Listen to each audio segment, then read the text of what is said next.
And we are live. Burger. Sure. I was just looking at trophies. I'm going to try to get them ordered this week for the battle. Excellent. Battle of Antietam. Yeah. I'm going to I think we can just get all medals. Just we'll get brass, bronze, and silver, or brass, copper, and silver, or gold, bronze, and whatever. Yeah, I like it. 3 different colors. You should do like black, green, and white. Get away from the typical gold, silver, bronze. Yeah, I'm looking around, trying to find some good ones. But we probably should order them like next week. Yeah, we gotta get those. Any delays? Queenslander in the house, David Marr in the house. What's up, fellas? Hey. I can't see chat. I'm driving. Yeah, I told Julian to join us. Said, hey, he said he always likes to watch the arm wrestling stuff when he's making arm wrestling stuff. So, hey. Yeah. Galligan from, where's Julian from? Julian is from, oh, he doesn't say where he's from. I recognize the name from the face. Oh, Tyler, maybe Tyler, Texas. Tyler, Texas Association. So he's either advertising Tyler or he's from Tyler.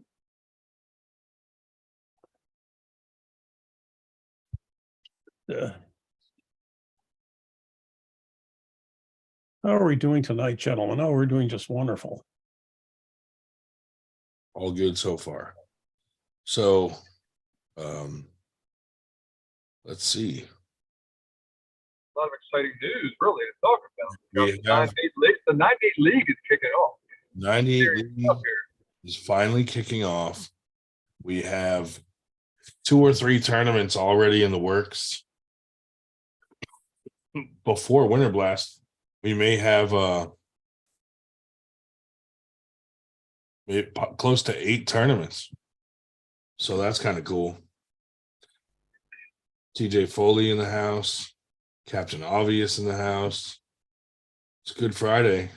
Oh yeah, dude, actually Colin wants us to come up with something different for him to eat on the podcast every week.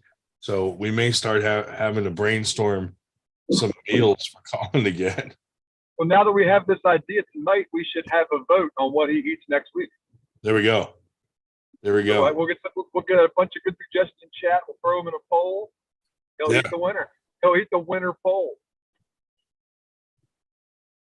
We need to know what restaurants are around him. That's true.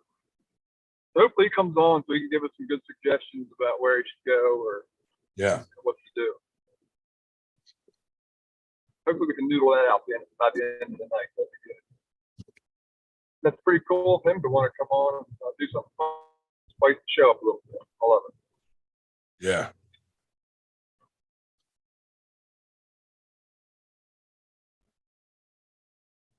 But yeah, that'll be cool.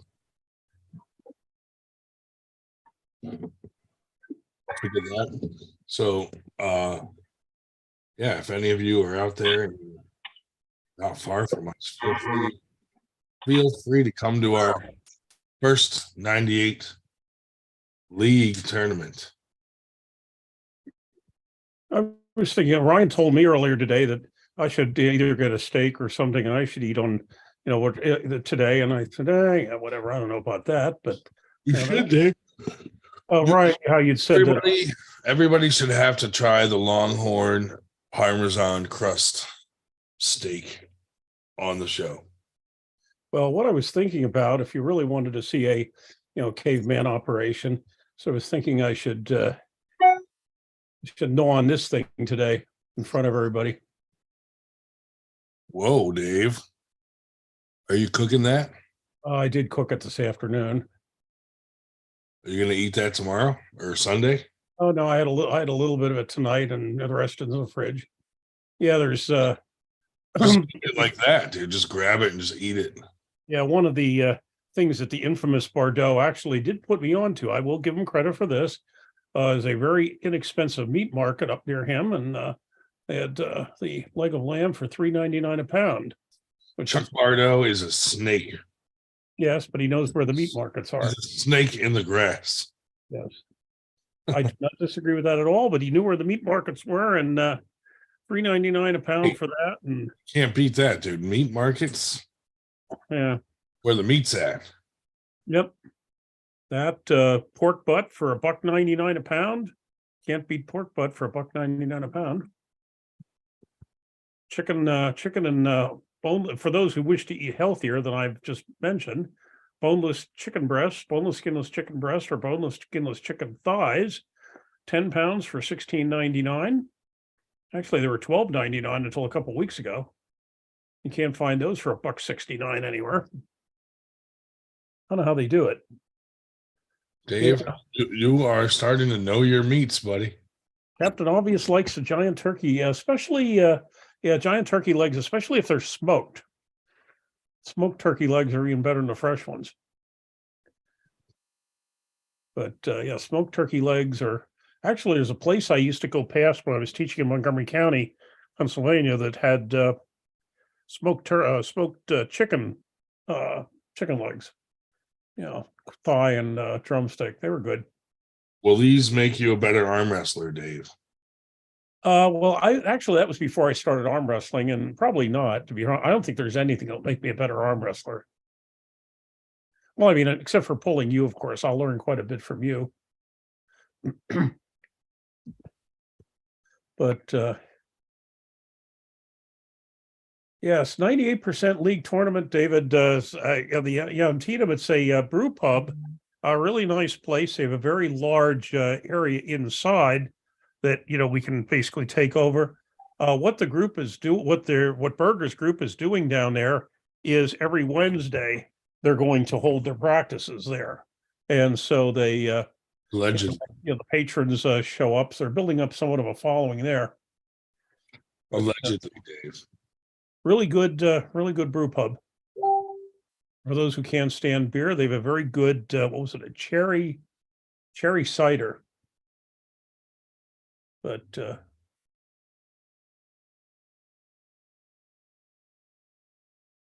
yeah, Captain Obvious paid $18 for a big old smoke leg at the fair. Yeah, they used to have, that was one of the things you could get at the New York State Fair tournament, which is Labor Day Sunday. They have it in what used to be called the food court style. I think it's called the International Building, but they have all the the different food courts, food court things, and one of them is these humongous turkey legs. But usually they have those turkey legs at like the Renaissance Fair, and you walk around eating those bad boys. Mhm. But yeah, a few things will be coming out soon. We're gonna have a tournament in New Jersey. That's gonna be a 98 affiliated tournament. We're gonna throw another one in Allentown soon. A lot of things in the works. We'll have our own internal 98 ranking system. We'll have we might do some standings for amateurs too, which would make us one of the first leagues to actually have some sort of list for amateurs. And the thought behind that is, a lot of pros are going to say that's stupid, but if we have some sort of standings for amateurs, that will also help the amateurs figure out when they should go pro instead of sitting in amateurs. If you're at the top of that list for a little while, you probably should go to pro or semi-pro or something. now, is the New Jersey tournament in July? Is that still going to be sit down, or have they converted that since now 98? That I don't know, but we'll find out. Yep.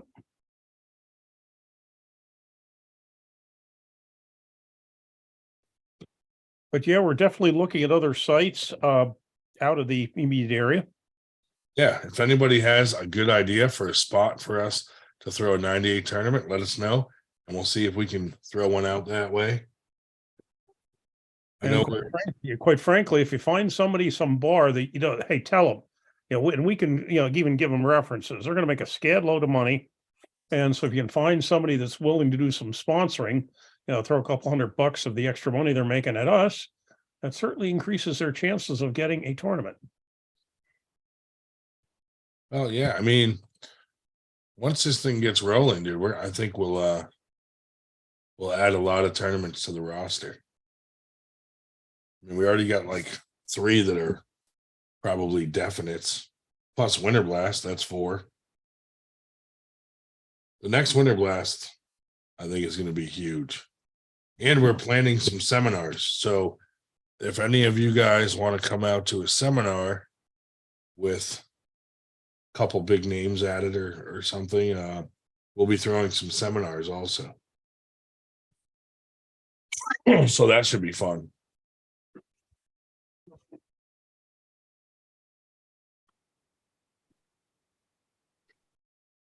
If anybody I don't know if anybody on this thing is in New York City, but if you are and want, on Tuesday, I'm going to be showing up with Dan the Nightmare Schwartz at a drug rehab place on Coney Island Avenue in Brooklyn.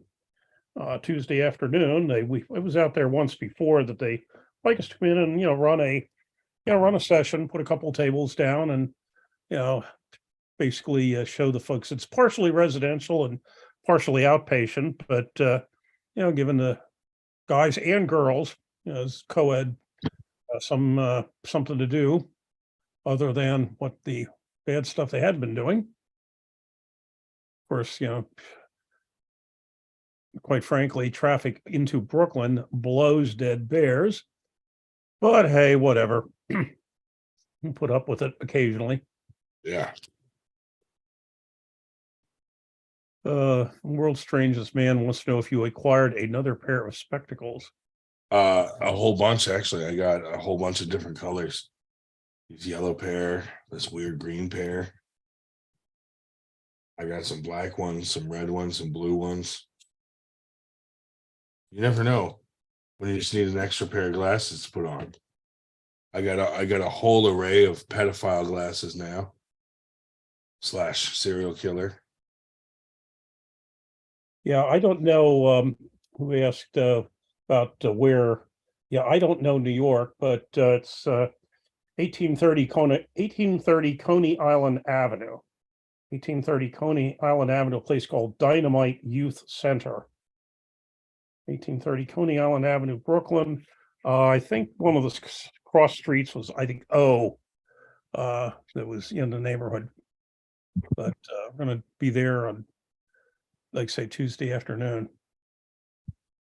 I don't think they mind anybody else showing up. I mean, Dan and I are going to be there. I don't know if he's going to bring anybody else, but if you're interested, let us know. I think he's got one other person coming, but I'm sure everyone's welcome to come by and pull.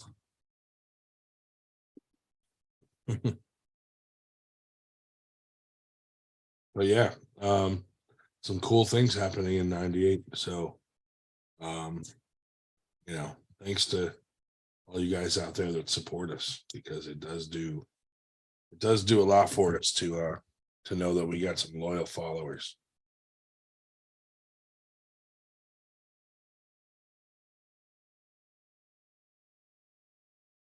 We got to order some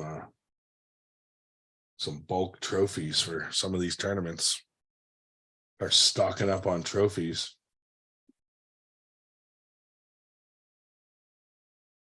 Let's do a poll. Let's see.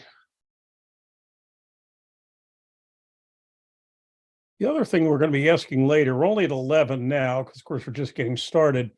But the other question we need to settle, that we're going to ask your advice a little bit later tonight, or if you're getting off, you can give your advice now, is what sort of rules to adopt. Because we want things to move along smoothly, but basically, there will be, one thing we will not be doing, and OT not be doing, is what we did this year at Winter Blast. So that was kind of, no, I shouldn't say forced on us, but I guess I could say forced on us. which, but we will be making some changes to that.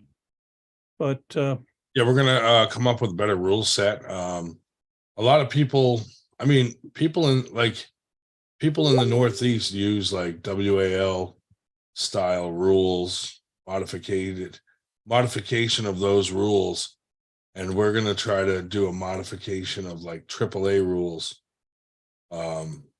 So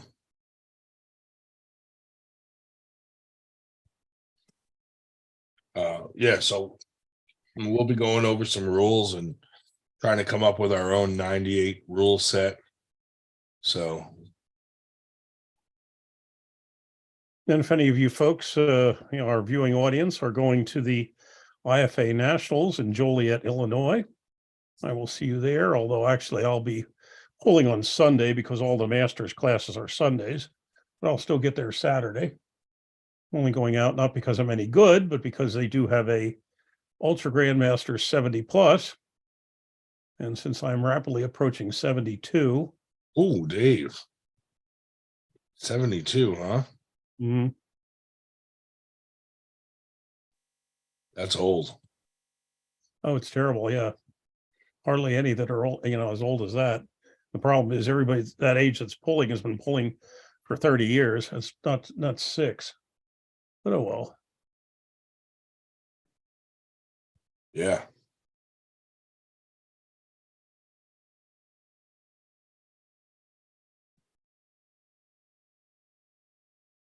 Yeah, so I went to the Small Worlds for the 70 plus in Orlando. And unfortunately, there were only 4 of us in the class. So I came in 4th out of 4, in part because the other 3 amongst them had 110 years experience. And at the time I had 4. But oh well, so it didn't work out that well. I did win one at 60 plus. I might sign up for 60 plus as well.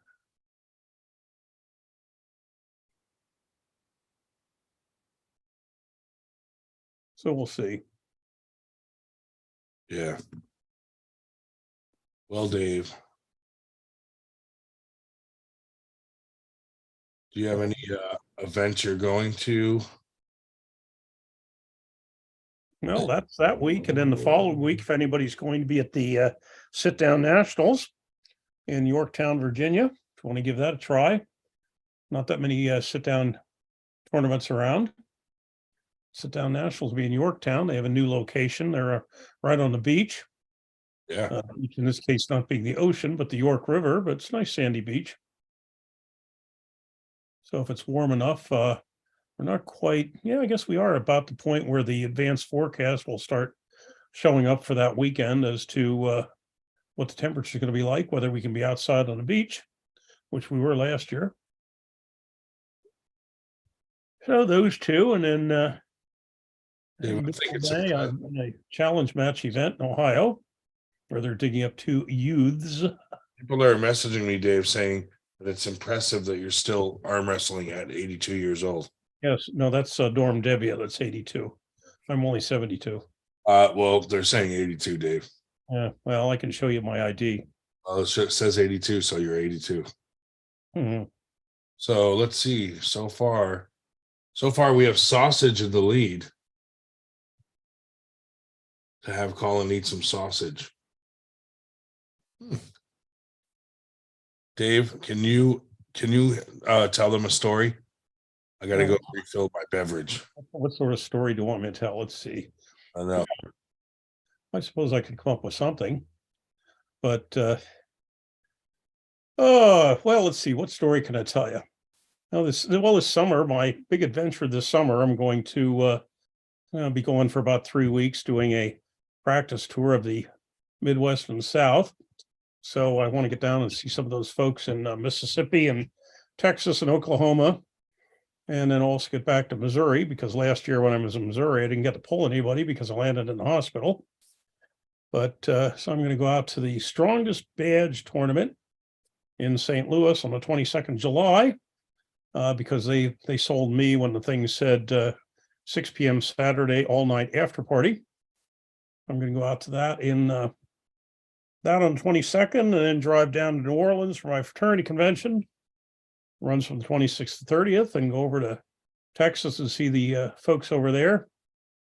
You know, maybe stopping to see William Palmer on the way to through Mississippi. Brandon Irwin, some of you know Brandon, some of you New York people know Brandon Irwin moved to Mobile. So I'm hoping to, get together with him, because Mobile's only a couple hours from where I'll be staying in Mississippi. And then Robert Kelly has promised to crush my left arm when I get to Oklahoma City. Okay, that's enough, Dave. I'll save them. Okay, fine, I'll shut up. So sausage won at 56%. Then sausage came in at 11%. And then we have sausage at 22% and sausage at another 11%. So it just goes to show whoever gets the ballot position first on the ballot will probably win. yeah, I mean, perfect example. Okay, so Sausage 56% with the win. And then sausage close second with 22%. And we have a tie for third for sausage at 11%. okay, good. Get rid of that. Now I can see the top. I can see the chat again. So sausage it is, dude. We could even have him have dessert where he has to eat a banana real slow.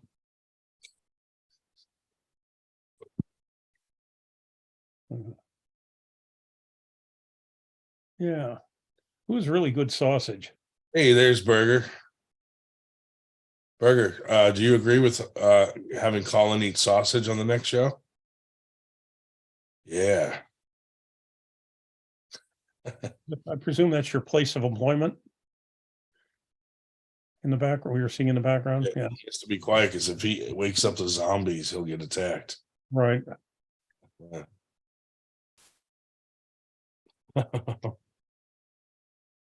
Captain Obvious is obviously not German because he has to know how to spell knockwurst, but that's all right. So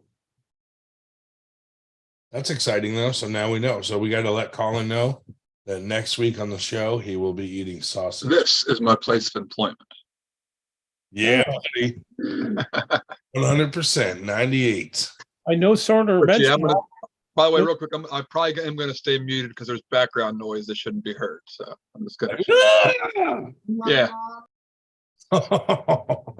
I no longer. I know Suter mentioned Robert Kelly, and he shows up in the chat. Robert Kelly wants to come on live. Come on live and tell everybody how you're going to crush my left arm when I show up in Oklahoma this August. Daddy, Yeah. would you like some Oh, sausage? agrees. RK, get on. Daddy, would you like some sausage? Daddy, would you like some sausage? That's a great scene in the movie, dude.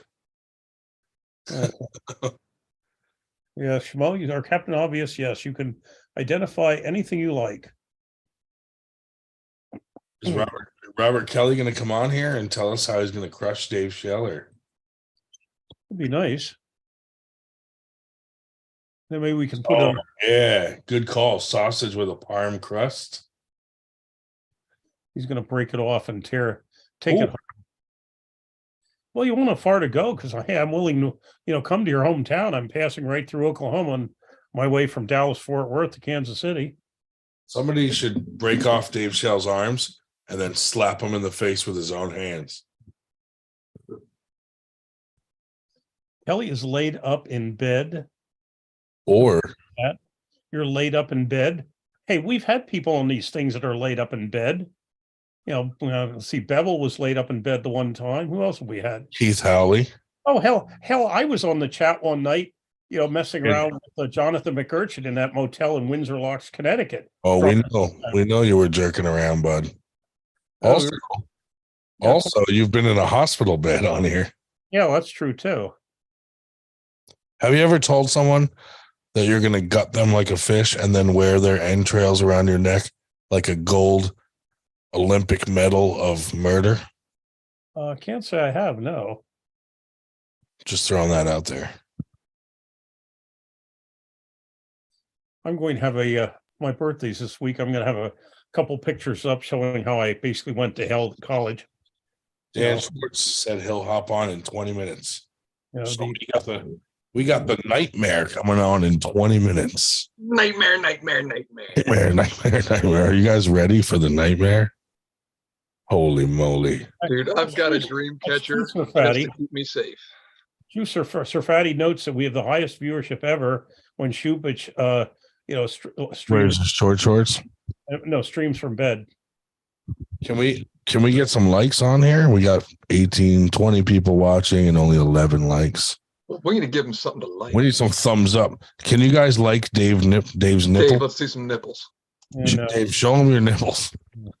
Dave has they're still reserved only for small you. areolas. They're reserved only for you, Ryan. I'd like to say, fuck that guy out to Chuck Bardo. Just to remind the crowd. Oh, Kyle Easley from my own team is paying attention to us. Kyle Easley in the house. Hey, Kyle, why don't you come on here? They're still reserved only.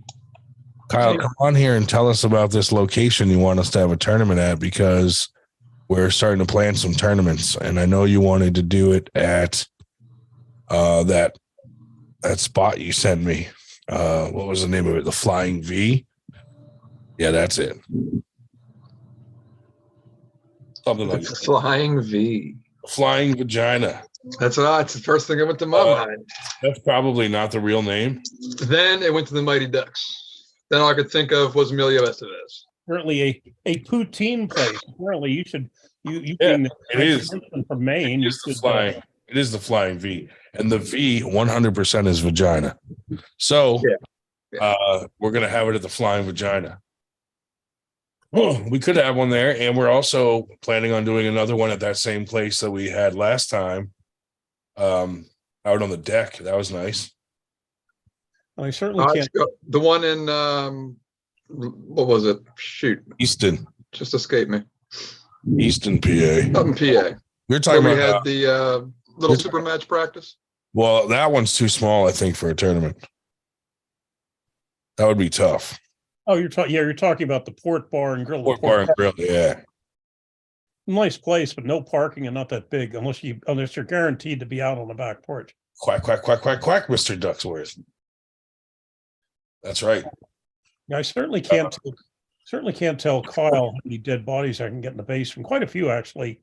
But since Kyle is in your basement? Oh, dude, I've seen Shell's basement. One, I'm not 100% sure that there's not already a dead body down there, but he could definitely fit 30, 40 dead bodies down there. It's a large basement. Yeah. And there's a door into a door that actually the basement is four steps up from ground level. It's above ground level. So, you can basically, sneak them in and out the door fairly easily. Yeah.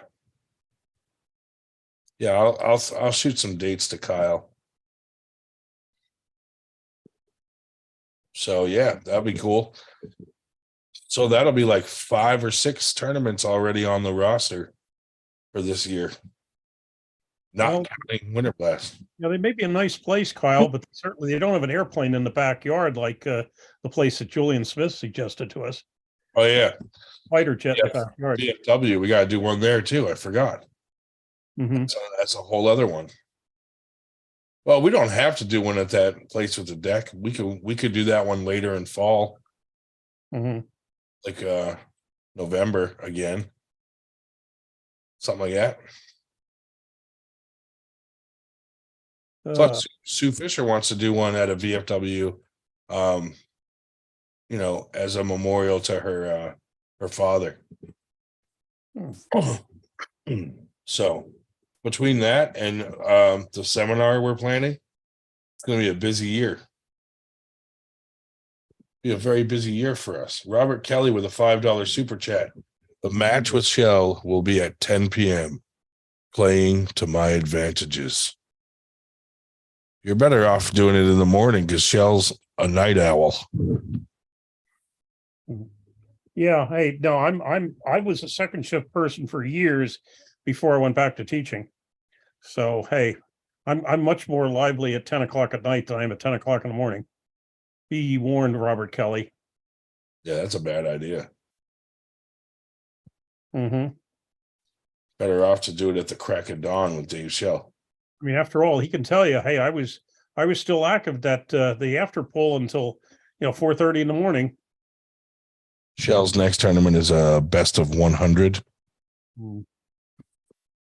Yeah, I noticed that the opponent that beat me in North Carolina unfortunately injured himself, Hunter Welsh, so he has to postpone his thing with Levi Rodkowski. Someone else has stepped up to. When you arm wrestled Robert Kelly with a $2 super chat, what do we got? 5 a.m. Yeah, that's better. That's better. Yeah. I'm not good at 5 a.m. at all. No, not good at 5 a.m. at all. But Dave would have trouble. Pulseo TV. Manolo Sanchez says his money is on the professor. TJ Foley with a $6 super chat. Can't have R. Kelly have the highest super chat. Beat you by $1. Well, not if you add both of his together. That's funny. 98 League. I think we're back. Colin hit me up with a comment like, after all that chat about what you were going to name the league, and you just went with league. But it probably won't be league. It'll probably just be 98 arm wrestling. We'll see. Oh, Robert Kelly with a 601 super chat. Do something about it. Oh my God. This is out of hand. You silly lads. David Ransom just got back to me on Facebook. He had posted that thing about those, how strong a gorilla was, about the average silverback and what it could lift and whatever. I said, oh my God, are we doing this again? I thought we beat this to death 2 years ago. He put going to the Battle of Antietam. That's right. You think he'll actually come? I hope so. You got to invite Nico and all them. Sure. Hey, he's not that far. He's in the district. Mm-hmm. About an hour, maybe. I would imagine. Maybe a little over, depending how long it takes him to get out of there. Sonic said he could come, but he can't stay long. So we'd have to weigh him in and get him pulling. Like I'll have to teach him how the train runs from the district out to let's see, how close does the MARC train doesn't come to Hagerstown, does it? No, it goes down through. No, like Shady Grove is probably as furthest it goes.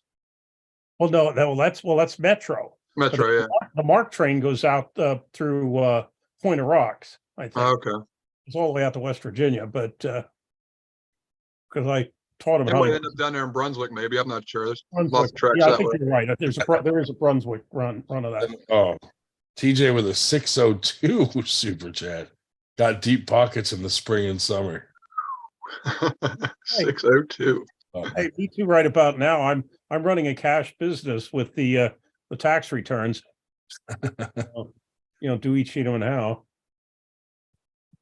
The Devon's Forum said the Battle of Antifa. What was it? Close enough.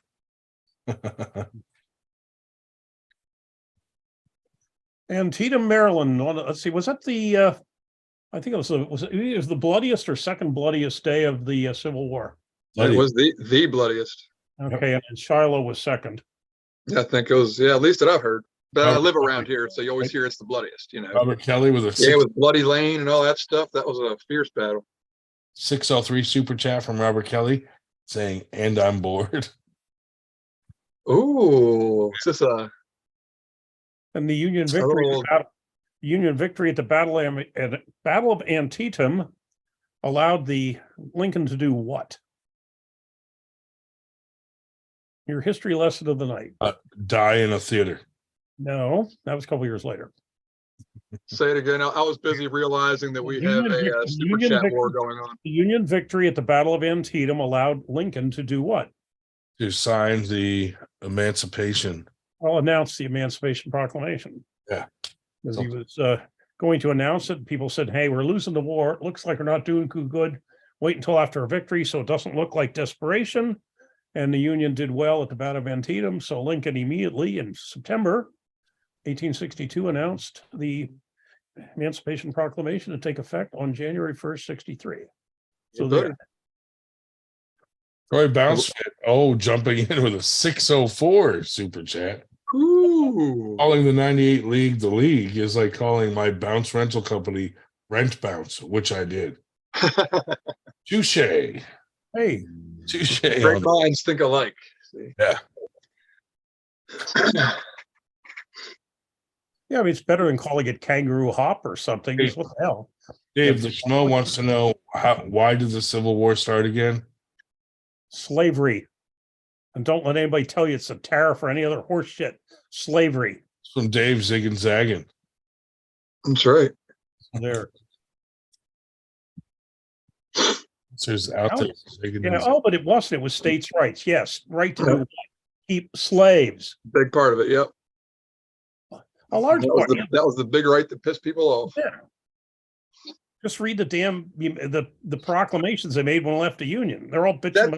That's like if they took our guns and we were like, it wasn't the guns, it was our rights that they took that we were mad about. Nah, fuck it. It was the guns.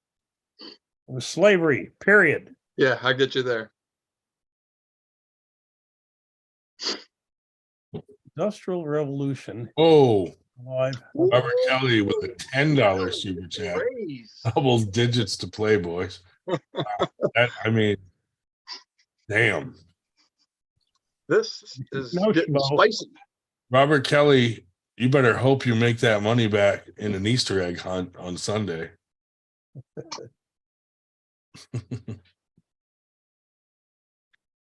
Sorry, Schmo. The Industrial Revolution, it allowed the war to be considerably more bloody, much more efficient, but no, it didn't start the Civil War, period. So Dave suggested we name this tournament the Battle of Antietam because he's racist.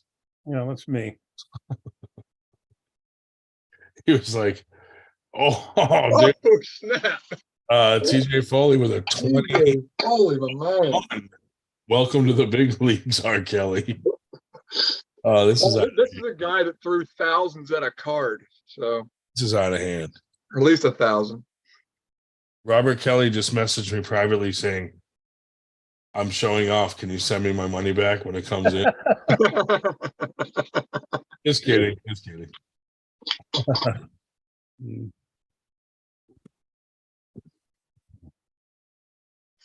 Thank you all for this. So I did have sort of an idea. I wanted to throw it out there. I don't know how to say legal it is, but to fill out brackets at our next tournament within that hour between what's it called? Registration and the bracket starting. 2069 from Robert Kelly saying he's going to sell shells. What were you saying about? What were you saying, Josh? Well, you know, we have registration run from 10 until 12, right? Yeah. So there's an hour between registration ending and the tournament beginning. Yeah. We have the brackets established at that point. We could print those out, pass them around, have people fill them out. Person with the most accurate bracket wins a prize of some sort. We could definitely do that. That's a good idea. Like a March Madness kind of a thing. It's just getting over with. Circle your winners. Yeah, so kind of, yeah. Whoever got we would check it, of course. You know, we have to turn it in by the time the tournament starts, and then whoever gets the most accurately is the winner. Yeah. I don't know. We could pick a bracket, maybe the biggest bracket of the day or something. We could do them all. However, it depends on how many we have, but whatever seems doable. That could be fun. That would be pretty cool, dude. Because then people are going to get pissed off at like the random matches. They're paying attention to every match because they got money on it. Yep. Great idea. Robert Kelly's absolutely 100% going to steal that idea. 100% hope he does. And it's live here and you heard it first. So it's proof. It's all got that shit from the 98 and that's cool. Take it, run with it. I want to see more people do it. Make this shit fun, make some money. Hey, Robert Kelly, if you kill Dave Shell, he has 98% in his will. So that's going to benefit both of us. Mm-hmm.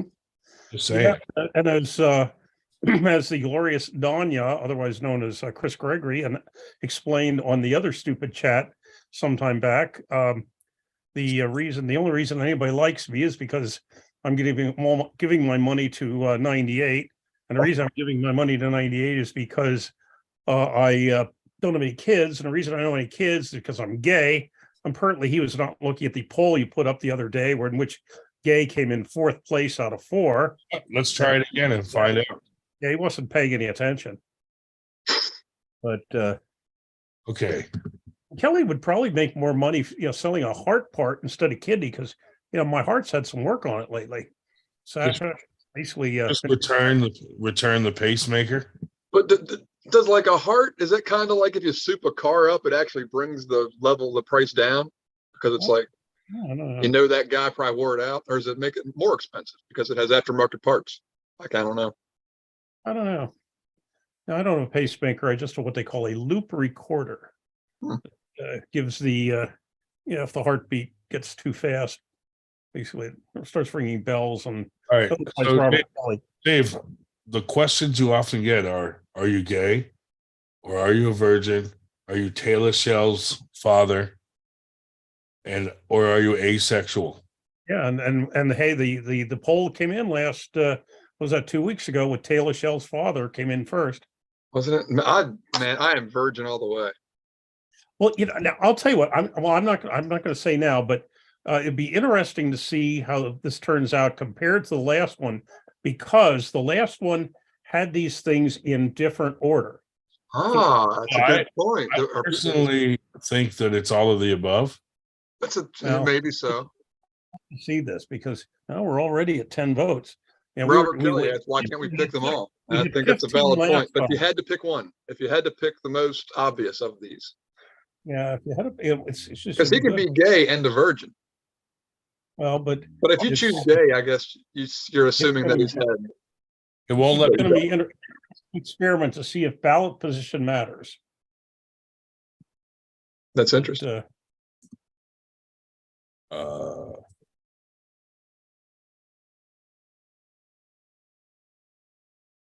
Pansexual, that's true too. It could just be he likes everything. Going up fast. We only had 15 votes last time. After a couple of minutes, we're already up to 14 in a minute. Asexual dynamo. I think Dave has a secret life, and I think he should save some pussy for the rest of us. Well, and you still can't spell asexual is one word. You didn't have it right last time either, you goofball. It's asexual dynamo.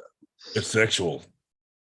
I just meant asexual, Dave. Well, asexual with a small s attached to the A has a specific meaning. R. Kelly, all chats must be in super form with a 20. Hey, the way this is turning into a battle, this is definitely a challenge chat. This is crazy. A super challenge chat. A super challenge chat. Super duper challenge chat. This is. We'll see how far it goes with super or not. Right now, it's just super. Voted virgin, but heard he was pansexual. I'll have to look that one up too. I'm going to get emails from these guys later saying, I can't afford my mortgage this month because of your podcast. Oh, R. Kelly entered the waiting Probably in the waiting room. I will admit him, absolutely. Sure. R. Kelly, there he is. Where are we at in the poll? So gay is at 20. Oh, man. We got a 3-way tie. Really? I haven't looked. Let me take a peek. And Taylor Shell's father. Wow. Sexual. People really believe in Taylor Shell's father. That's amazing. Yeah. I want to meet Taylor. Like, she needs to come to the next tournament. She was hot, dude. Let's see. Taylor Shell was hot as Hey, shit. chill. That's Dave's daughter you're talking about there. Interesting because last time Right. the order, the top one, the ballot position, the top one was Taylor Shell, and that one got 5 votes.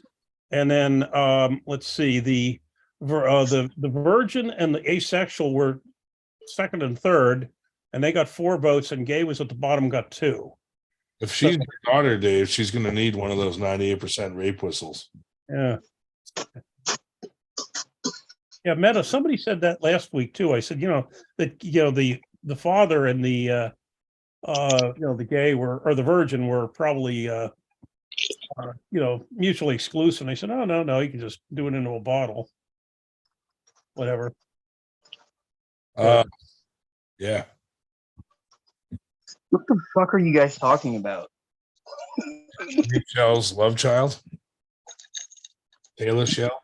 Taylor Shell was a troll that, among other things, announced to the world last May on the day of the Jason Vale tournament that I was dead. So Ryan was getting his call saying, "Is Shell dead?" I said, "Not that I know of." So he called me to find out if I was dead, but I was already on the phone with Andrew Hiller, who had called me to find out if I was dead. So Ryan was like, "Well, I don't know. I can't get through to him." To the phone, so I was like, well, I guess he's dead. Yeah. Fucking dead. TJ, how did you highlight your fucking comment like that, dude? I want to do that.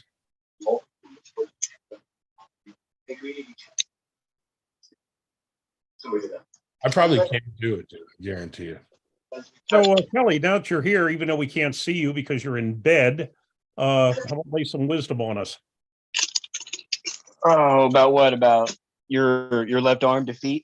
Anything about what techniques you're going to use to crush me when I show up in Oklahoma, or things like that. What arm are you guys pulling?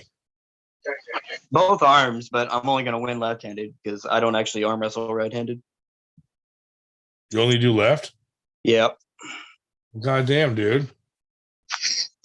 Well, the right hand gets hurt by lifting 5 pounds and trying to hook, so I gave up with that. It didn't work out. Yeah. Like I couldn't even beat Damon. Did you try to pronate in the hook? Fuck, that's the problem. Damn it. Game changer. I'm on it. I knew it. Oh, I'm coming after Jeff Hale tomorrow. Jeff, Yes, Kyle. Last May, a post went up on my page and numerous other pages saying, "David Shell, R.I.P. You will be missed." Yep. well, There it's we a go. left hand match. Are you guys going to go right to the straps or what? Well, the left hand is what we're gonna do the endurance thing on. He wants to hold hands for like 20 minutes. I'm cool with that left-handed. But you're going to pull him righty? It's not going to last that long. Who the hell are you kidding? How long? No, I'm gonna. I have a plan for your endurance thing. Like you said, you wanted to go. What's your longest on the table on one match? I know you know it. 37 minutes, 12 seconds. Okay, we're gonna go 13 that was seconds. with Shubich? No, that was Bo Horner. Oh, yeah. Which was 21. So, R. Kelly, just put your shoulder behind it and just let your arm rest. Oh no. I'm gonna move the entire time. Like it won't sit still. Mhm. I think I got him covered. Okay. This is 20 minutes of gyrating hand holding. We'll have Yep. to televise it. Gyro. Yeah, Wear him just because I down think my with left arm motion. is so far above him, I won't feel it. So like I'm gonna play. Brother Parkliacci wants to know if I'm studying the match with Danielle. No, I really haven't, but all that, yeah, I don't know. We like gyration. The match Danielle's gonna tell you go on a hook. Danielle, was she too strong for you? So I wanted to beat her in a hook, and that was not happening at all. Do you think Like the first round, I rolled out way too easy. So I said, okay, we'll go on a hook, and I couldn't do it. It was a girl. I don't really fucking care. she is strong in the hook though? Yeah. I give her Yeah, that. really strong in a hook. Yeah. She got a match coming up with Elizabeth, and That's gonna be a good thing. I don't think that's gonna be good. I think Danielle's gonna absolutely murder her. Yeah, but I think it's gonna be a fun match. Women matches are always more fun than the guy matches. Sometimes they scream and stuff, where guys just get angry and blow chalk in your face and stuff. I think the guys should just start taking their shirts off, and it'll be good. Like so, like Dave's nipples out during the super match. Yeah, well, so if it's a super match, the nipples got to be clipped together. Oh, for sure. Wow. What someone has to do is rip off Ron the Don's chain and then attach them to Dave's nipples. Same chain and then rip it off that. There you go. Kyle says Dave Shell versus Joe Biden, best of 5. I don't know. I'm not sure Biden would stay awake for a 5 in a row. Hard to say. Joe Biden? Yeah, that's what Kyle suggested. Me versus Joe Biden. I don't know. He's too old for It would be worth having Joe Biden in a tournament just to let him talk and listen to him fuck up. Did you hear that lady that was introducing Kamala this week? And she was like, Kamala, la, la, la, la. Like she fucked the name up so bad, dude. He was like, Kamala, la, la. Yeah, you guys need La, la, la, la, la. Joe Biden. That dude wrecked the entire United States economy. What the fuck you think he'll do to you? Hey, fuck that guy, dude. Dude, it's like in order of people that we don't like, it's Joe Biden, and then Chuck Bardo, and then Paul Italia. Chuck Bardo, what? Why don't you like Chuck Bardo? Did I miss something? Yeah, he's a little snake in the grass. Oh, nice. Is this a public conversation or is this something I need to DM you about? Because I'm curious. I was never a Chuck Bardo fan myself. Sneaky little fella, and pretends to be a supporter, and he's out there behind our backs, like talking all kinds of trash, and it gets back to people, and it's not cool. So, yeah. Just FYI, that me saying you had a micro penis, that was true. I said that. Yeah, but that's a fact. I can't argue with that. Oh, so he was saying something that wasn't true. I figured he was calling you a bad arm wrestler or something. Dude, I may be hung like a needle, but I fuck like a sewing machine. You practice that way too much. Yeah. Like I said, every week. I always wait for the opportunity to say that. At least once a week, you get the opportunity to bring that one out. Right. Exactly. Dude, that was pretty cool, though, having Colin eat that steak live last week. Yes. We got to do a poll of what he's going to eat this week. So far, sausage is the number one. So tube steak round 1, sausage round 2. We got you something else phallic round 3. Something, yeah. I love phallic shapes, dude. Like what? There's got to be some sort of special banana treat out there we can have him eat. Like, just eat a banana real slow. Like a frozen banana dipped in chocolate. He has to eat the banana like all in one bite. Just deep throat it. Swallow it. Imagine if he chokes, dude, and like we're watching him die and there's no one there to save him. Yeah, the official date I died on, by the way, RHCP was May 21st last year, but I immediately revived. You're coming back on Sunday. They revived Dave with some fucking Gold Bond powder. Just jerked him off till he woke up. He's got life in him, boys. I'll say this: the tournament we were at was hot as hell. Which one? Jason Vale last year on Long Island. Very hot day. Not quite as hot as the Keystone 2 years ago, where, oh my God, everybody's Dude, that was awful. And then last year with the wind. Yeah. Well, rumor has it, of course, the rumor came from the aforementioned Bordeaux that they may be going indoors again. Don't say that. Don't ever say that name on here again. Bardodo. Stick with Chuck Tardo.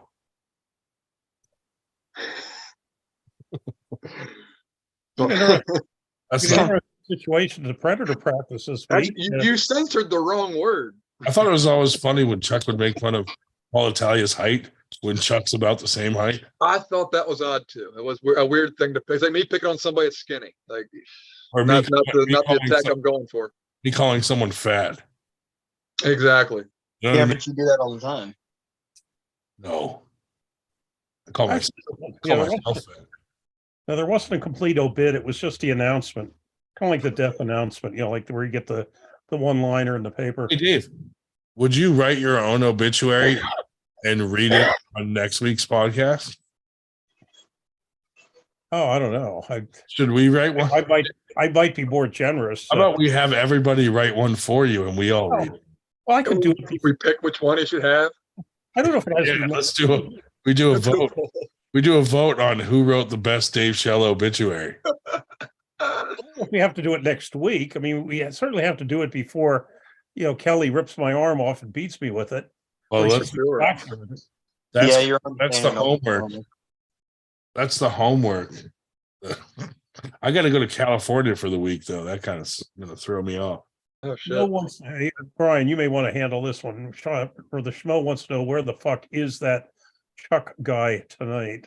Fuck that guy. Yeah, I'll send him the link real quick. Hold on. He won't come. Well, put this way, if he does come, it'll say Chuck Bardo is in a waiting room and we will not admit him. Yeah. It's kind of fun being on this side of that conversation. There's a lot You know, of it's real- there's a lot you of know what I behind, noticed? there's a lot of behind the scenes stuff that we can't talk about, but there's some shadiness going on. Yeah. Sometimes they say they'll give you a reach around. Sometimes they don't. You know, it's fucking Yeah. life. We hate liars here. Especially liars that like other liars that say, "Oh, I'll never say one thing to one person and one thing to another person. I say the same thing to everything." Yeah. Mm-hmm. Right. Well, Where am I going in Cali? San Francisco to open a new an Amazon headquarters. All their The great Bard Chucko existed for one day when he was drunk. Every other day he sat on here and took notes to send to somebody else. yeah. So the great Bard Chucko appeared one day and was fun. The rest of the days he made no comments and was quiet Spy. and sucked and spied. That's all he did. He came on to hear what was going on. But anyway, So that's what happened to the great Bard Chucko. well, and we were clever enough at times. If we wanted something to get back to certain people, we just make sure we said it in front of Chuck. Yeah. He was being played. Yeah, it was a pretty obvious mole.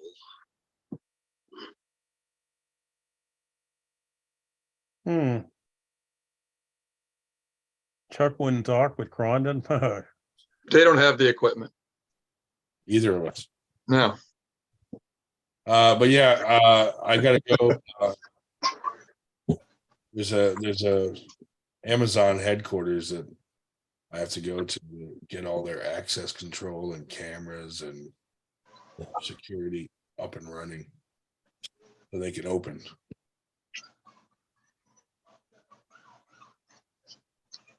But I don't really want to go to California, let alone San Francisco. Although there's a lot of homeless people there that maybe I could help with all the super chats that R. Kelly and PJ Foley donated. I could give that money to some homeless people and make a video of me doing it. Can There we go. we add money to a pot for a bum fight? Winner gets the cash. Well, they only get the money if the homeless person beats me in arm wrestling, which the chances are high that they will.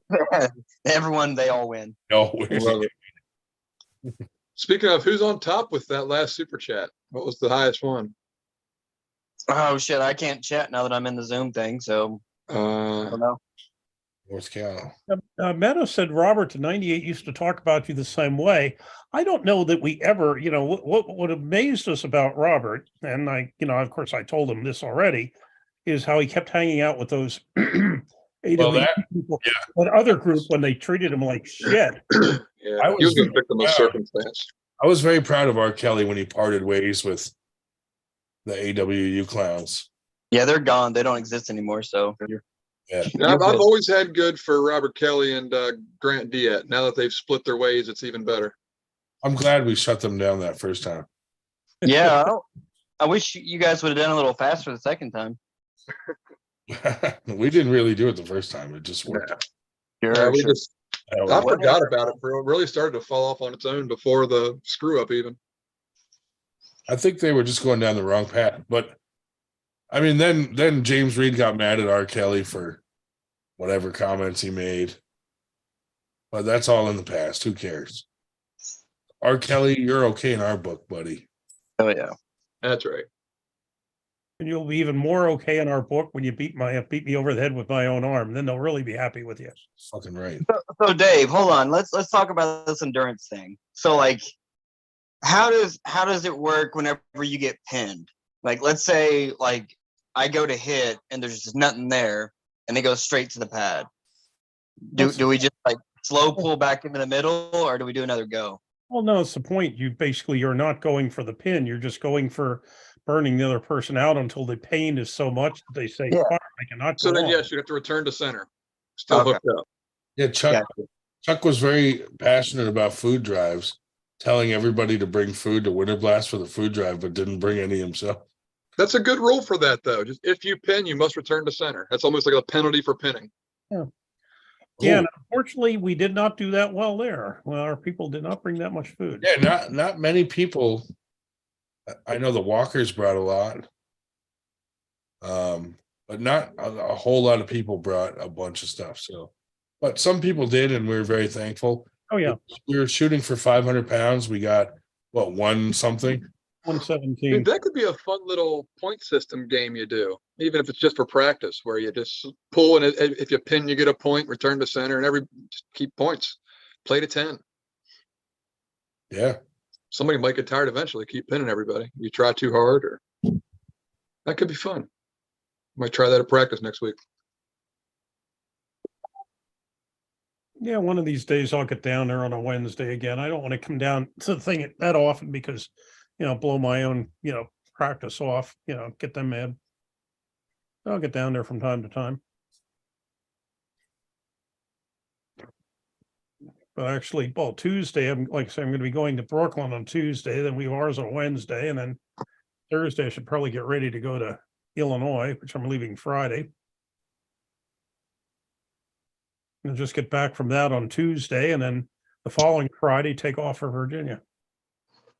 Ah, yes, retired. Retired. Re something. Too. Definitely re something. No, that was, who did I say? Oh, that was Burgoyne. I told him he was retarded. TJ Trout cleared his mom's pantry out. I don't want to say. I didn't realize how much I lean on. What am I listening to?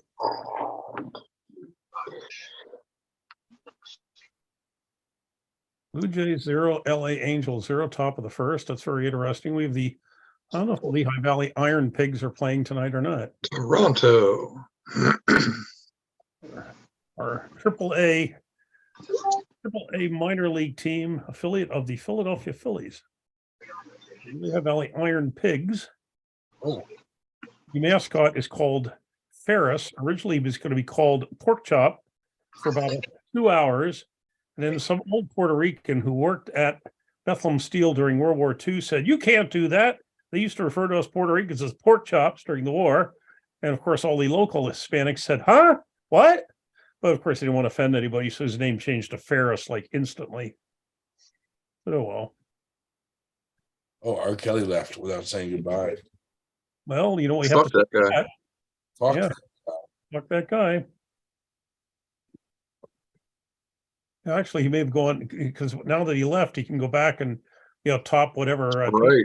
last time. Yeah, we should have kicked him out so we could make some more money off of him. He convinced me to buy one of these. Oh, what is it? Oh, the stream deck. Yeah, buddy. That's going to help our live stream. Yeah. So that's cool. Thanks, R. Kelly, for suggesting that we get that, buddy. I finally joined the 21st century this week by getting rid of my landline. Yeah, Dave, good call. Of course, I had to monkey around to get the wireless printer to work, but whatever. Dave still Morse codes people. He Yeah. still does like a fire fucking signal. Smoke. So- Yeah. My only Morse code I remember is SOS. Beyond that, well, and V because it's V for victory. That was a big one during WW2. Da, da, da, da. Schmo said, let's have an illegal immigrant hunt down sex offenders for a chance at citizenship. Call it aliens versus predators. Unfortunately, Schmo, that joke is old enough to vote, but that's all right. I'm okay with that.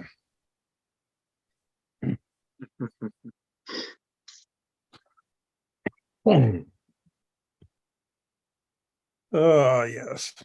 Got a lot of good feedback this week.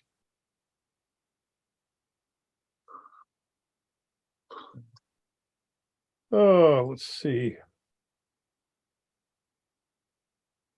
I don't know. I'm gonna Wiggles is keeping the chat going on the Red Lightning Robert Kelly chat. Wiggles is very active tonight.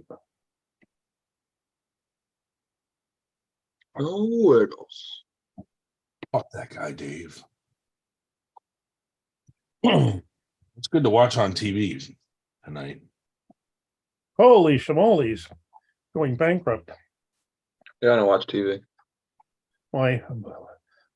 Your statement for Bank of America is available in online banking. I hit $2,000 on this one. There's a lot of business for the tax business. Oh, well.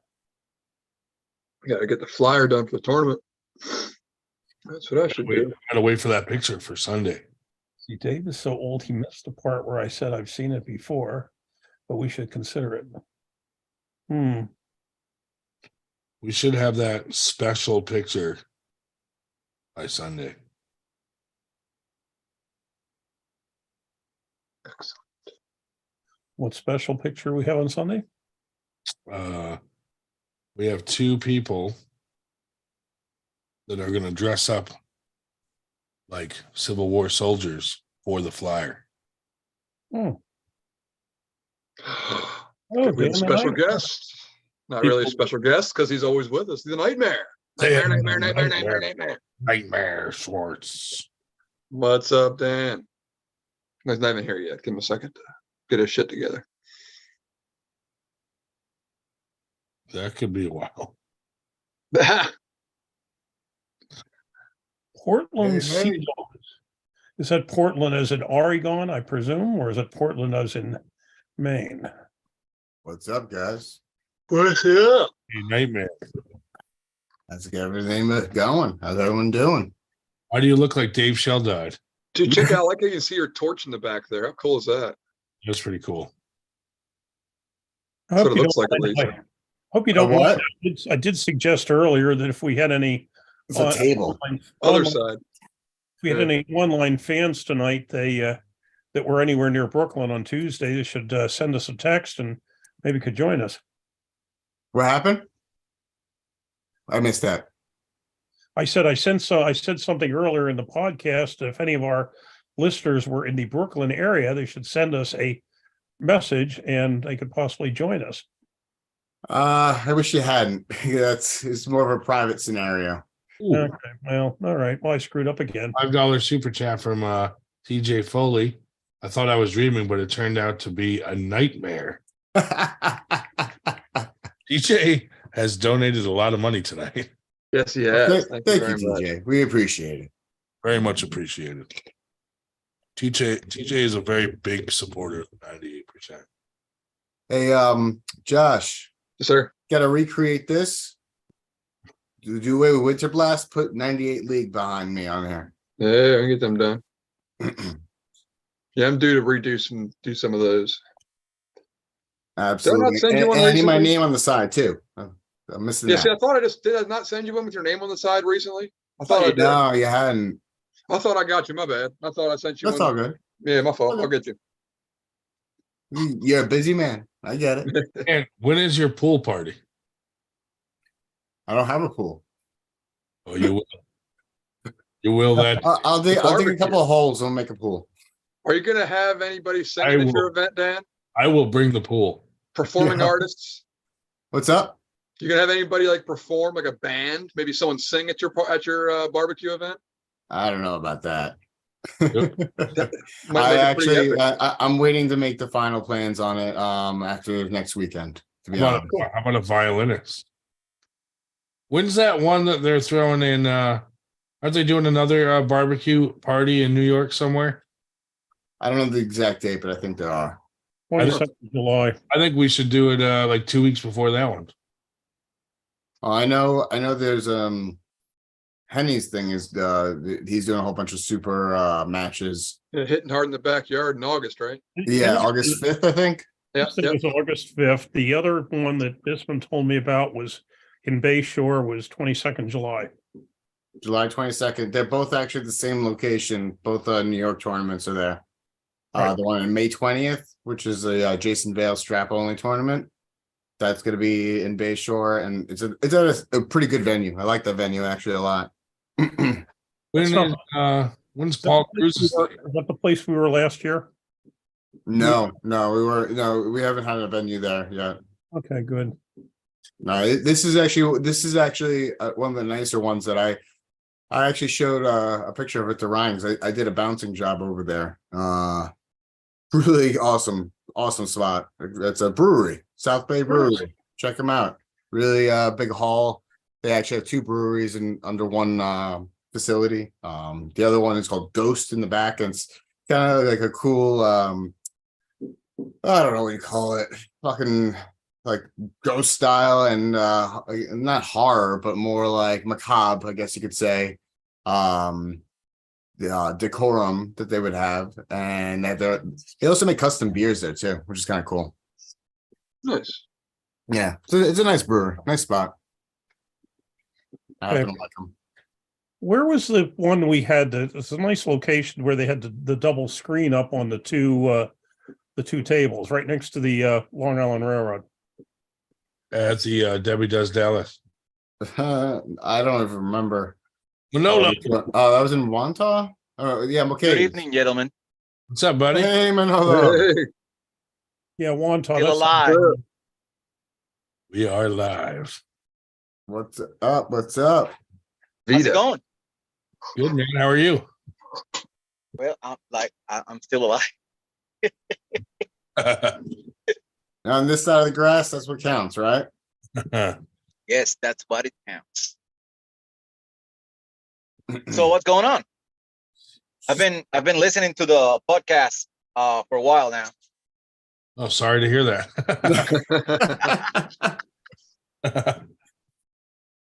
It was cool. It was cool. We're just we're just shooting the shit tonight.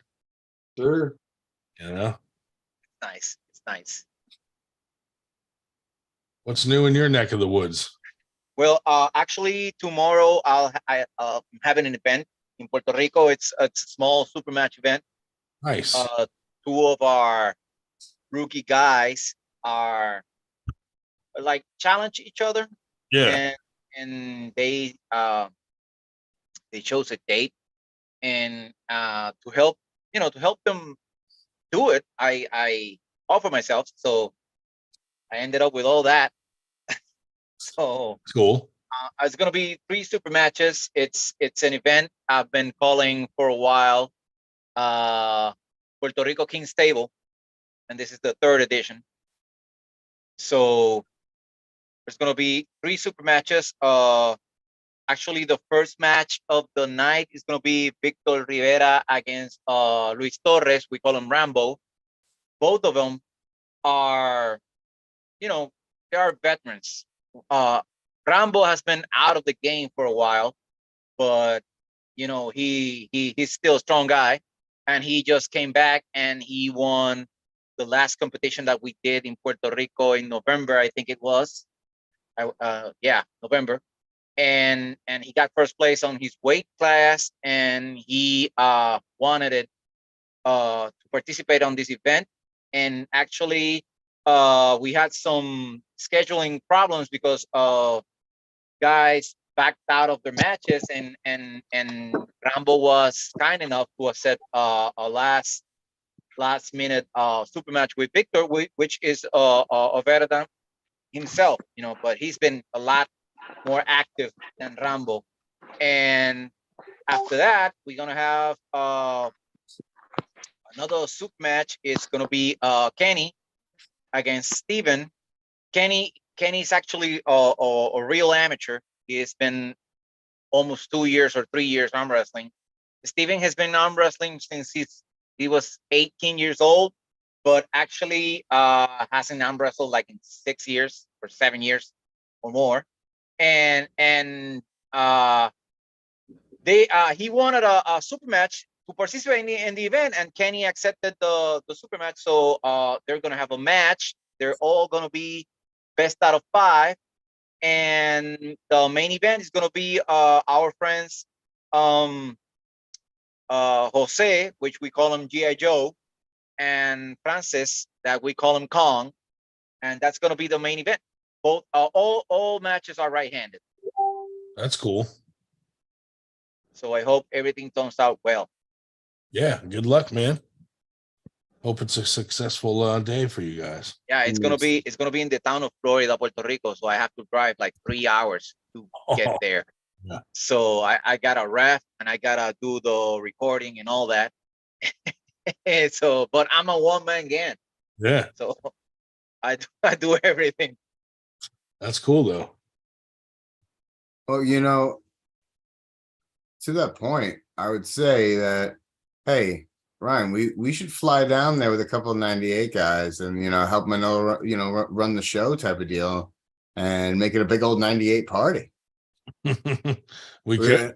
Let's go tropical. Come on, let's bring 98 to the tropics.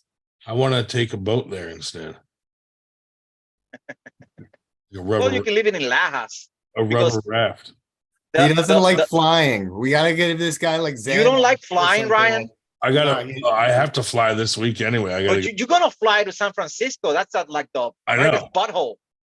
I know. I know. At least Puerto Rico is kind of a paradise. Right. It's probably the same point. distance. Probably the same length of flight too. No, it's less actually. No, it's way less. At least maybe 2.5 hours, 3 hours. Oh, that's not bad at all. No, it's a short And flight. it could be shorter. It could be shorter if you land in Aguadilla. Yeah. And I forgot to mention. I have to fly now, so Yeah, you have to fly. I forgot To to warm up. mention. Yeah, it's kind of a warm up because in May, the last weekend in May, we're gonna have like a really big event. We're gonna have Puerto Rico, the first Puerto Rican National Arm Wrestling Championship, and Devin Larratt is gonna spend some time with us that same weekend. that's cool. That'll be So fun. if you want to come down, now it's the time. I'll be coming down. That's a good idea. I'll definitely be coming down. So Ryan, if you can't make it or anything like that, send me down with a whole bunch of shirts. Yeah, We'll bring them all down, man. rape whistles. Rape whistles, yeah. You don't have any that would left. be nice. We bought 200 rape whistles for Winter Blast, and they all are gone. Well, yeah, just give me. I would Not need for a nothing. I rape saw a whistle. bunch of children running around blowing on them, simultaneously, like 6 of them at a time. So So that's what's happening down in Puerto Rico, and hopefully more things to come, Yeah, bigger and better things. And I was talking with Dan about your 98% league and the plans that you have and the ideas you have in mind, and that's a great idea. Like everything good, it's coming out of hard work, and that's what you've been doing for the community for a long time. There's always going to be people that are against us. Oh yeah. Maybe sometimes we even have enemies among ourselves. Yeah. But it's all good. And today being Good Friday, tonight still being Good Friday, I always like to thank God for everything that's good and everything that's bad. But everything it happens for a reason, and sometimes we just need a little nudge to get in that right lane and start doing what we need to do to make things right. And this, I remember I heard, I don't remember if it was Dan that mentioned it or I heard you say it on the podcast about this 98 arm wrestling league. Yeah. So this is not a new thing, right? Right. You've been thinking about it for a while. Yeah. So I'll be more than happy to help you guys with that. I could represent the 98% label or brand down here in the Caribbean and Latin America. And I got guys down here that would love the opportunity to jump on board with that. That's awesome. And we are a lot of people. Like in Latin America, we are a lot of arm wrestlers. I was just in Mexico. There are more arm wrestlers than the entire United States East Coast. Wow. And in Mexico, there's a lot of clubs all over. Mexico is a big country. We got Nicaragua, which is really well organized. We got Costa Rica. We got El Salvador, Honduras, that are new to the sport but are really well organized. They're just started in 2020. They have their own thing and they're doing their thing. And the thing that they have that's good for at least for me, that there are all nations that are like really close together and they just drive. You know, last weekend they had an event between El Salvador and Honduras, and they just met at the border, and they had a great event, super match event. They called it the first international arm wrestling competition from Honduras and Salvador, and it was great. And we last Tuesday I was doing a podcast with my friends from over there, Guido from Honduras, and there was Eduardo from Nicaragua, and I don't remember the name from the guy from El Salvador. What was his name? I don't remember. And we were all talking about East versus West and all that, and some complaints that the Latin American community have about those events, those big events. Yeah. And actually, I've been thinking about stuff for a long time, and I mentioned it to them, and they liked the idea, and they want to work with me to make it, you know, possible. And it's kind of a North versus South, but with Latin American countries only. And if that, you know, if we can make that a reality, that could be another 98% league branded event, you know. Yeah. And Cool, man. like I said, I'm happy to help you guys. You've been with me, and I'm a stand-up guy, and I help my friends, and I stand with my family, you know, and you guys are my family. So And you know, everything I can do to help. if there's anything we can do to help you, likewise. Thank you. Thank you. Always been super supportive of what we're doing, and we appreciate it. Yeah, it's we almost do the same thing. I mean, Yeah. Yeah. like I've been doing it down here, you've been doing it up there, and actually that's how we connected it through Dan. We're Yeah. doing the same thing. Yeah, People, exactly. Just, like- you know, operating on the same type of pathway, just in two different lanes of the road. yeah, and this is what maybe differentiates us from other people, is that we don't do this for the money. Right. We put up our own money and take losses Yeah. in order to have the events that people like, and Yeah. people and athletes are happy, and keep contributing and showing up and competing. Yeah. And that's the beauty of what we do, you know. A lot of people say to me, like, oh, you probably took a loss. I don't view it as a loss because It's we're an investment. and we're growing our brand, you know. It is. It That's takes all. money to grow your brand, and that money that people think we lost, we didn't really lose, because we're getting more supporters. We're growing every year. Our tournament's bigger, so more people are hearing about it and coming out. And You know, I want to stop with the branding concept. I know that's what it all in all looks like, but it's really more of a community.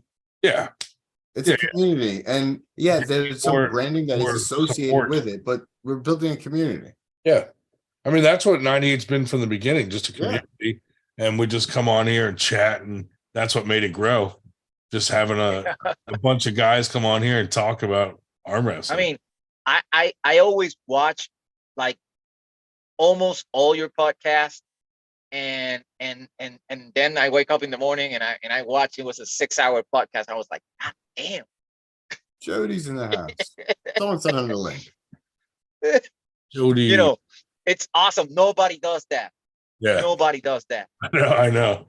And it's all because, you know, we don't really just talk about arm wrestling. Yeah. All of us have become friends because we get to know each other, because we're not just talking about arm wrestling. Yeah. Yeah. So it's been fun. Oh, nice. Jody's gonna come on and say hi. Awesome. Strong guy, that Jody. Oh Yeah. my god, he's a beast. Strong. I haven't strong gripped guy. up with him, but I know he's a beast. Those are the facts. Those are the facts. I mean, just by looking at him, you can tell his hand control is like really strong and all that. Yeah. It's he's a strong guy, strong dude. I've seen him pull a couple of times, and I've watched his show a couple of times. We haven't spoken like directly, like, "Hi, I'm Manolo," and "Yeah, I'm Jody," but I know who he is. So, and I know he's strong. Today's the day. Today is the day. Yeah, but I was in one show that he was on, yeah. and there were so many people, you know. So it was the time that Ozzy was on, and Uncle John, and everybody was on, and Jody was on too. But I wasn't gonna be like, "Hey, Jody," Yeah. hey, interrupting everybody who was talking, So, Well, that's what we're here to create relationships. Oops, yes. I almost sent it to Jody Larrett. No, Go on, Jody. it's Chocolate Thunder. I know. Nice number. She happens to be right underneath him on my list when I type Really? in Jody. Can you imagine you send the link to Jody Larrett and she goes, "Hey, how's it going?" What's up, Jody? Dude, Yeah, that would be cool. send it to Devin right now. See if he pops in. Yeah. Sure.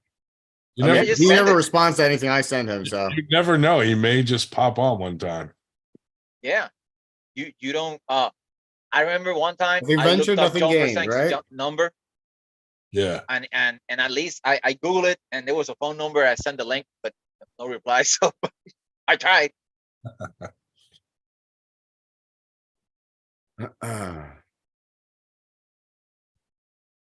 He usually responds to me when I message him, but I don't. Ooh, I Devin? don't usually, I don't usually message him unless it's about something important. Well, I've been talking with Devin for a long time in social media, Yeah. through Instagram mostly. At least no, Instagram, only Instagram. Like when he started on Instagram, we've been talking and all that, and we have like short conversations.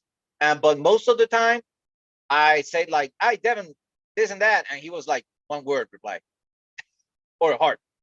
That's it. Yeah. Hey, that's good enough. Yeah. But we can ask Troy because he shares everything Troy's tagged him on That's Instagram. true. He does. So he knows the secret. Troy, if you're on the chat, can you share the secret on how you get Devin's attention? I'll send Troy the thing too. I gotta make a back thing with the 98% thing. I gotta judge. Oh yeah. I gotta put the 98% thing on this. Yeah, we'll do the same thing. We'll put you on ours. Yeah. Jody, what's up, buddy? What up, y'all? What's going on? What's up, Jody? What is up?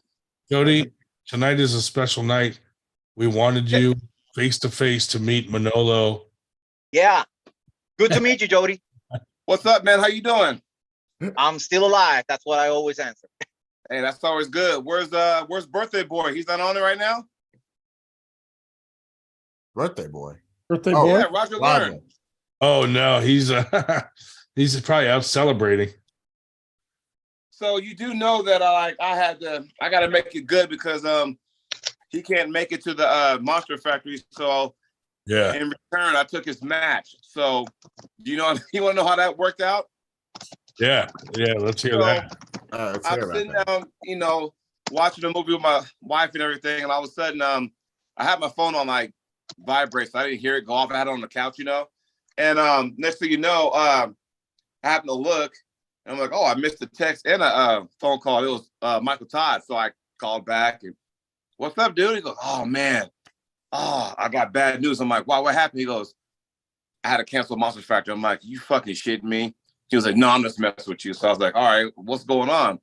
He's like saying, well, Roger can't make it. So Daniel Worley doesn't have a match. I'm like, okay. He goes, so I decided to call you to see if you want the match. I was like, well, let me see. It's right-handed, correct? He goes, yeah. So it's Friday, April 28th, best of 5 right hand with Mr. Daniel Worley. And then I still have my match the next day against left hand against Rush Schrader. Yeah. Oh shit. Awesome, man. Yeah. That's in the same event or different events? Same event, but it's a 2-day event. Oh, I get it. Okay. Yeah. So Nice. yeah, I'm like, all right, Roger, Back to sorry you back. can't make it, man, but I'll make you proud. So Yeah. Well, that's cool though. At least you know, he can say that, you know, someone who's friends with him got the match, you know, like not some random person. and of course in true Roger fashion, he goes, I got the winner. I was like, okay. Of course. Yeah, of course So, he did. but yeah, so I've been a busy man. Busy last month, busy this month. So yeah, I'll be all right. That's cool, man. Glad everything's working out. Yes. I'm all healed from arm wars, and I'm ready to, I'm back to training now. So How was your journey, man? You have fun? well, let me start off by saying every flight going to England was delayed. Every fucking flight was delayed. So if you got a moment, let me tell you the story. So our airport's in Redmond, Oregon, about 30 minutes north of Bend, right? So my son drops me off, and there's like a lot of people standing outside. I'm thinking, what's going on over here? And I'm thinking, all right, whatever. So I get out of the car, and all of a sudden, the guy was like saying, sir, we're gonna need you to go across the street. I'm like, why? What's going on? The alarm went off. I'm like, well, what the hell? Is it like some kind of smoke alarm? So they called the fire department. The police were there. So we're like just standing there waiting for them to see what the hell's going on. Meanwhile, the planes that are landing, people get off the planes couldn't go in the airport. They were sitting there. So they could finally figure it out. So what it comes down to is that I guess some like 5-year-old kid like pulled the alarm. Oh man. It's like, what the hell? So it kind of like, really, dude? So that's how the whole thing started. Cool. So Did you kick his ass? I didn't even know. I just wanted to get in, So at that point, I'm thinking, I'm stressing, man. Hope I don't miss my flight. But it was delayed, no big deal. Then I go from Redmond, Oregon to Phoenix. Okay, that's delayed. Crap. Phoenix to London, that's delayed. And then London to Manchester, and that was delayed. So Neil Pickup was going to pick up all of us from the airport up in Manchester. I was supposed to be there at 2:15 in the afternoon, their time, and I got there a little after 10. Oh, that sucks. And I'm like, and the thing is though, when we're on up in London, I am on the tarmac, right? So they shut off the Wi-Fi. So I couldn't call out if I wanted to, right? And we're supposed to board, and we didn't freaking leave for another hour and a half. So I'm stuck on the tarmac. I'm thinking, you gotta be shitting me. So it got so important that my wife was trying to find out what happened to me. Did my plane disappear? The guys are like calling me, dude, you okay? And all that kind of stuff. And I'm thinking, guys, I'm dead. I promise you, I'm almost there. I didn't want those guys to think I was one of those people, because we all know some of those people that were like, oh yeah, I come to your tournament, and then last minute they just like punk out. I want them to know I'm not like that, So finally, I get there. Oh, Neil's like, hey, we're in the lobby. Come on down. I'm thinking, all right, cool. So go to the lobby. I'm thinking, fuck, man. You got to remember, Phoenix to London, that's a 10-hour flight, okay? So I'm there long enough to where they serve dinner, but I missed that because I was asleep. But I also had breakfast there, too. I'm thinking, all right, cool. So I'm thinking, all right, that's fine. But my knees were shot because I can't be in a 90-degree angle for that long a period of time, right? So international, right? My knees are shot. But finally get there. Neil picks us up, and then we're driving an hour to Blackpool, right? Now, Blackpool is probably not the best city in England, but nonetheless, that's where, Armour's House 3 headquarters were. So we drive there, we get there. I'm thinking, oh, man, it's surreal, because as you walk in, right off the bat, the cameras, the lights are all lit up. I'm thinking, okay, this was where the dark house was, right? Or I'm sorry, the dark card was that Sanderson Devon pulled out. So I'm thinking, oh, this is badass. But they had got 2 houses, right? So I guess you could say Team West or North America, whatever, we had the one house, and all the Europeans had the other house, which is like around the corner. So that was pretty cool. But the whole thing was just fucking fun. I can't tell you the amount of accents I had to deal with when I was over there. Because you got to remember, besides the guys, it was only 3 Americans. That was me, Jaggers, and Mika. And then, of course, John Tyrion from Canada was there. He had Australia, Slovakia, Norway, Romania, Lithuania, the Netherlands, I mean, it was like a lot of just, United and what I Nations. realized. What's that? United Nations. Yeah, but what I realized is that those guys take arm wrestling a lot different. They look at it different than we do. They take it more serious, and it's like going, "Fuck, man, eye opener." But I was glad I got down and dirty with him. So it was cool though. Definitely looked like it was a hell of a match that you had with him. It's inexperienced. It was an experience, but what irritated me. You all saw it, right? You guys saw the match, yes? Oh yeah. Yeah, yeah, yeah. All right. I don't want to talk about it if people didn't see it. But the thing is though, is that I think I'll bring a towel next time because I was so drenched with sweat that it got up on the elbow pad. And I know looking back at it, I was looking at the match differently, and then I'm watching a live chat and they were saying, Jody put some chalk on. I'm thinking they had liquid chalk, by the way. I've never That's dealt not with the same thing. No, it's not No, the it's same. not. Not It's the same Not thing. the same. So, I'll be right Yeah. back. like, so I put this liquid chalk on, then I end up putting too much on there. So I'm going like this and blowing my hands and airing it out because I've never used that before, so I don't know how much to use. And that was an experience. But I was like, you gotta be kidding me. But came back, I know what adjustments I need to make. Yeah. There'll Bring be your more own stuff chalk coming next time. Yeah, but there'll be more stuff coming out. So I look forward to it.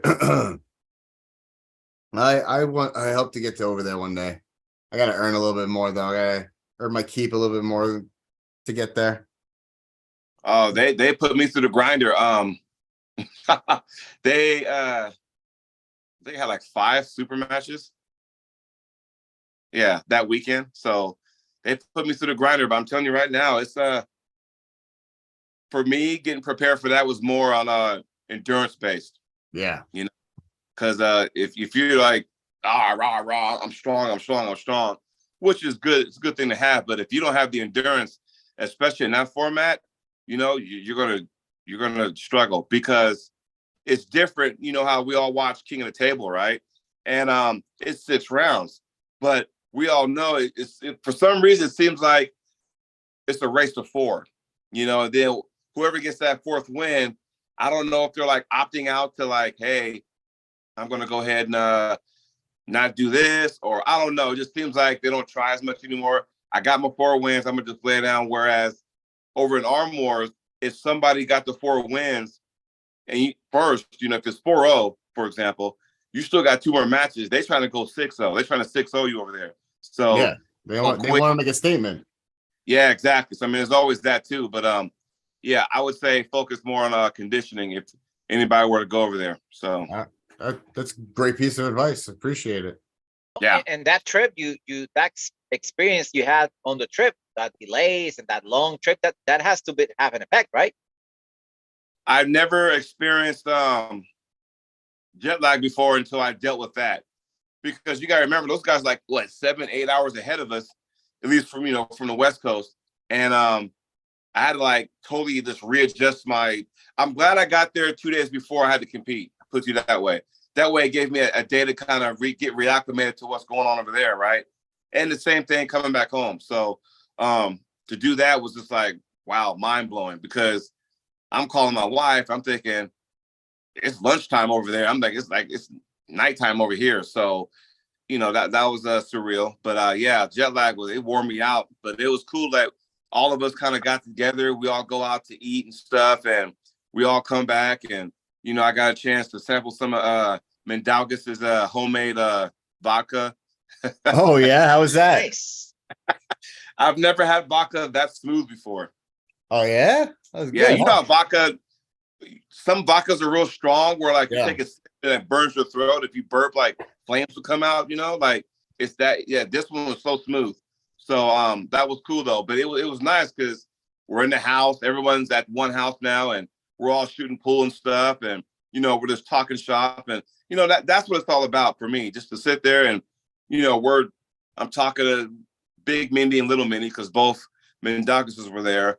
And I'm talking to, and Tom Holland and all the rest of the guys. And it's just cool to sit there and talk shop. And of course, you know, you got to do your headshots and interviews and face offs and all that kind of stuff. And I didn't realize how much production goes into that until you're actually there. So, I'm gonna say this right now on the record, because you guys heard the latest, right? About how all of a sudden these dumbasses get on there and saying, well, Neil's matchup with Michael Todd left hand in 2009 was like, you know, staged. You know, let me go ahead and put this on the record right now. There is nothing staged about Arm Wars. You okay? I just went there. I just performed there. There ain't nothing staged about that. I mean, you go out there and I personally and physically left everything on that table, even some skin off my elbow. I left it on that table, you know? So for some people to sit there and say that it's just, you know, acidine, blows my mind. I'm thinking, are you fucking kidding me? Like, you're going to sit there and get on Neil's case. And I'm not going to say it was Pradeep that did it, but it was on Arm Wrestling News, which Pradeep, you know, runs that channel on YouTube. But to sit there and say, like, you know, I think what burns me the most is the fact that you got different outlets and people doing different things. We got more organizations for these big events than ever before. And then you get these dumbasses that sit there and want to, you know, crap on people. I don't like that. I mean, you got Neil Pickup, Arm Wars with James Statham. You got Marcus Thompson and Paul Maiden up at Armed Gods. You got Ingens doing East vs. West. You got Core Sports in there doing with King of the Table. You know, you got Rebecca Monster doing the Monster Factory, along with the other tournaments that's been around forever and ever. And it's made arm wrestling so huge now. And the last thing we need is all these jackasses fucking shit up, because unfortunately we live in a society where it's okay to like put people down and, you know, hate on other people's success, you know, and it's like, it's just sad. And gain success while doing it. Right. It's just sad. I mean, you know, you got to realize too that it's like, okay, we also live in a society where, hey, there's a burning house. Well, instead of to check to see if anybody's in there, let me get my phone and film it. Like, what the fuck is wrong with you? You know, like, we just live in a society now. It's sad, you know? Sorry, I didn't mean to get my soapbox like that. No. Quite That's right. okay. I agree. I 'cause there's so actually, many guys I out actually agree with you 100%. like there's so much, there's room for everyone. Like everyone's doing their own thing different. Like you don't have to put someone else's thing down to elevate your thing. Just elevate your thing. You don't have to like put everyone down around you to shine. You can just shine. You know what I mean? Exactly. And not for nothing, there is a great opportunity if you ever choose to collaborate with another entity to Imagine. shine even greater. Right. Well, what you also got to realize too, those organizations that I just mentioned, they all have something different, and they all offer something different to, you know, if you don't like Armed Gods, then maybe you like East vs. West. If you don't like that, maybe you like the Monster Effect. They all offer something, right? Where, you know, here's Ingen, you know it's best of 5. So there you go. It's the elite. Whereas Arm Wars, you know, yeah, they got 6 rounds, but you ain't there to pull one match, as of King of the Table does. Arm Wars, you're gonna pull more than that. You're gonna get your, you know, your money's worth. They're gonna see what you're all about. Monster Factory, I mean, you know, you walk in there, you feel like the Hulk because everything is green, but it's cool. I mean, I've never been there before, so I'm looking forward to it, but I'm also kind of wary because my opponent, Rush Shredder, he's been to 2 of them already. I've never been to 1, so already he knows how the format goes and everything goes, so I'm excited for it, but it also offers something different. So when you have all that, why all this animosity for these keyboard warriors? I don't understand that. Yeah, me. To me, I was talking. I made a post on my Facebook group about that. I refused to use my platform to milk every drama and bullshit for views, likes, and money. And actually, I think that's the reason all these people are jumping and doing all of that, because maybe they don't really believe it happens, or whatever they're saying. They're just trying to get views to make out some money out of the drama happening or they are creating. And actually, it's my feeling that it's damaging the sport, because it makes people mad at each other, because there's always people that choose the side, you know, and Right. and at the end, it doesn't help anything. Well, and it's almost like this, and I think I might have mentioned this before on the show a while back, but since I got you guys on here, give me your opinions about this, and everybody in the chat do the same thing. So, how often do you go to a tournament and you have somebody film the event, right? But you got multiple outlets film the event, right? So you'll have Arm Tube, that's Nick Postal. You got my teammate Donald Cruz with a Puller Magazine. You got Brad Cook at 217, Joseph Drellick, MBK. I mean, the list goes on, right? Jimmy G and stuff. So how many tournaments have you guys gone to and you got multiple people filming, right? Now, because everybody's about likes and views and that kind of stuff. It's if you got 3 of those people at one event, and we'll just use Winter Blast for example. So Jimmy G is going to be there. Brad Cook will probably be there. And let's just say, I don't know, maybe Artem, for example. So you got 3 guys there, right? Now, all of a sudden, it's the race to see who can get their stuff put up first. Because whoever puts their stuff up first, they're going to watch that. They don't need the other ones. Which is like, okay, it kind of puts the other guys like, well, crap, I got good footage too. I got different angles, but no one wants to watch it. What do you guys think about that? What's your opinions on that? Well, we all know who's going to go last because Jimmy G takes forever to get stuff up. Oh God, it's whatever. I mean, I actually like watching the different angles and perspectives because it's seeing things from literally a different perspective. And I actually enjoy it. And would it be cool to have them all around the same time? Yeah, that would be. But I know that we're not a very high value. There's not enough money in this sport, right? 150 to 2 at the highest level. We're talking 150, $250,000 is invested into an event, possibly, from what I've heard, based off of all the different things on chatter online. And that's not enough to be able to pump out that kind of quality right away. So I know that. I'll be patient. I'll wait. Especially for the smaller tournaments that are happening around. Who's got that kind of money right now? No, nobody does. So be patient. Be happy we're getting anything in the first place. Any of this content, right? We're on this wave of this awesome sport about to, I think, explode on a level that I mean, I think that it is going to grow very soon, and it can grow very soon as long as we maintain, the folks that are on screen right now and anybody who's in the chat supporting us. We maintain the steam that we have right now about the community and about building it up. We're going to be okay with it, and it's going to explode bigger than ever. In my opinion, maybe the event producer or coordinator could reach out or make a post who wants to come and record and give exclusivity to that guy. Because right now in Puerto Rico, I cover all the events that I can, and like tomorrow I'll have a small event, and I have to ask people, like I ask people not to be streaming the event on Facebook for the people in Puerto Rico. But here's my reason. A friend of mine is putting up the money for the event, and a friend of my friend is putting the other half of the money and his place of business, his restaurant, to have the event. So they are expecting people that want to watch the matches to show up, right?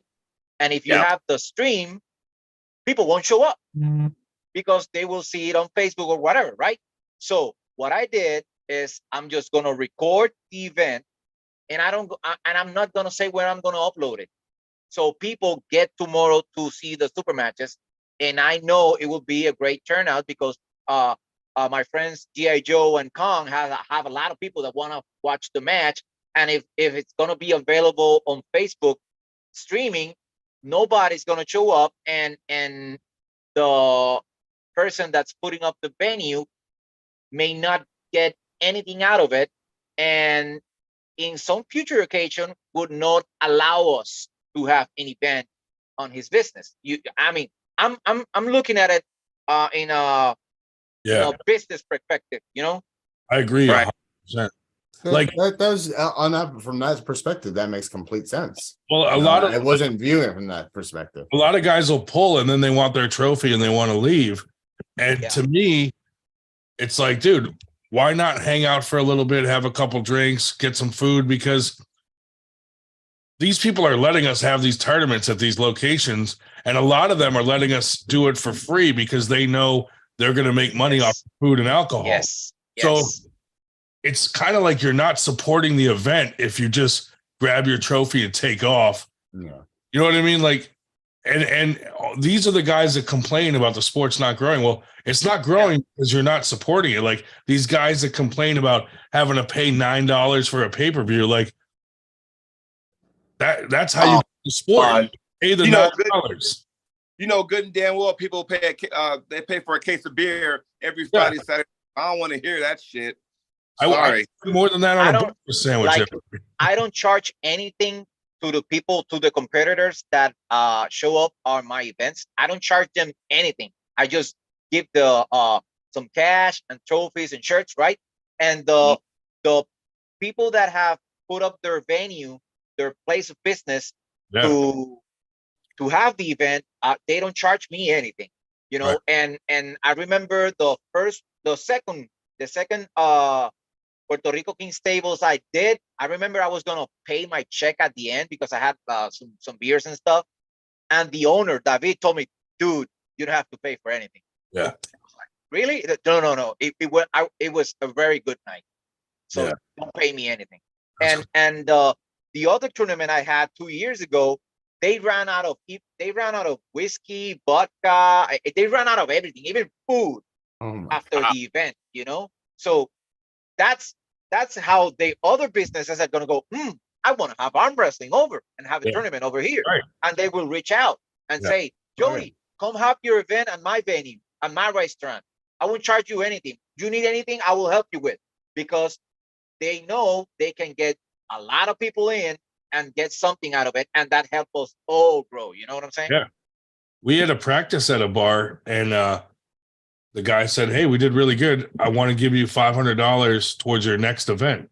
Yeah. Well, then we got the idea of we could go around to these bars and say, "Hey, we want to have a big practice here. You know, if you make over this much, would you be willing to sponsor our next event?"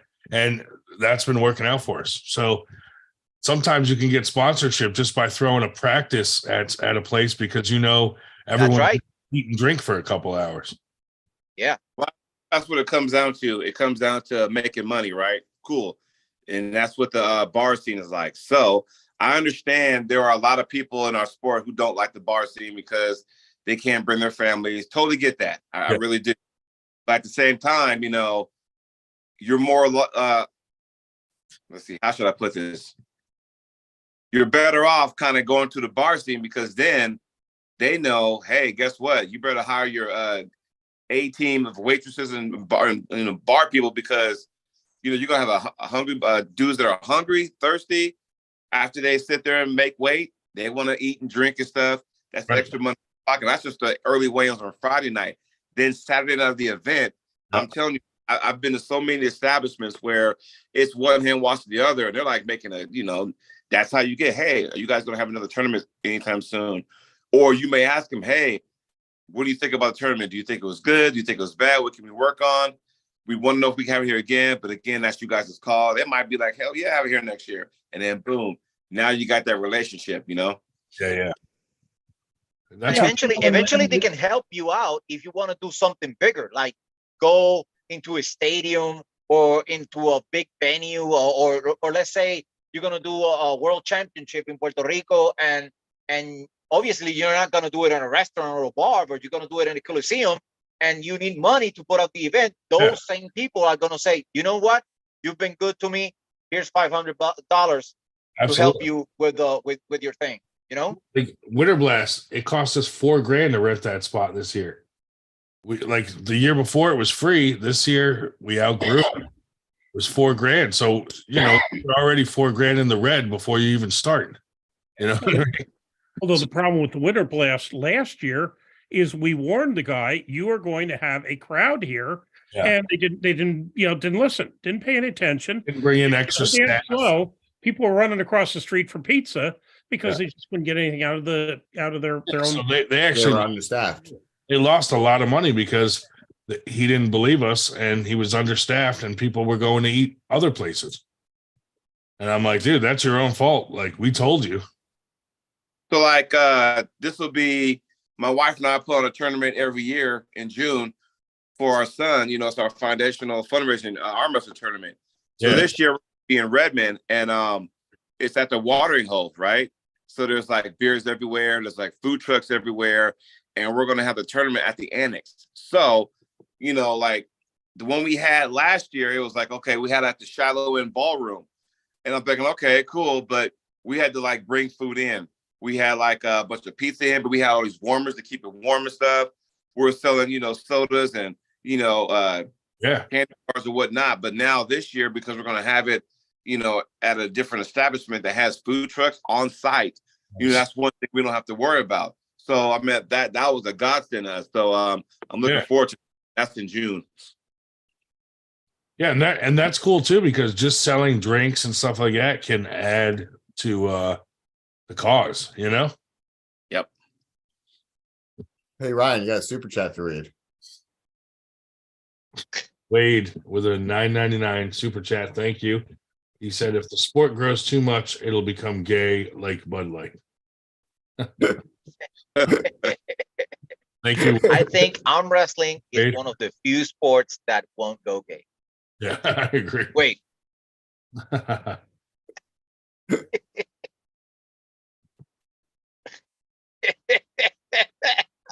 Hey, thank you. What's going to make it gay is the freaking trolls. It's going to make it gay. Yeah. yeah, Hey, you know what the funniest thing is though? The spicy hand holding doesn't make it gay. no, Right. it doesn't. Maybe with liquid chalk, but Yeah. not with real chalk. Like when I first put that on, it was like glue. Wait for it to dry off. That's it was the- sticky. So The liquid chalk is for powerlifting and weightlifting. It's not for arm wrestling.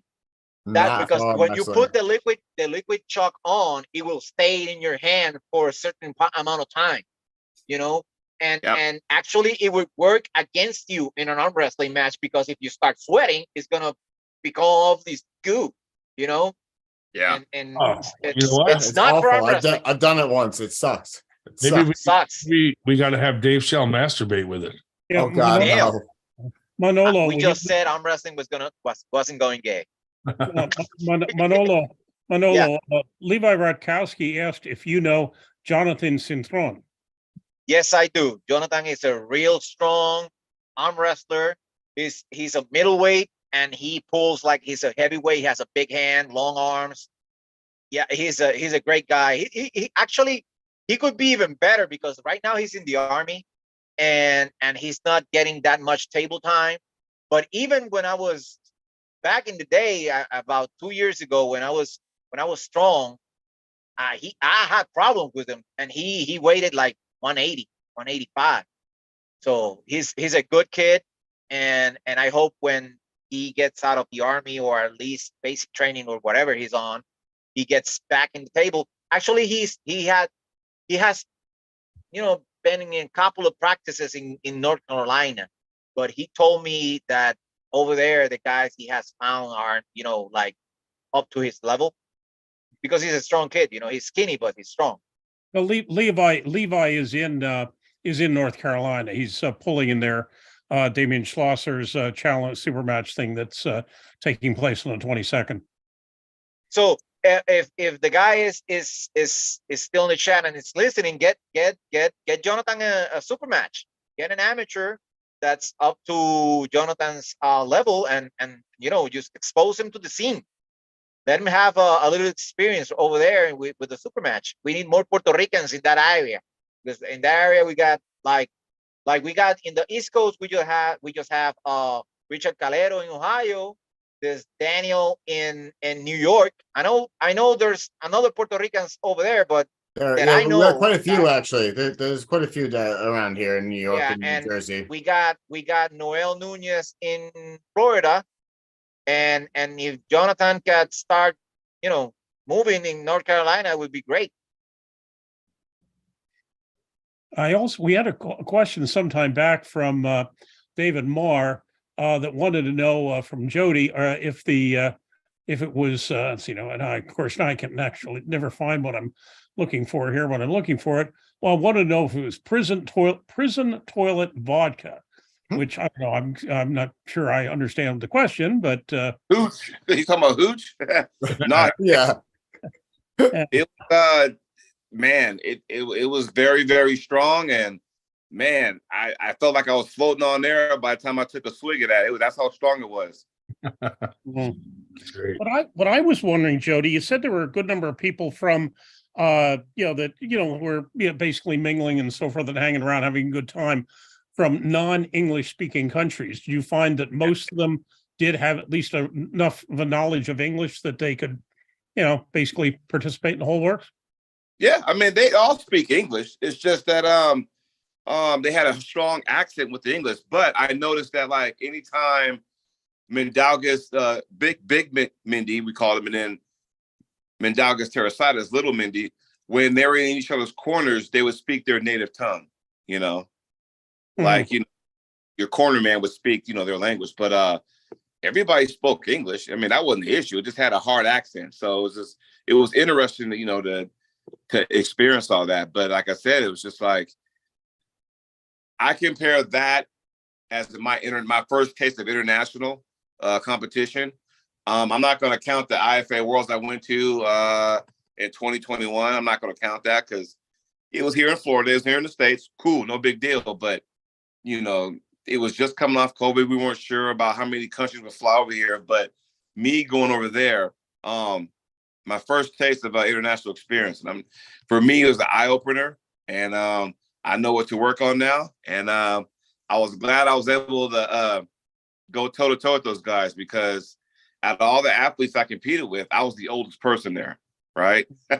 I'm 47 years old, the oldest guy there. The next oldest was like Mindaugas, the big dude. He was 42. The rest were like 31 and under. Wow. Wow.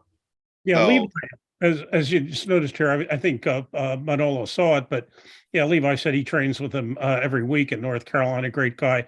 Yeah, Levi actually is coming up very nicely for a young lad. Levi is certainly not old enough to drink. Frankly, I don't think Levi's old enough to vote yet. But unless he, maybe I could be wrong there, but I think, That if is he's the only old enough to downside vote, to having the tournaments in bars. It's Is starting very, having- we well, don't we don't get the teenagers in there. well, that hasn't really been that much of a problem with us. Where they run into trouble, though, is like the IFA Nationals. They can't have juniors because they're in a casino. Illinois law Also, cannot be but in the also on the casino. West Coast, right, Jody? What's that? You can confirm this. On the West Coast, they're a little stricter. They don't let underage people at the bars, right? Correct. Like, so they don't even have teen division or junior divisions at some of these tournaments. Well, No. we raised the question with that with Maryland because they're starting to do these things at a some of their stuff at a bar, and a couple of their team members are under 21, and supposedly once again everything varies by state. Maryland apparently they can't sit at the bar, but they were allowed in it. Now in Pennsylvania, unless it's changed recently, you can't underage. You have to have somebody basically, in effect, a guardian who's over 25 with you. So you can't have like somebody's 21 and somebody's 20. But if you're 20, you can be in the bar. You probably can't sit at the bar. You certainly can't drink at the bar. But as long as you have somebody older with you, because it was in fact that Jarrell, who sometimes comes on these things, is not yet 21. I said, I'll adopt him for the night, and they said, Maryland law, no problem. Like, he was allowed in. He just couldn't sit at the bar. I will say this to answer your question too, Dan. Yes, we're strict about that. However, if you do hold a event at the bar, it all depends on what it is, because some bars would be like, no, you gotta be 21 and over, whereas others it's like a sports bar where they can be in there, but they got to be out by a certain time. So Gotcha. there's always that. So I mean, it all depends on what bar it is, you know. Yeah. There's a couple bars in Washington that were like that, where, you know, hey, we had our East versus West qualifier early in March, and anybody in 21 couldn't be in there. Whereas we went to a different venue, and a couple years ago at Washington State Championships, you were allowed to go there, but you had to be out by a certain time. So, Okay. you know, it all depends on what it is, but a lot of it depends on, okay, if you start at noon or you start at 2, and we all know more oftentimes than not, you know, what event starts on time, you know? Oh, None of them. None of them. never. You know, Pennsylvania has some remarkable liquor laws, which, you know, remarkably stupid liquor laws, but of course it varies by state. Yeah. Yeah, and the problem is That's a challenge though, because then you know, you don't expose the talent that's out there, because we got some teenagers that are monsters over up in the East Coast and you know, Northeast, and I'm sure you guys do too. I've met a few of them when I went to the Cobra Classic. That some of them were there, and I was like, these guys were beastly, and they were telling me the issues that they had, you know, competing. Like they can't compete at all the tournaments because of the bar issue. And I was like, wow, like, we don't have that issue on the East Coast. Did Well- you know well, that there's a so now we've been made a joke over the decades and years that, you know, because we had 3 nationals, you know, you had the USA nationals, the unified nationals, and the AAAs, and now the year I went to 2017, we had 1 national. Now we didn't broke out again, so now we got IFA nationals, we got a USAF nationals, now we have an amateur nationals. So it's like, now we're back on that. So to put this on the radar, do you think some of those teams can go to an amateur national maybe? Yeah. Yeah, most definitely. I mean, I think that can be something that they can go to and train up for. I think Yeah. some of these guys, like, they want to be more active in competition wise. They want to get that ready go experience in a tournament setting, and they're feeling slighted that they physically, they're too young to travel out that much further, or they have to latch on to another guy who's going and say, hey, would you mind me tagging along? And they don't want to feel like, you know, a mooch the whole time as an arm wrestler. You know what I mean? I don't blame them. You know, they want to be able to go in their own backyard and compete. And I gotta tell you, I didn't realize how sparse tournaments were the further out west you go until I went out west. I was like, wow, like we have them almost once every what, Dave? Every weekend or every other week? They're already starting to load up. If you just take the Northeast, which is basically everything from Ohio to the Atlantic and from, you know, Virginia north, you know, we already have a couple where we have 2, 3 on the same day. Now, luckily, in most cases, they're far enough apart that they're really not stepping on each other, but not all the time. I mean, we've had dates where we have 5 tournaments on the same day in the Northeast. Wow.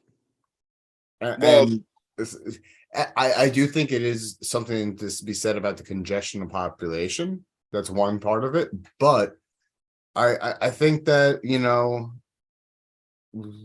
like you said, we need to find the venue that's going to have the availability. We need to pick the right venues so we can expose all the talent, because you're not going to do yourself justice in picking one venue that just looks cool. That's like, oh, this is nice and appeals to only one set of the crowd. You know, you want to open it up to the floodgates to everyone to help grow the sport. Yeah, Levi says that he is confirming he is a teenager. He said he has not had any bar problems yet, not yet at least. And where's Levi? North Carolina. Yeah, so he's on the East Coast. It is a West Coast problem. And since Grondin has temporarily disappeared, Wade has 9999 super chat. So now am I the only one giving super chats? The sport needs to get bigger. Actually, no. Earlier in the evening, we actually had a super chat battle going on back and forth between Robert Kelly, TJ Foley, and let's see who else. Help me out here.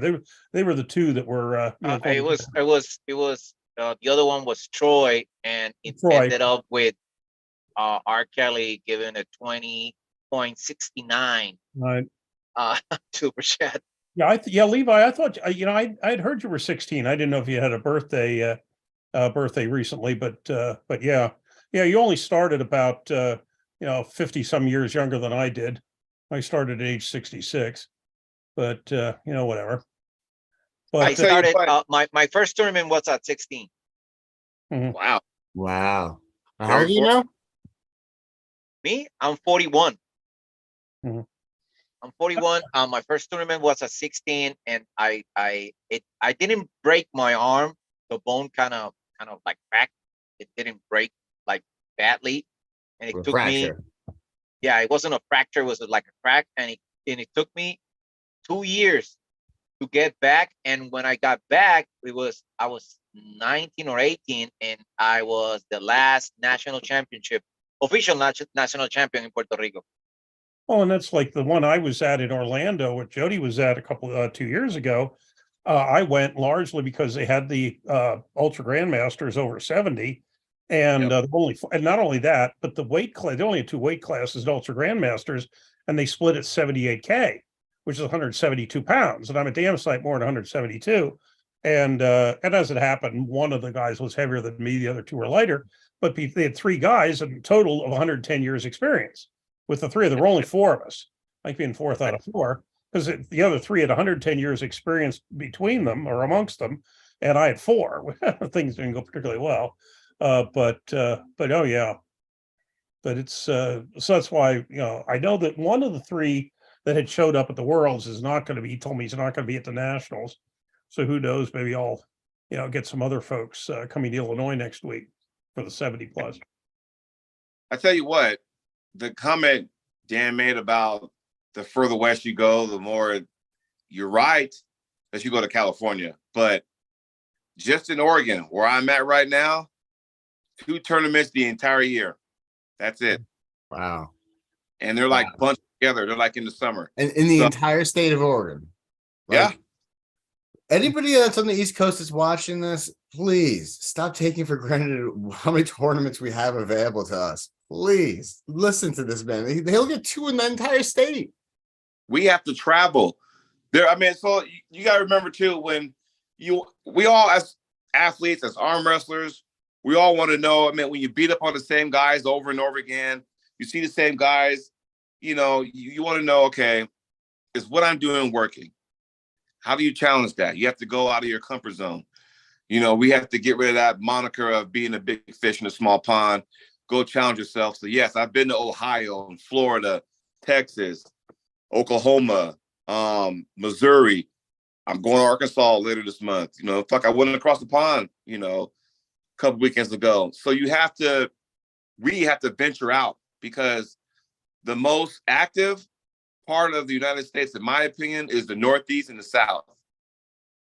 Then the Midwest would be in a close third. Other than that, the West Coast is just spread out. Maybe because the states are bigger, but it's spread out. I mean, Washington has 1 tournament. Well, now you can say 2 because they have the East versus West qualifier. Outside of that, there's only 1 tournament, and that's Washington State. Hell, Oregon doesn't have a state tournament anymore. So there you go. So there's that, right? And the only 2 tournaments in Oregon is the one my wife and I put on in June, and that's a fundraiser. And then another one is another fundraiser for suicide prevention. That's always the big one. That is it. And that takes place always the last Saturday in July. That is it. Well, now in Bend, how far are you from the big population centers in Oregon? Are you? I'm in Central Oregon, so I'm like 3 hours away from Portland.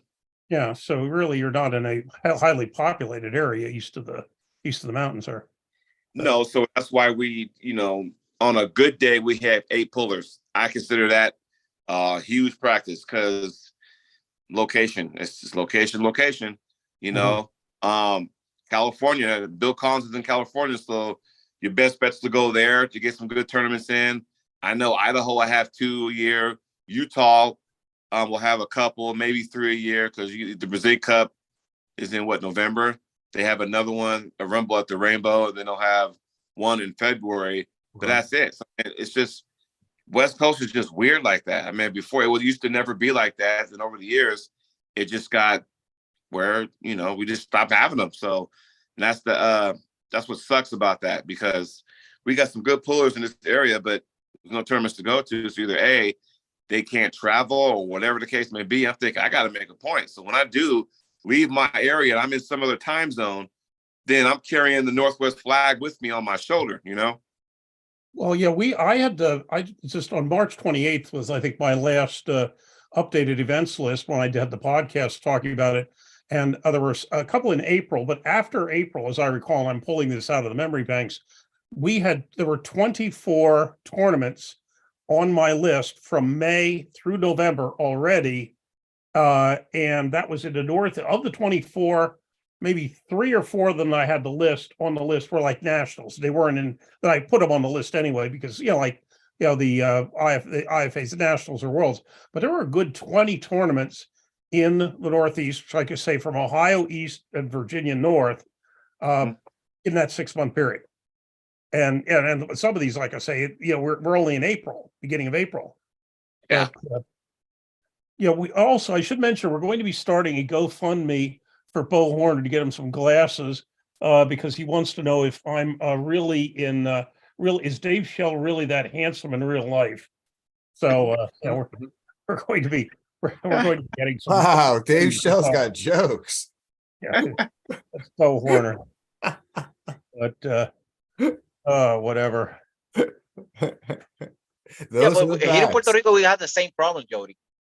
Really? We are 100-mile by 35-mile island, and for us to put up an event is really, really, really hard, because we are a small community and guys end up competing with one another to put up an event, and most of them won't support any other event if it's not theirs. And even with practices, like I live in Maya West and there's a group in Cabo Rojo, I can't practice.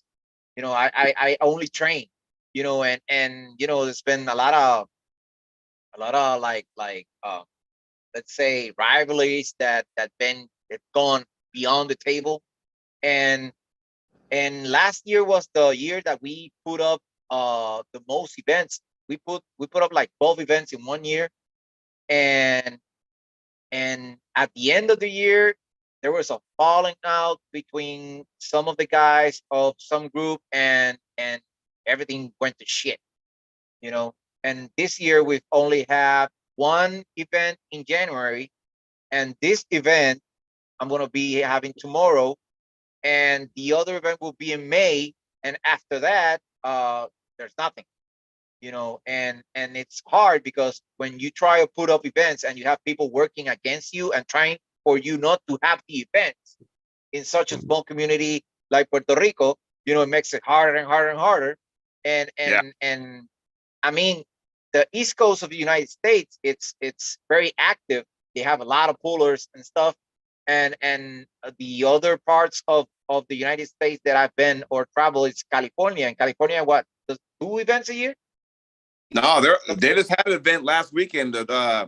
It was Northern California versus Southern California. And actually, that was I saw the videos on that, and that was for bragging rights. That was something interesting. And by the way, tomorrow in Oregon, we have our rankings practice. So what that is that because there's not a lot of tournaments in Oregon, we all conducted a rankings, and you go one-on-one for someone's spot in the weight class or in the overall class, right? Just to give a shot in the arm, because if we don't do something like that, you know, to motivate the guys. Screw it with arm wrestling. There's not enough tournaments. I'm not going to do it no more. And we're trying to move the thing forward. So we did that. 2021 is when we started that. So we have like every 3 or 4 months. So we got one tomorrow. It's actually here in town. So, but yeah, I'll be reffing and stuff, and we'll be having matches to kind of get everybody something to train for, something to look forward to. So, but yeah, that's what we do. Well, I should add here, Levi wrote, Jody, since I don't think you're watching it, Jody, your YouTube videos are awesome, by the way, some of the best training content I've seen, and your personality adds so much to it as well. So you got a big fan in North Carolina. We also have Wade for $4.99 super chat. asked a question, Jody versus Beerman, a good match, question mark.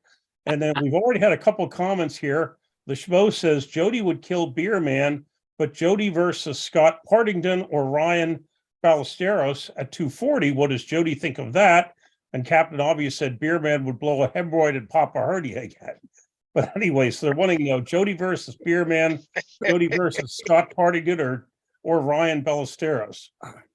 Well, let me start with Beerman first, because there are two matches I really want. I really, really want. And one was supposed to happen at Arm Wars. It didn't happen, right? Okay. That's Uncle John. I still want that match. Maybe that'll be a match we'll have down the road at Arm Wars. Okay. Beerman. Well, if I didn't go to Arm Wars this year, you know, I would have been at Winter Blast and kicked his ass there.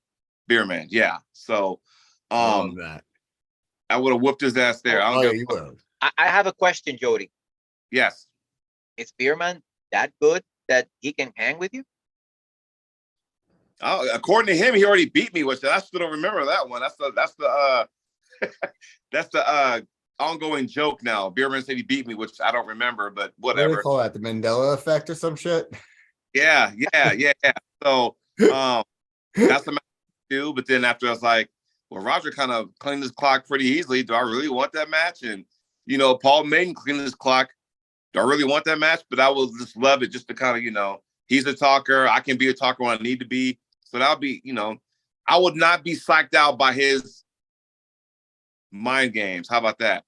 As far as Scott Partington and Ryan Ballesteros, those were the guys actually. They pulled for the number one, I think they're like 240 or something like that. It was the number one spot in California in the 240 class. And Partington's from Southern California, Ryan's from Northern California. And I pulled Ryan a couple years ago at the Hawthorne Kenny Boston Memorial, and I had popped my pec pulling him. So I kind of laid down the match. That was the only time I pulled him. I would love to run that back. Partington, last time I pulled him was the 2017 Nationals, Masters class, left hand. Good guy, awesome guy. He did a bitch move, but awesome guy. He faked an injury or some shit, and I kind of let my guard down. He ended up pinning me, so I'm like, "What a bitch move!" But you know, I guess you do what you got to do to get the win, right? But Yeah. you know, I locked up with him. He went to hit, and I kind of held him there, and either he hurt something or he pretended to hurt something.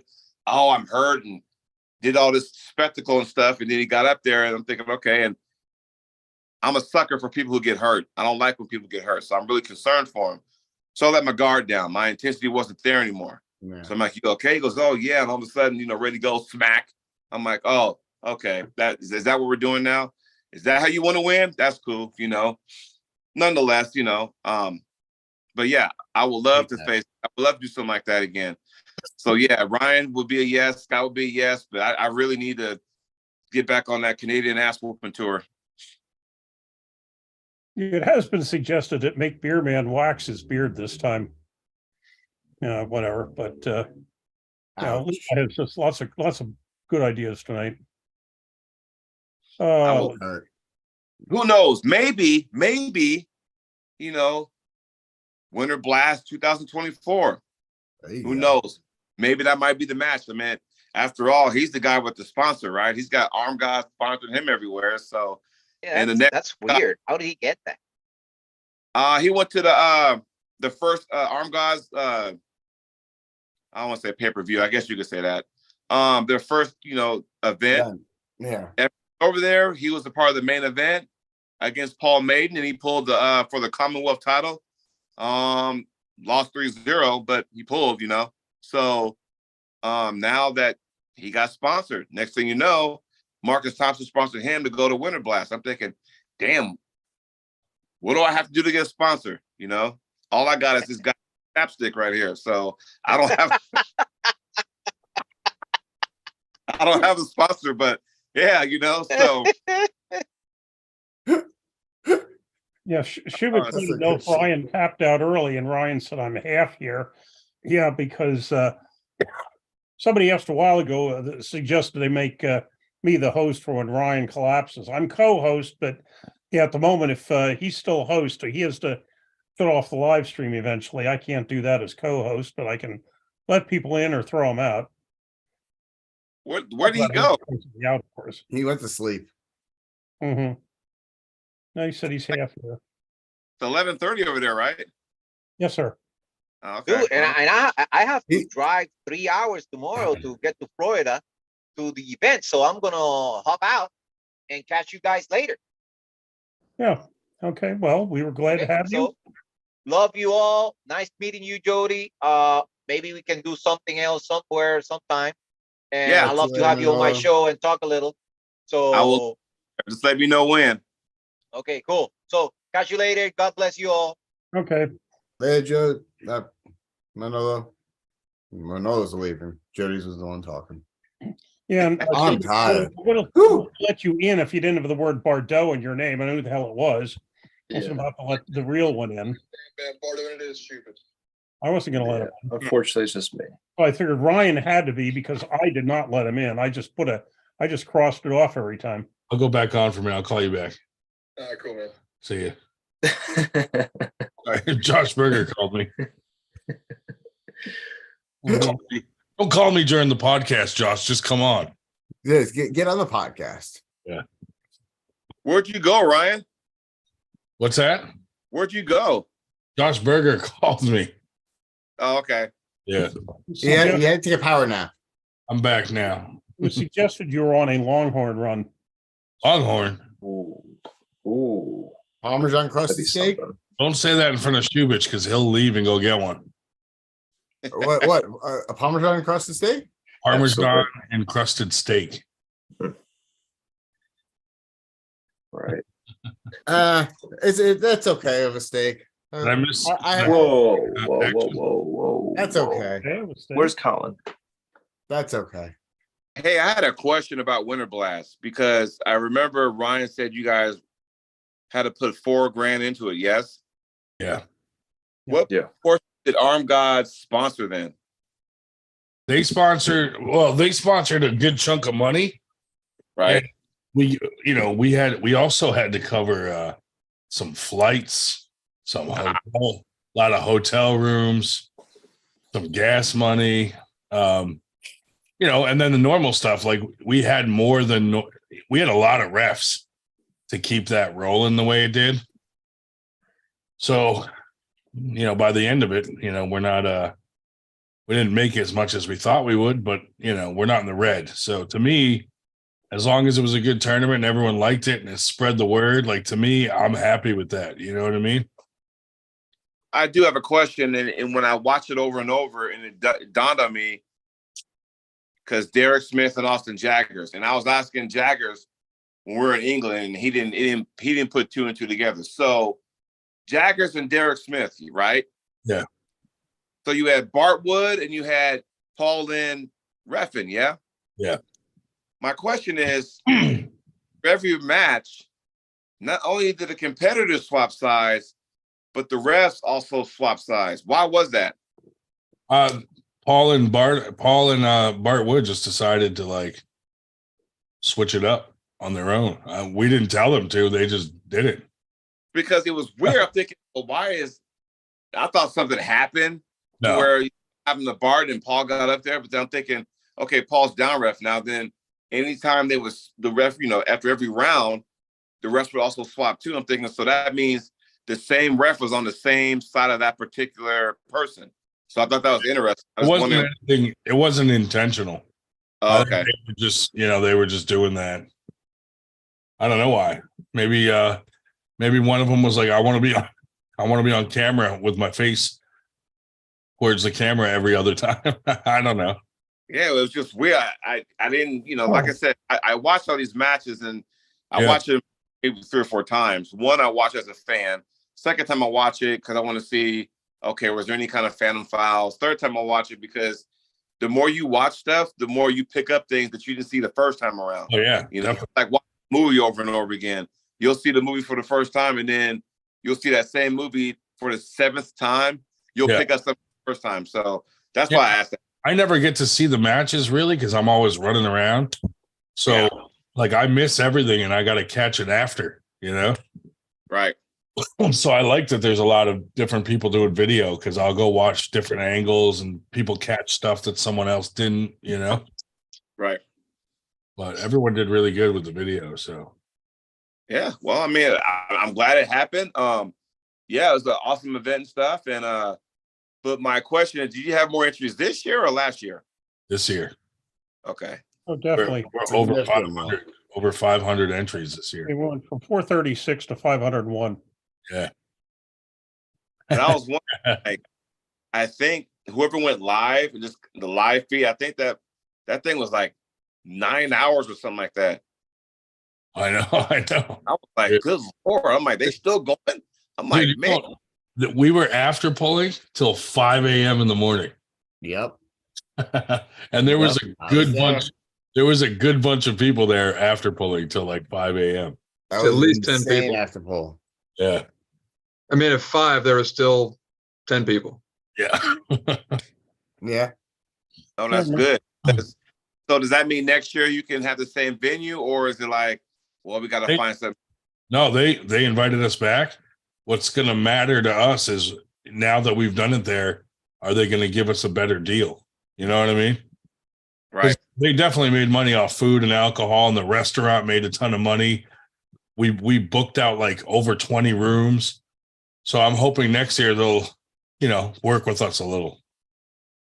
This year we had to kind of prove ourselves, you know. Right. No, I mean, hell, you know, what I like to do too is that whoever films it, if I'm going to a different establishment and say, hey, here's a example of what our tournament did last year. Yeah, Just so they can hear what's going on. Like, oh, that's pretty cool. yeah. And then, no, we just, you know, now you got over 500 entries, you know, as opposed to 400 and change, you know? Yeah. That's exactly what happened. Like the first one was like, you know, 4 something, and now we're at 5 something. Hopefully it'll continue to grow. What other tournament in the States that you know of that eclipsed 500 entries? I think Keystone's Keystone had more. Keystone had more. I thought Michigan State. Michigan State, I thought was another I thought big one. Michigan State Yeah. did, but then somebody said the last week that they don't think they've ever hit 500. Now, Huh. the infamous Chuck, what's his name, said he thought they were at 524 last year, but I don't know. But the only ones I know of that were large: Keystone, Michigan State, and then they had a real crowd in Alabama about a month earlier. I don't know how many, but it was huge. Oh, Alabama State was in February, so it might have been. Yeah, they had a real crowd there. It's I still don't- cool though, because like a lot of the ones that are huge like that are state championships, or They've Big- been running for years on end. and they've been running for years, and it's only our second winter blast. You could almost call us a regional championship. Yeah, kind of. Like the, Yeah. like the Northeast, basically. Do you think it'll get to a point where you have to have a 2-day event? It's getting close. It could. Yeah. It could. Yeah. If that, especially at that venue, if we had a bigger venue, we could probably pack in like a 1-day event, but you have to have multiple tables, sections running, multiple rests, but that would be really hard to keep up with. And I think it'd be nice to be able to do a longer, even with less tables. So then you get more focus on what's actually Yeah. happening instead of everybody spread out. We had two pro classes going on at the same time with 76s and 54s. Yep. So I Right. mean, how can you really, even the guys that are filming, they can't film That's 2 pro classes at once. That makes it that's tough. that's what's a bummer at Keystones is like if you go watch the pros, you're missing your amateur buddies. If you're watching amateurs, you're missing the pros. So like they're so spread out that kind of sucks sometimes when you Yeah. You know, they were outdoor in 3 separate tents. You had the amateur tent, the pro tent, and then the third was like it's novice for a while, masters for a while. And they're not, I mean, you really do have to go from one to the other. You can't Yeah. stand somewhere and watch them all. I did that like was that. I did like how New Way was set up, to be honest. They had the amateurs going earlier on in the day, and then the pros weren't expected to come in. The pro registration was started later in the day, so they came in later. Now I came in early because I had some of my teammates that were amateurs that were competing, so I came in to support them, and I hung out for the day. So I kind of liked it for me and my team, but I could see why others wouldn't like that. Well, the problem with that, Angle. to be honest, the problem with that is we did not want to do that because we were telling the hotel, because like we just talked about the hotel, we wanted the hotel to do very well. So next year they give us a better deal. Yeah. And what we're concerned would happen is that the amateurs would pull first, and a lot of amateurs are going to pack up and leave when they're done. And they did. I Yeah, mean, we still had a decent crowd, but no, it was a lot emptier for the pros than it was for the amateurs. If you're trying to do like get promotional video and stuff like that, you want the place to look packed. And so, all so the if you do a 2-day sponsors- event though, then you're gonna split that up big time, I right? know. Well, but You- that's if we get to that size where we would have to split it. Yeah. No, So but- I think a good segue into that would be to split it up and divide it to see if that would work. Because if we're growing that rate, instead of splitting it up into 2 days, while we'll still have everyone in this building at the same time, relatively, right? We can start off with like the light guy, the super heavyweight with them and work their way up and have some level of overlap or whatever it may be. So that way we can still coach it, have people, the pros come that will want to come in. I don't know. It's something Well, we can and our develop concern into. also, to be rude about it, or to be rude, bold, and nasty, our concern was we said this is the way we want to do it. And a certain individual who was supposed to be doing a limited number of things for us came in, took over it, and did it the whole way he wanted to do it, Oh, okay. whether we wanted to do it that way or not. Not Yeah, to that mention was the worst stigma with that. But there are pros and cons to both. And I like Yeah. what you're saying there, Dan, that if we would expect every amateur to have a pro watching them, that would be great. But we can't expect, No, we can't expect that all day, But I would No. like that. But we could do something that has to be going on that gets people there all day long, but then not necessarily pulling all day long. Yeah. Well, in the Schmo Some said, kind of a draw, vendors, things like that. There's something we can have going on. That's why I always try to have vendors there, because when you're not pulling, you can walk around and talk to people and look at different things, like Lucas Raymond being there with all his handles and all his contraptions. Like Yeah. people were going over, buying stuff, talking to him. Like I like to make it more of like an event than just a tournament. You know what I And the mean? beauty, if you're staying there overnight, the beauty of having the hotel and the venue is you can have the live feed going, go up to your room, be paying attention to what's going on, so you don't miss your class or whatever. Yeah. Take a little break and come back down, because a lot of it's comfort for people. They want to be able to kick their feet up for a minute.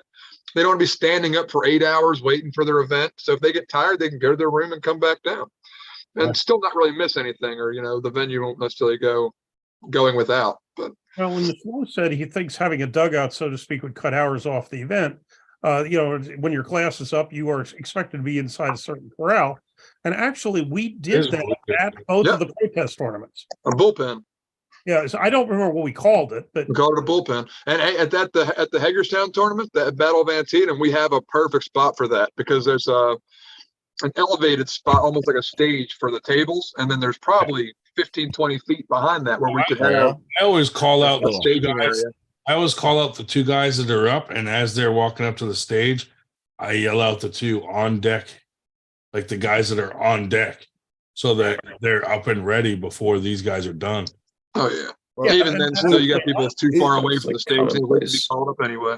With some of the bracket systems now, the Ayers, you can actually probably display it on like a screen though, and Yeah. then you'll have Actually, your name. The name's clearly saying these are up, and then your boys will be like, "Hey, you're up. Get your ass up there." Yeah. Well, we need to get that from Corey Miller. He's a Yeah. big Ryan Grondin, the recipient of that latest update. Ryan Grondin needs this. well, I have been at tournaments, and I'm trying to think if one of them, if it was Kalen Bryan was doing it, where they had all three. That here's who's at the table, here's who's on deck, and here's it. I think she called it the bullpen. Yeah. Where it was, they had three in a row. You not only knew who was on deck, but who was after them. I think they said like they said who was up, they said on deck, and then like runner up or something Whatever. In the hole. in the hole. Oh, maybe it was in the hole. That might That's have. old baseball terms, guys. What's your take on all this, Jody? Like, do you think you should have like certain people coming later or this or that, or just do it all at once? Well, let me answer the on deck thing first. first and foremost, whatever weight class is up, have your ass there. Yeah.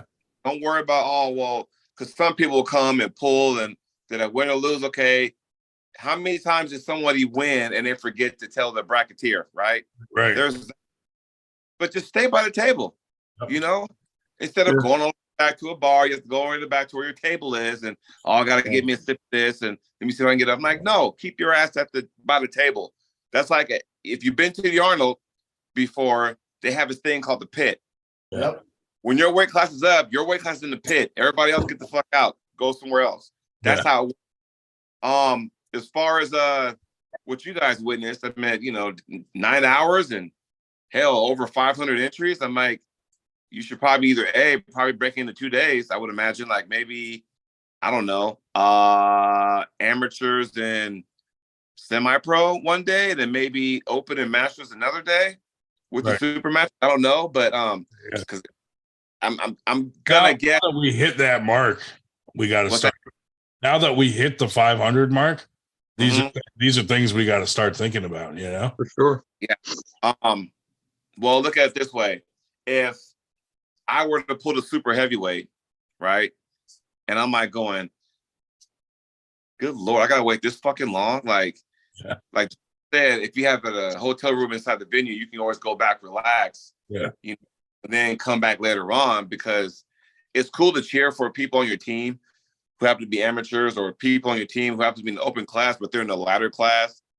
But at the same time, if you're going to compete in the supers, your energy is starting to dwindle like this, and you can't get hyped up because you've been there for so long anyway. Yeah. It's hard to pick up some kind of adrenaline, right?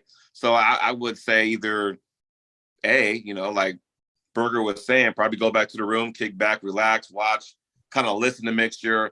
Hey, they're in the heavyweight class. Okay, cool. That means supers are the next. I better start getting my butt back down there and start getting my head on right, know? Or just say, you might have to break into 2 days because that went nasty. Yeah. Yeah, I mean, and that's the thing is, now that we're getting this big, these are the conversations we need to have, But it was nice having the bar give us that deal on the hotel block, because really it was maybe $20 more than the cheapest hotel down the street. Yeah. And way nicer and right there. So I mean, it was $130. Well, after taxes, $150, but it was like a $250 room. So wow. It was really like a nice $150 room, to be honest. It wasn't that big, but it was really nice. I mean, the stuff was clean. They were nice, yeah. It was very nice, but it wasn't that big, you know what I mean? It wasn't like a suite that we got, No, they weren't suites, yeah. But it was well worth $150, and to be at the venue made it worth. That was clutch to be at the venue. That was so convenient, and that saved me. Hey, even a cheap bastard like me paid for 2 nights, even though I only live an hour and a half away. The best part though is everyone, despite the length of it, everyone always says that our tournaments are the funnest tournament they've been to. Which that's what I like to hear. Absolutely. I think it's long and a great. We want it to be a long, good time. We don't want you to want to leave. We want you to want to stick around and after pool when your class is over. Yeah. I got there at 10 o'clock or 10:30, and I didn't actually leave and to get back to my room until 5 a.m. or 4:30 a.m. Yeah. Dude, the funny thing too is like there were a couple pros that were complaining about how many amateurs showed up. I mean, we had one class, would it have like 27 amateurs in it? Yeah, I think it was the 98 amateurs. 23. Why was a pro complaining about that? That's what I'm saying. And Paul Lynn, like it's someone that we know that was complaining about it, and Paul was kind of bummed out about it. And he's like, dude, now I just like lost respect for that guy. You know what I mean? Because he was like, you want to grow the sport, you want to see a lot of amateurs come out. But the thing is, not everyone is in it to grow the sport. You know what I mean? He was just honestly griping selfishly, you know what I mean? But not everybody thinks like we do. We want everybody to have it no matter what. You know, he was just, from his perspective, that's how he felt. But you know what the funniest thing is? That's the entire premise of what we do, what the 98% is about. For a reason, for God's sake. Dude, Bart Wood comes up and he goes, whatever you guys are doing, it's working. He's like, I haven't seen this many amateurs at any tournament ever. He's like, this is ridiculous. And I was like, thank you. Oh, you get that from Bart Wood, who's been around the block a while. You get that all in. Yeah. So take that and go, okay, how can we build on that? Yeah. You know, that's real positive reinforcement from guys who probably seen this go up and down. So Yeah. it's like, that's the awesome thing. Hell, maybe if that's the case, maybe you can do an amateur only event. I don't know. Dude, the funny, But Ryan, No pro. funny joke about that is when I was telling Paul about all this, I said, dude, we ought to throw one where just no pros allowed. And Paul was like, you guys absolutely should do that. But then all the pros around here are going to bitch about that. And I'm like, yeah, but it'll be like The point. a That's the fuck whole point. you to the guys that were complaining about the amateurs. yeah, but Ryan, Bart was saying that about the pro class. The pro class was stacked too. I know. No, he was saying the pro class was a bunch of amateurs.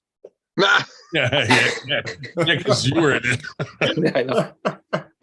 That's what he really meant. Yeah. It was 2 amateur classes. That's why there's so many amateurs there. Well, The thing is, we had 6 classes, Yeah. both arms. I mean, it's not like, I mean, I've been to some tournaments where they have 20 some people in a class, like some of our earlier ones would protest, but we only had 3 classes, 3 weight classes. Here Yeah. we had 6, and we're Six, still stacking them up. yeah. The lightweight and middleweight. Heavyweight did not have as many, but Right. lightweight up to 220, they were fairly large classes. Yeah. Well, that's just Indeed. human beings in general. There's not as many people walking No, around that are in shape at 240. Not a whole lot of Sean Latimers. Right. Yeah. 240. It's hard. Yeah, 340. But a lot of times, yeah, it seems like tournaments, the lightest, the emptiest class is 220 to 242. You're either under 220 or you weigh a ton.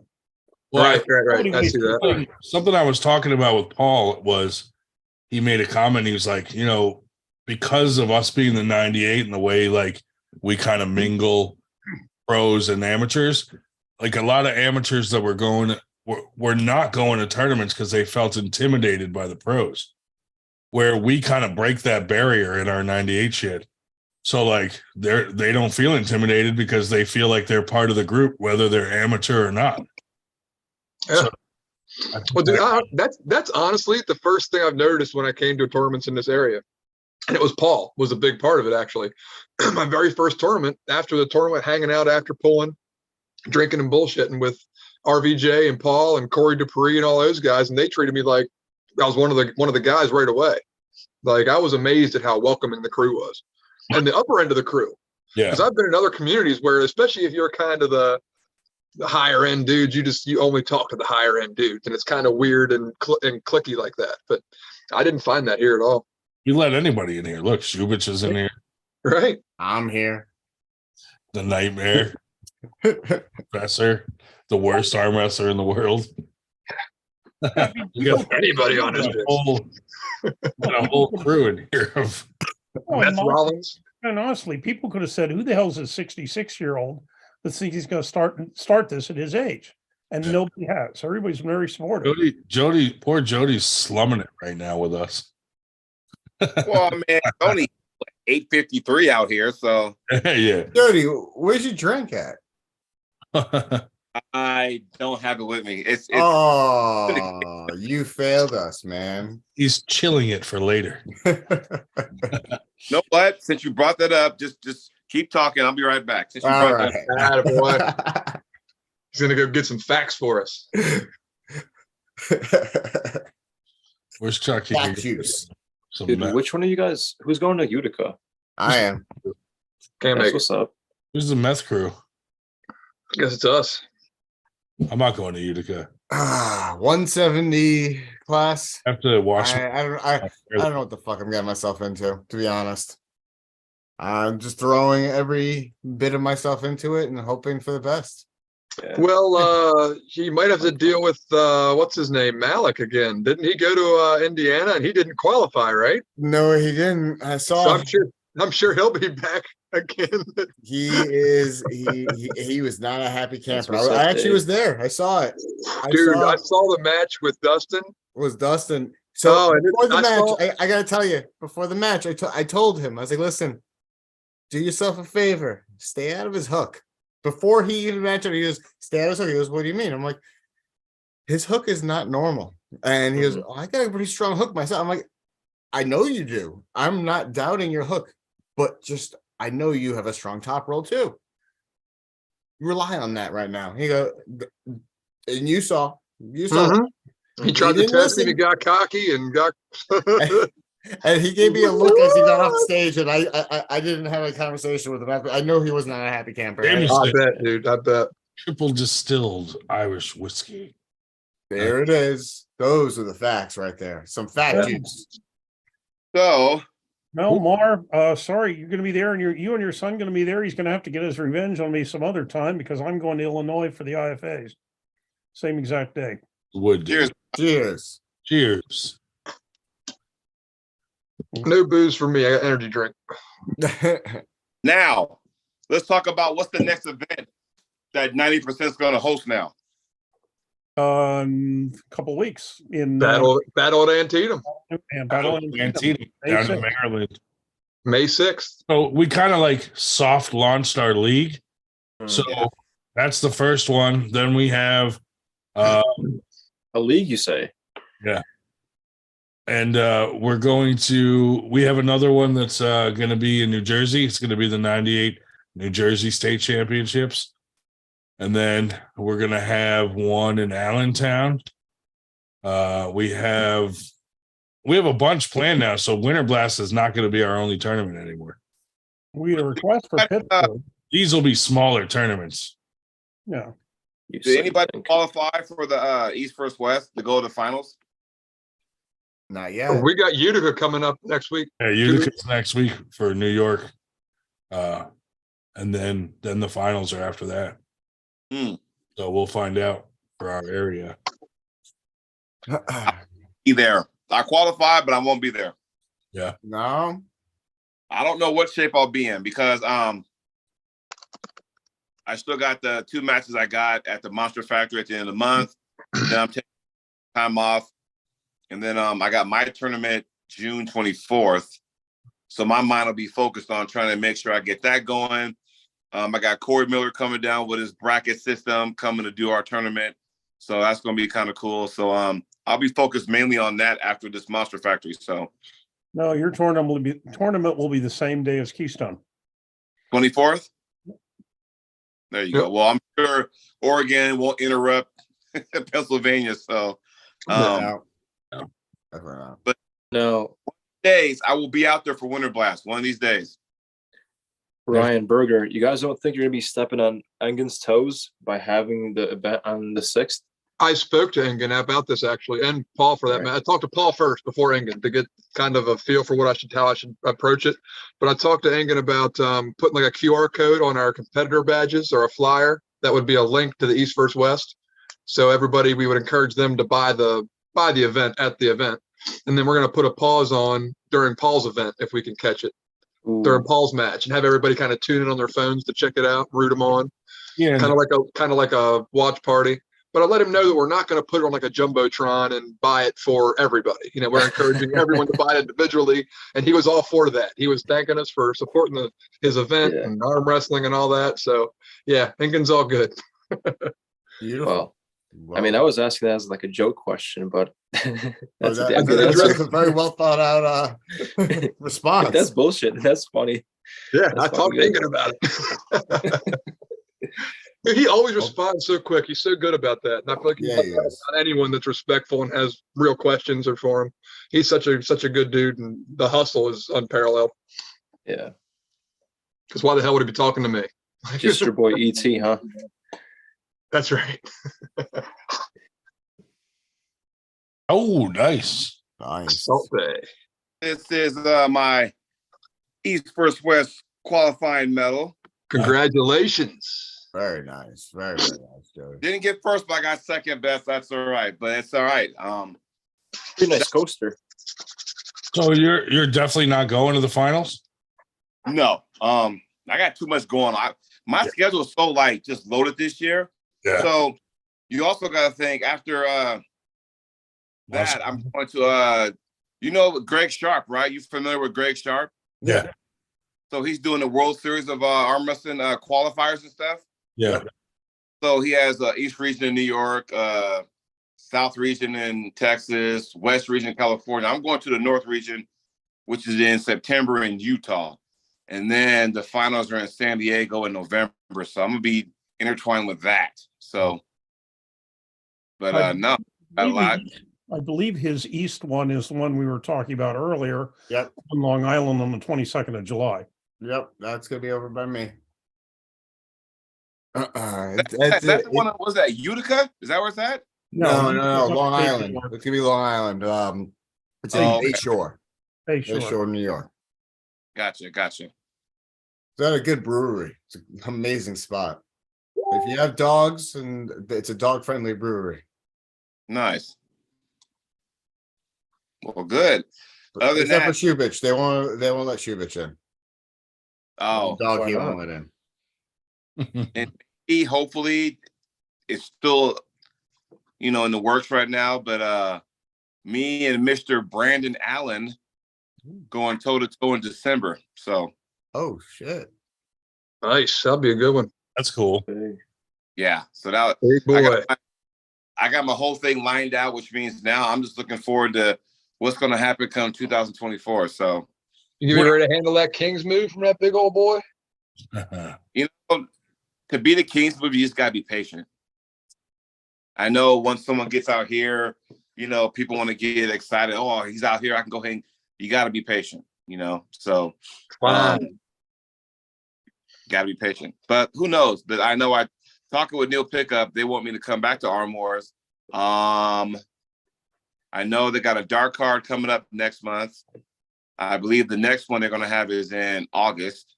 I don't know if I'll be at that one, but maybe the one after that. I don't know. So we'll see. I mean, a lot of stuff up in the air. We'll see how it all works out. So I still want to go to Winter Blast at some point, 2024.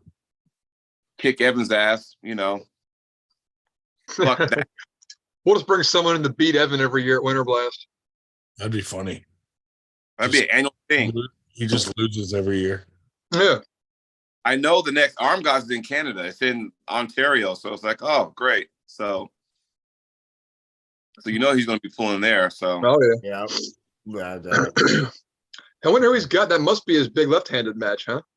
That he's been saving himself for. Have we heard about that yet? I haven't heard anything, but I know he's not pulling his left until that event, I believe. Right. So who's he pulling? What's this big mystery opponent? I don't know. I mean, I knew because I'd be interested in that because Is it possible that it's like a to be determined opponent? Like, does someone have to pull first to figure out who he's going to pull? Like, I don't know why we can't know who this is. well, funny you should say that because tomorrow, well, I guess, we're 8 hours ahead of us. So that would be,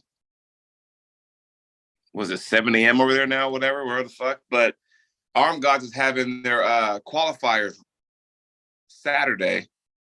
So that may wind up seeing who gets to pull at the Arm Gods 2 event in Canada. They're going to have that Saturday. So that makes sense there. Okay.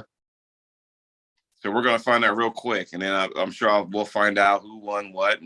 Because those guys in Arm Gods, admit Tom Holland is like the middleweight champ. Well, he was at Arm Wars. Solid. Yeah. Alskis is the super heavyweight champ.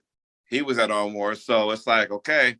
Yeah. They're the title holders. But the Commonwealth title is up for grabs because Paul Maiden pulled Evan, beat him 3-0, but said, hey, I'm going to retire. So where the fuck that means.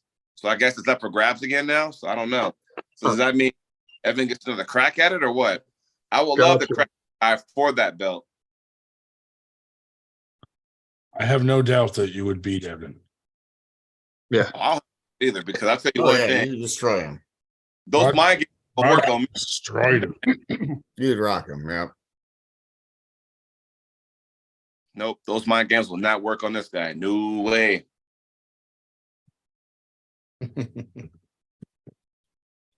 Well, gents, I'm gonna take off. All right, Dan. Have a All right, good night. man. Talk to you Have later. sweet dreams and lots of nightmares. Oh, you betcha. Goodbye. Those Take are- care, Dan. See you Tuesday. That guy. Fuck that guy. Fuck that guy. That's right. Those are the facts. With Jameson, by the way. Yeah, but it's always better with Jameson. Yes. It is. It is. I need to pick an alcohol to just sip during the show. Yeah, I can't. Sipping alcohol.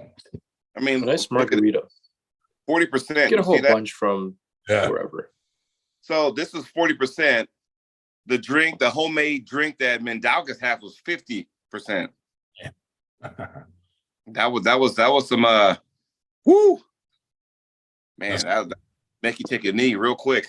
Make you go blind. Yeah. I think I'd go with Jack and Coke if I had a choice. Yeah. I mean, rum and Coke is my go-to, but every now I don't have any Coke around here. I got some tea, but I don't want to mix it with Arizona tea. So Nah. On the rocks it is. A little bit, maybe a splash of water just to make it tolerable. Paul Lynn never accepts money for reffing and stuff like that. So I sent him a nice bottle of alcohol that he likes. Nice. He likes What was it? Cokes. Michelob Ultra? Yeah. Single bottle of Michelob Ultra. Thank you, Paul. That would be hilarious. Next year. That's what we'll send him next year. Get him a Nebuchadnezzar of Michelob Ultra. Dude, the funniest thing is I was like, hey, Paul, like at least let me send you something. Give me your new address. Because I don't have his new address. And he goes, here. And then he wrote after, you better not send dildos to my house. He knows too well. Like he knows me. He knows me too well. He does.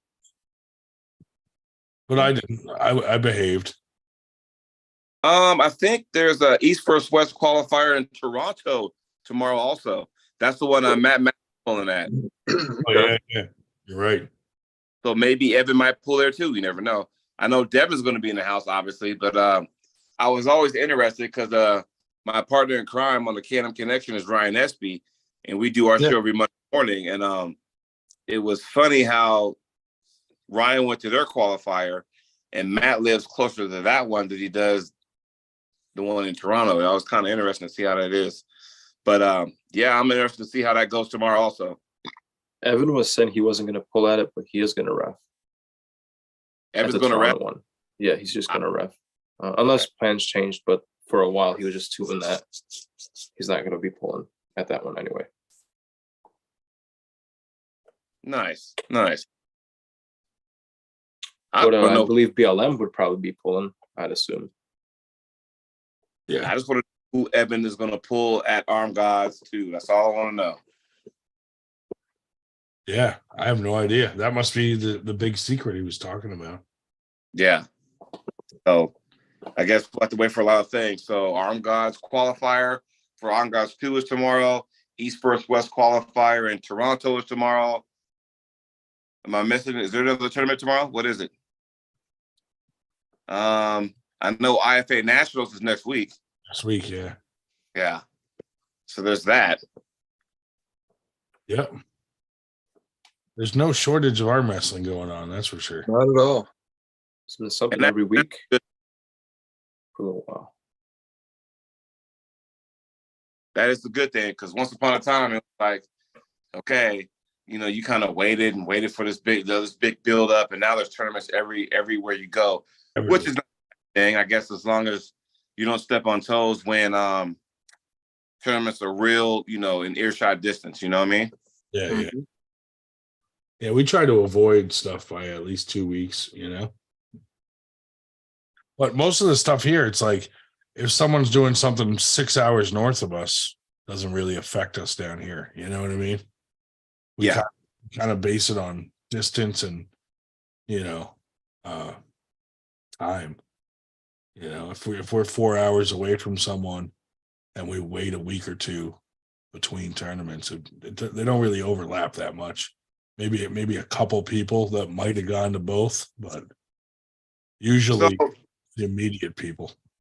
Where is 98% headquarters at? Let me just start off by asking that question. Philadelphia area. Okay, because you'll pull people from Ohio, Maryland, Yep. New York, Jersey, and Yep. just Yeah. It's like a Central Park in Northeast, right? Right. Yeah. That's Okay. That's why we're lucky where we are, because New York's 2 hours north. Maryland, they're 2 hours south. We got Harrisburg 2 hours west. Like we're like right in the dead center of everything. So, Okay. I had one guy from Texas that wasn't a super match dude. Yeah. That was pretty cool. Yeah, a lot of people came from other. Texas Piranha. Yeah, Yeah, we get a lot of New England too, like Connecticut, Vermont. Maine. Yeah, So the Tuppers, they're from Vermont. people Right. from Maine came down. Mm-hmm. Connecticut. Vermont Power was there. Connecticut was there. A couple from Massachusetts were there. We had Goga from Georgia. I'm sure some Virginians. Yeah. Oh, we what's had his name? Sonic. He's Virginia, right? Virginia, West Virginia. Yeah. So we Maryland, Delaware. covered a lot of states, and we had other countries too, because we had Evan from Canada. Kentucky. Oh yeah, Derek Yeah. came from California. Jagger. Derek from California, Austin. Like we had a good spread. Did you see the video of Austin after pulling with Paul Lynn? I did not. He told me about it, but I didn't actually see the video of it. Yeah, what'd he say? It's on 217. Yeah, Is it? yeah, I'll have to look. pretty good. I think it might be in his short section. It Okay. is. Shorts. Yeah. Just look in Brad Cook's shorts. Brad Cook's a good dude, man. He does some good work too. That's right. He did awesome work, and Yep. we have to pay more respect to guys like that, because they don't have to do that, but they're doing it for all of us. So you really have to give those guys all the respect in the world for what they do. I mean, sit there like this with a camera for fucking 9 hours at the Winter Blast. I mean, that can got change. You got to change hands, And he doesn't really like charge people. You know what I mean? In So the past life, he was we- a fly in the wall. The we dude covered- could just stand there. For covered hours. I covered his Covering this. hotel, and then he was happy with that. But then I threw him $200 for gas too, just to be. I like to make sure everybody's happy when they leave. right. Even if we're broke at the end of it, at least nobody can go talk shit and say those 98 guys didn't take care of me. You know what I mean? Right. So that was good. Even Derek stayed a third day with his girlfriend so they could go sightseeing, and I covered their third day of a hotel just to be nice. Oh, damn, that was nice. Yeah. So he was pretty happy about that, Like I Yeah, said, see, if you come and lose your have the super money- match, we're extra nice to you. Yeah. Well, when we have the money, we can do things like that. Yeah. But unfortunately, we don't always have the money to be able to do that for everybody, Right. No, I mean, I understand that. I mean, Yeah. you already told us a while back that you had amateurs like, hey, can you pay for this and pay for that? And I'm like, Yeah, Jesus Christ. what are we doing? I mean, there was a amateur guy in Oregon, not going to mention his name, and he was like, he did like a GoFundMe to help him get to amateur nationals. I'm like, that's weird. That's weird. Young kid. And I'm like, GoFundMe is when your fucking house burns down. Yeah. I don't know if people just have the wrong idea of that, or maybe we do because we're old and we think that's what it should be for. But yeah, people use that shit for the most odd things. So, like, I mean, basically, you're saying you want us to sponsor you, so you're gonna put a Jody Williams, chocolate filter logo on your shirt when you go down there, or what? What are we doing here? 'Cause- No, just out of the kindness of your heart. Like you see, like girls like my age and younger, they put their Cash App in their bio. Oh, I want a coffee. A Cash App me $7. right? Yeah. It might just be a generational thing, like you're suggesting. It just people just beg without any I know you see on Yeah. TikTok, dude, people are just begging for money. It Yeah. is. Like they a would little drive a nice better than car that. and I used to be It's really involved prevalent. with speed skating, and it's not a cheap sport, you know, for travel and all the equipment and shit. And we had girls that were traveling to like worlds and stuff, and they would do, I don't know if they would do GoFundMe's, but they would do stuff like that, asking for like support and sponsorship like that. Right. So I don't know, I've seen it before, and I didn't think it was kind of shitty, you know, but more I think of it now, I see grown men do it, it's a little bit different. You can go get a fucking job. These were teenage girls that couldn't really work and Fucking new. train like they needed to. That's I- the difference. I had a feeling Josh Berger was a figure skater. It was speed, bro. It was fun. It's the same, it's God, the, you think there's drama in arm wrestling? It was a drug. That shit was crazy. the same thing. Yeah. Speed Now, we've skate. had people go for, it was on wheels. We had people go for wheels to like the Olympics. And Chris Krevling's the guy I skated against. He got a silver medal in the 4-man relay. Everybody knows that I like to dock things.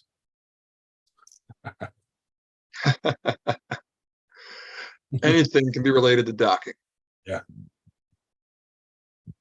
Can you dock if you're related? You can dock anything if you're No. brave. Yeah, I was no Apollo or no Schmo. That thing was special. Apollo Burger. That's I funny. wasn't that good, man. I'm built better for arm wrestling and speed skating. I was good enough, but yeah, big long arms don't do well for being a speed skater. Balance isn't optimal. What got you into that, buddy? I live right by a rink, and I just went there Friday nights just skating like that, and I was pretty good at it. It was fast, whatever. And a speed skating coach saw me and asked if I wanted to try it, and it was fun. And she was serious, dude. She was like world elite level speed skating coach and all that shit. But yeah, it was a lot of fun when I was younger. I got back into it for a little bit later on. Trying to come in the room again. Who's that? David Marr. Oh, cool. First Oh, time. he got the bug, huh? We got a first timer here. Excellent. See if he can connect. Holy What's moly. up, Dave?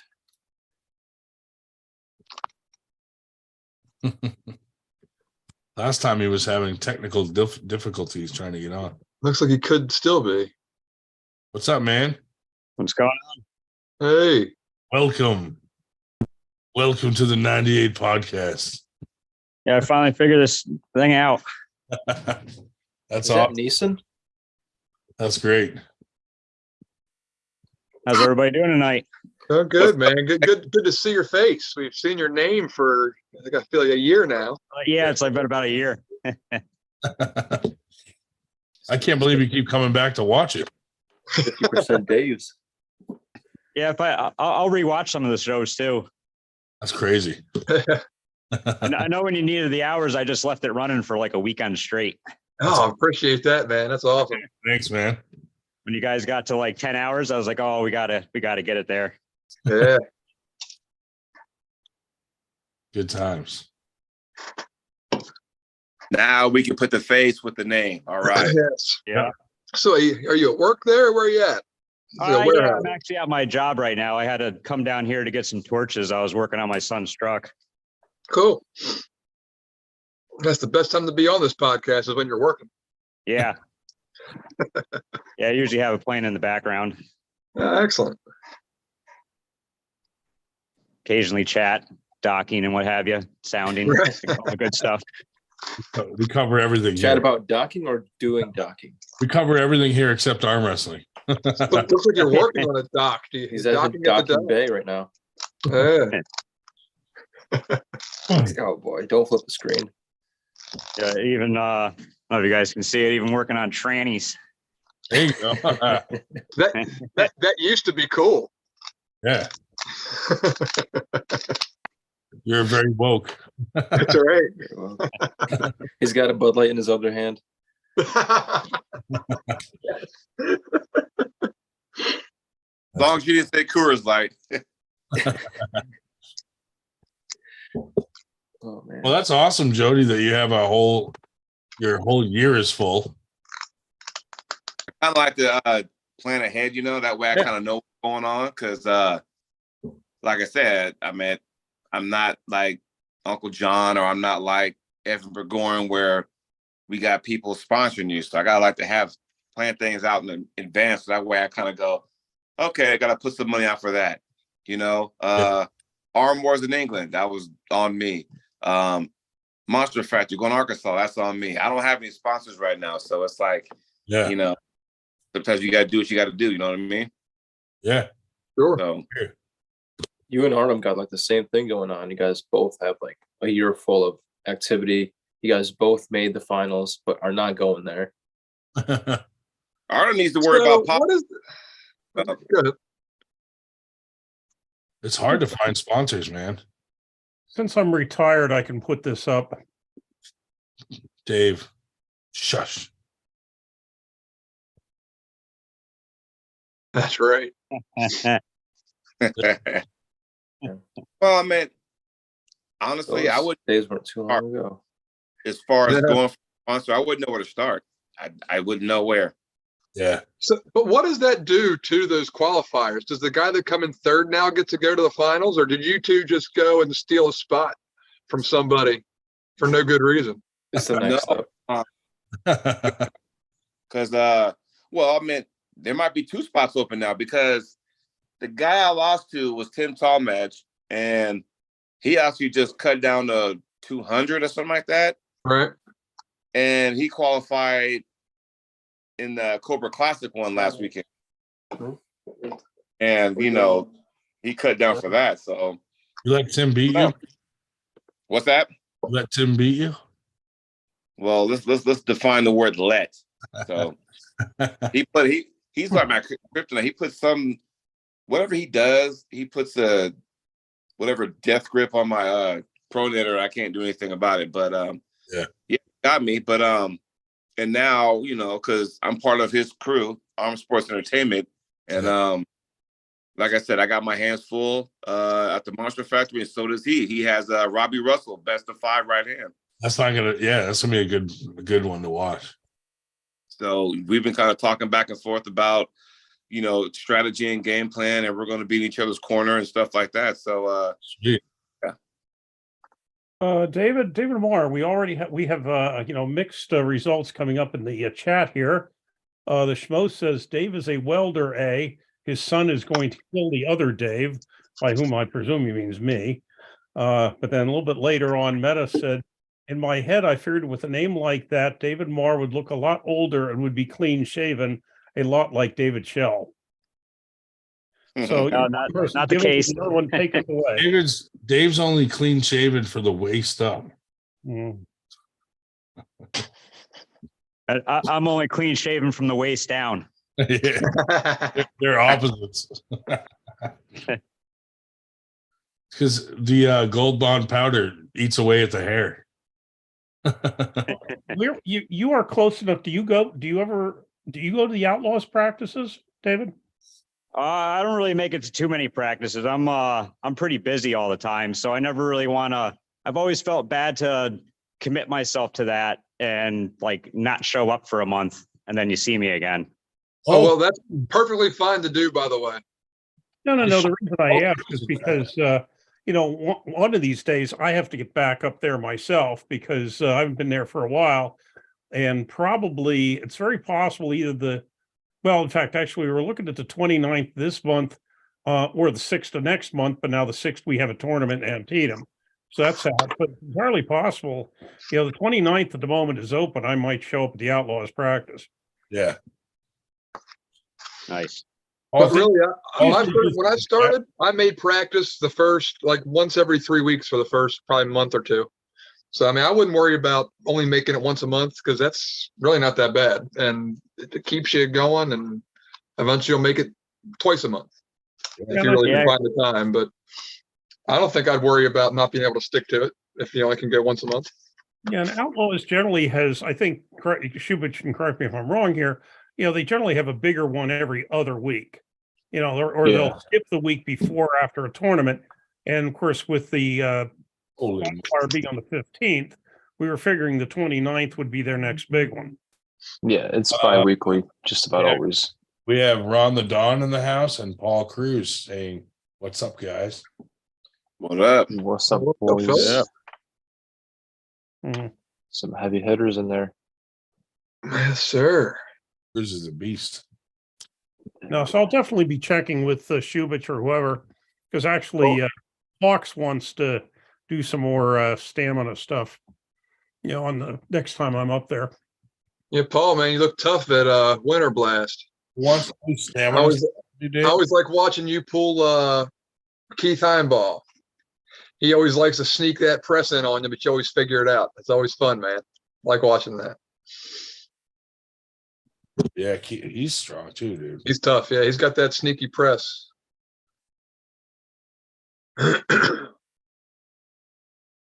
Yeah, those two guys. I think Ben's been at it a little more, our two heavy guys, but Keith's been a little out of the loop. He's been catching it here and there practice, but I don't think he's putting any effort in outside of a little bit of table time every couple of weeks. Yeah. So how big are you guys' practices? I'd say ours go from maybe small as 4 on a rough, like when no one can show up, to as many as 12 to 15 if we have a bunch of everybody shows up and then a couple stragglers. But we're at the bar now, so we're ended up having a couple people walk up throughout the night, every night at least, just to try it and goof off a little bit. So that's been really fun. Allentown, we usually get a dozen about twice a week, dozen or more, but it's not necessarily the same dozen. But because we have about 20 some people on our phone list, but we usually do with, oh, hey, we're a bunch of heathen. We're getting together Easter morning for dinner. When we had Philly practice, there were weeks sometimes where we had like 30 people there. Mhm. Wow. Well, that's kind of, gone down a bit, but Yeah. Well, it kind of split up some. well, and then the thing is, in Harrisburg, depending especially if people know Paul Lynn's going to be there, it picks up. But a Yeah. lot of times we usually run at least 4 tables at the Harrisburg practice on Saturdays. They have 2. The bar actually lets them leave 2 tables there. We only have to haul 2 in and out of the place. But we're just, just everything stacks up there too. Within an hour of, well, 2, I would say within 2 hours of where I live, I could have a practice every night of the week except Fridays. That's because you're podcast Fridays and you better not go to a fucking practice. Yeah, because of this. Absolutely. Sunday have 3 or 4 choices within 2 hours of where I live. Yeah. Then Monday there's 1, Tuesday there's 1, Wednesday, of course, burgers people are about 2.5 hours from me, but we also have a local one. Thursday got a couple of choices, Friday nothing, and then Saturdays, Harrisburg, or if I really want to go on an adventure, I can go up to see Shubich, but they're about 4 hours away, which Right. is about my limit for out in a day. I'll go 4 hours out and then come back the same day, but anything over 4 is Well, guys, I'm gonna call it short because I got a lot of reffing to do tomorrow. So All I'm right. gonna go ahead and it. So Thanks for coming on, man. yes, Dave, David, Berger, Ryan, thanks for having me on the show, and I will see y'all next time. Anytime, buddy. Thanks for How's it having me. going, Jody? I'm Thank going you. tomorrow. Fuck that guy. Fuck that guy. That guy, and those are the facts. Dan, the nightmare in the house. I thought he left. He's still in the chat. Little sneaky bastard. In the chat being dynamic. Must have had a nightmare. Yeah. He's out there being dynamic. Oh. But we'll make sure we let you know if I come on the 29th. Out there being extra gracious. Yeah. Paul Cruz is a genuine dude. Honored to have him as a mentor too. 3 mechanical muscles. Why don't you, And Dan Swartz. why don't you just blow That him? is very sweet. Go ahead and blow him, Dan. Jesus. All right. Damn. Let's just get you two docked. Have to do some recovery on your kneecaps after that. I think if Dan and Paul talked to each other, Paul would be on the outside. Yeah, in fact, I was going to ask and then I forgot. On the inside. What does Jody do professionally? What's Jody's job? The That's a big good dog, question. little dog. I'm sorry? Oh, he told me once. What the hell is it? Shoot. I was going to ask him, but I forgot. I know what it is. I just can't remember what it is right now. Hmm. But I Yeah,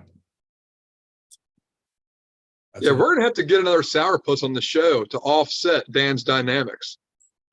yeah, we need someone on here that will whine and bitch about stuff. Like Nanya. Or some, He's a different level of whining and bitching.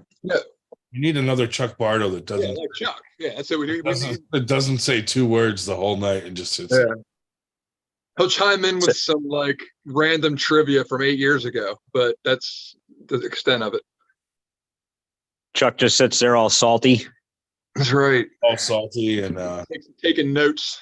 it's Hey, usually you took the words right out of my mouth, Burger. Absolutely, you beat me to it. And taking notes. it's usually salt off someone's nuts. Oh, God. Oh, whoa. Hey, that was not a bad night of chit chat. No, that was good chatting. Yeah. Dave, Mar, do you know who Adam 22 is? No, I don't. No. Well, he has this. He's a host of this podcast, No Jumper, like really detestable type stuff. Like he interviews porn stars and rappers, but you're his doppelganger. I mean, or rather, he's yours. You Oh, guys shit. look the exact same. Yeah. I'll have to look it up. I don't know if that's a compliment or Yeah, I'm not sure It's a either. compliment. I gotta it's see a compliment. this guy. No. Yeah, I don't know. Sounded like an observation to me. He didn't sound judgmental. he's like, yeah, that guy's real ugly too. No, that guy pulls. So I think you're in good company. Oh, cool. Adam 22 does. So I'm not an arm wrestling kind of pulling, but He with girls. pulls his penis. Maybe, I don't know. Beats me at Beats- night. No, Schmo said I know he works second shift distribution center, I think. Does that ring a bell? Ryan? Yeah, I think so. He So does. he is a docking supervisor.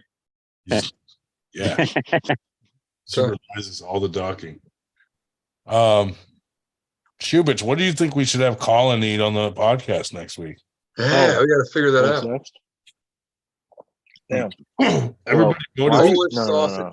sausage came in first, second, third, and fourth place. Now, what kind of like Italian sausage, Polish sausage, Yeah, I didn't specify. Maybe 5 different kinds of kielbasa, meats. Fucking human sausage, footlong?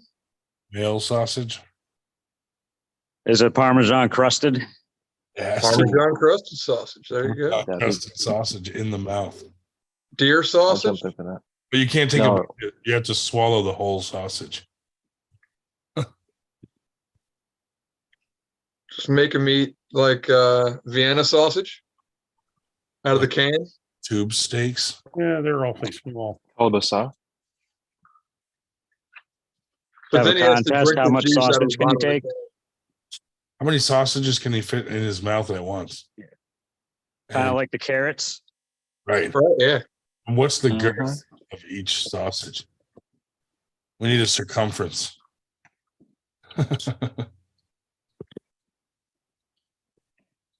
No, but he suggested like we should have him eat something on the podcast every week. I think it's something ridiculous, like those guys that taste stuff that's supposed to taste like really disgusting, Mhm. mixing like fucking two things that don't go together. What did I see? A weird thing. It was like rib and pizza slider. Sausage. It was weird. It looked like a rib, like a beef rib, in like a grilled cheese sandwich with pizza sauce and shit on top. Really? Cut into 4. Yeah, it was weird. It looked good, but odd. Like I said, two things that don't go together. Blood sausage. Hey, the KFC Double Down is back. Lord knows for how long. Salt galore, Oh. about 1900 milligrams of sodium per serving. Oh well. What the hell are you talking about, Dave? Never tried that. Downs, you know, that KFC sandwich where instead of bread they have 2 chicken patties. Oh yeah, yeah. Bacon and That's all that interesting. stuff. Never had that. I said, oh my God, how can you eat that? Whatever. And actually, when you come right down to it, except for the sodium, it had less, it had less carbs, less fat, less calories, than a double Whopper with cheese. When people eat a double Whopper with cheese, oh my God, how can you eat that, sandwich, all that, no, sodium was off the charts. I only eat fast food when the McRib comes out. I sent it to you, Did- Grandma. Did Collins say how good he was with volume, like eating a lot of food? Did he make a mention of that? Because maybe we can have him do like I don't know how take those down a whole people do menu that. of something, like go to Taco Bell, order one of everything. I don't Dude, know how people do it. You get these 154 pounders can wolf down 72 hot dogs. It's like, what the hell? the Like fuck? Kobayashi. Hold on, I It gotta would share stretch your stomach a lot of times, like doing a whole bunch of things where they would like water load, similar to what you do for a cut. Look at But this. just stretch out their stomach with it. Butter makes everything better. What the? Here. And we flip it. Are you not gonna reply to Nick Maripodi? No. Oh my God. I don't respond to him. We can Who the see hell your is- thing. You wrote to you and he didn't write to me. Well, of course, I already told him I was going to be there. Dude, oh my God. David Moore looks like Brandon Elsesser. Good No. hair. Think? Yeah, I can see it a little bit. Yeah. Yeah, yeah. Mike Little Elsesser. It's a natty This a mini. Colin, I'm not as big as Brandon, that's for sure. arm crusted liver. He's like a You're mix gonna see between him in uniform Brandon next week. Elsesser and Corey Dupree. He looks like Ron the Don. Oh shit. It's the prodigal son. Hey, speak of the devil. Holy crap, we're outnumbered by those New York people there, Ryan. No shit, huh? This a mini. Oh, Ron the Don, you amateur. Yeah, He's I'm like an a mix amateur. between Brandon Oh. Elsesser. Turn that off. Mute the YouTube. Yes. Sorry. Nice going. Marcessor. He says too many Davids. Where is? There are never enough Davids. There we go. If it's Hey, we got Paul and me. here. Cruz in the house. Hey. What's up, guys? What's up? Yeah. What's going A on, legit man? arm wrestler. There we go. We got all of us here. There we go. Fuck, now we have to talk about arm wrestling, I guess. Yeah, how come I'm not in that text message, the messenger on Facebook to join you live? See what The FTG Live group. FTG. The fuck that guy shit.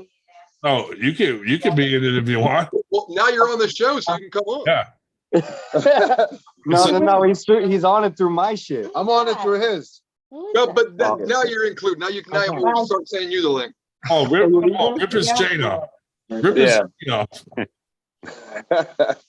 You had a good time. I've got to be honest. That chat group used to get really chatty, and it would just be lots of notifications, and everyone that comes in just ends up muting and leaving. Yeah, pretty much. Well, I couldn't join on my own phone, so Ron's like, let's do it. We'll have to get you in there. All right, appreciate it. Yeah, the only time I was ever on was on Schwartz's feed when we were at Arnold's. Oh yeah. Ron, do you have your chain on? What's up? You have your chain on? Dude. Yeah, dude, I don't have that chain anymore, bro. Somebody ripped it off his neck. It's Did you- retired. You retired It's it retired. so that it doesn't define you? But yeah, but I will copy you though. Hey, fuck that guy. Fuck that guy. Have a good trip. I will. You guys. Yes, sir. That's funny. What's going on tonight, boy? Yo, Schubert. Why do you? Oh, he's muted. Why is he muted? He muted himself. Oh, 'cause he's eating like a savage over there. That's why. Yeah. I'm He eating doesn't chips right now. He's trying to make his neck thicker. He doesn't want you to hear his mouth noises. Dude, if he unmutes himself and you can hear him chewing and shit, Dave Shell gets hard. That's terrible. Dave Shell's like, what did I just? He's like, What? You know, now that you say that, Grondon, he did notice. He's like, one I night haven't gotten hard in when I was fucking 20 eating. years. He had said he appreciated it, but he was actually As upset. Evan Burgoyne said to me the other night, as Evan Burgoyne said, I'm glad you're a good sport. What I have to put up with these people. Oh, God. you should have never told us you masturbate with Gold Bond powder.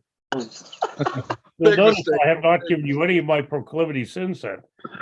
It's not whatever. You Yeah. Which is why we have a poll, Yeah, that's why you because have you're such a polls. mystery now. Oh, Hey, yeah. Ron. Yo. I got to be honest, dude. Paul Cruz is angling the fuck out of you. I don't have to. Hold on. Yeah, this. Hold on, I let me put can't my do arm down. anything to do anything to make it better. I'll put my arm down. I can't help it. I can't do anything to make it better. So. His forearm's bigger than your whole torso. Yeah, no shit. It's my arm. He's like, whoa. What's up, fellas? What are you I guys? don't even think my legs match up. What are you guys getting into tonight? No, just finishing off. Yeah, that's cool. Yes, sir. Yes. You guys have fun at Winter Blast? Absolutely, dude. Oh, that's what I like to hear. Yeah, I was very upset to take second. That Nick Stone's tough cookie, though. Oh my God, he's definitely a piece of stone. He's getting better and better. Too. No, he's got great trainers in his corner. You know what I'm saying? Yeah. I mean, you could. But It's entertaining. I don't know. I'm hoping he goes next weekend to I mean, I don't care. to the East versus West, Yeah. and I could get some redemption there. There you go. No. So that's my plan. I'm planning. I can't see him not going. It's a good opportunity for all of us that want to try and go, but Yeah. I'm going to win. Top two qualify. That's it. Top two. Yeah. And then it'll get me to West Virginia, and then I'll just try and take that as well. That's it. That's right. That's the one that matters. As long as you get there. That's it. Yeah. Hey, good luck, man. I appreciate it. Any of you's going or no? I'm not sure yet. I'm trying to go, but depends on my work schedule. Yeah, you fly by the seat of your pants 90% of the time anyway. But I just go there to lose anyway. 98% of the time. Yeah. That was not a. Well, That's even worse than me. I only lose considering what 90. you're wearing, it looks like you're not even fucking Ryan Grondin tonight. What ID are you fucking flashing tonight with those glasses on? Those are special. Wait, who are you tonight? Okay, now you take them off. Okay. Oh wait, you got other ones now. Look at this guy. I have a huge collection of ridiculous glasses. Yeah, I know. You have a huge collection of fucking IDs too. Those are the shit right there. These are This dude's got like fucking 28 different IDs with different fucking. Those are almost like the Devin Lyric glasses, like troll glasses. No. yeah. Me and my brother always have a competition to see who can do the craziest thing with our license picture. So that's why my license is always kind of crazy. Okay. Okay. That dot is too much. The dot kind of pushed it over the edge. Hey, Ron. The lady just looked at me and she goes, "Are you serious?" And I was like, "Yep." I mean, that's it. That. She's like, "Okay." Ron, I still haven't washed my hand. Okay. That's scary. That's scary, buddy. All right. He smells it. He eats with it. He just keeps absorbing. He keeps absorbing me as much as he can. He smells it and then he jerks off. When we die, I absorb you. What the fuck? Yeah. Oh man, I can't believe at Winter Blast people were after pulling till 5 a.m. in the morning. dude, I was there too. Till I know you. Yeah. If I would have realized how late everybody was still out there, I would have got back out there. But I have to say that after pulling with Paul Lynn really fucking paid a toll on me. Oh, no doubt. Yeah. He's not human. No, definitely not, dude. You see Yeah, the You I see him, get why they call him Cyborg. you see him pulling fucking Austin. Yeah, I pulled Austin too. Austin was just like, well, fuck this. See, what happened was Austin and I pulled after it finally ended at what, quarter to 10 was my last match. Yeah. And then I jumped down and Austin wanted to pull while he, was still there. And he couldn't budge me. And he was like, oh, I got to go find Paul Lynn right now. Because Paul Lynn was running him over and he just wanted to make sure that he was running me over as well. And it wasn't just him. That's funny. Yeah. He just, that inside hook pressure of his is insane. Yeah, that down chop. Yeah, it's different. I said, let me see how I do with a straight wrist. He's like, no, I'm good. But I had a great time. That was a great tournament. Appreciate it. Absolutely. No. We appreciate it. No, you don't appreciate shit. We appreciate it. Hey, I see a man. tell me what I can and can't appreciate. Well, don't tell us either. Well, you see, though, you did get. Don't even ask the questions. Hey, We appreciate it. I appreciate it more than you do. I don't think so. Well, this could be determined, Yeah, I agree. Allegedly. Get your paws on one of those very rare hats. We have to get some more of those hats. I walked right by you at the tournament because I didn't see your necklace, and I was like, I don't know that guy. You know what? Beer Man did too. Fuck that guy. Dude. He's like, yo, where's the chain at? I'm like, I'm not defined by my chain. Fuck you guys. Not well. If you ask Daniel Urich, you are. That's right. Yeah. Oh, don't even get. He didn't even show up. I'm mad at that. Yeah. I wanted to pull that guy a little bit, Yeah. Oh yeah. But that is what it is. I actually was supposed to bring my chain, but I legitly forgot. We gotta just buy you a fucking like cheap knockoff one so we can just rip it off all the time. Nah, well, yeah, it's not the same though. Yeah. No. Do we have to do an event where after you beat somebody, you pull their chain off? Because everybody gets a plastic chain. Dude, You lose Jaggers, the chain, you're out of the Jaggers tournament. and Rogers chains were fucking legit, man. I was Dude. looking at them, I was eyeing them up. I was like, Yeah, yo. but they get the kind of chains when you rip it off, you run out the fucking front door. You know? Yeah, you have to if you even get them off. Yeah. You You're know what I'm saying? gonna pull it and it doesn't break. Those chains are like fucking an inch and a half thick, man. That's some Yeah. big shits. But You gotta hit it with fucking like fucking bolt cutters yeah. from behind. From behind. Come behind him and just cut it and fucking run. Nah, but it was funny because I was talking to Jaggers and Roger. I was like, yo, you guys' chains are looking real nice to me right now. but I obviously Taking his fucking dope, man. he's got two chains. Fucking chain is fat and dope. No, he's got two of them. After you said you liked his chain, he went and put it in the safe in his hotel room. Yeah, I obviously seen those. Use that But, to hold it. huh? You could use that Captain Obvious says we need another 8-hour debate between Urich and Ron again on Aussie's 25-hour stream. So that was a crazy. And I forgot all about that shit. Meta said, "Oh, Ron was at Winter Blast. I never saw his match. It was over too quick." All of them. Because they didn't have any. You guys Tons of them. there, like, wait, are What? you at the other face? Yeah, we're both right here. What are you flexing for? Are you? Actually, I was going to flex at I was going to type back to Captain Obvious. It stayed like a champ moderating the, Oh, cool. what's it called? Yeah. Well, when you flexing do a that, chat. it should be a group effort, man. We should all do it at the same time. When's he doing that? Oh, 25-hour. that's next weekend or weekend after? Yeah, we got to all go on there and help him out. I will tell him what we have to do. Oh, for sure.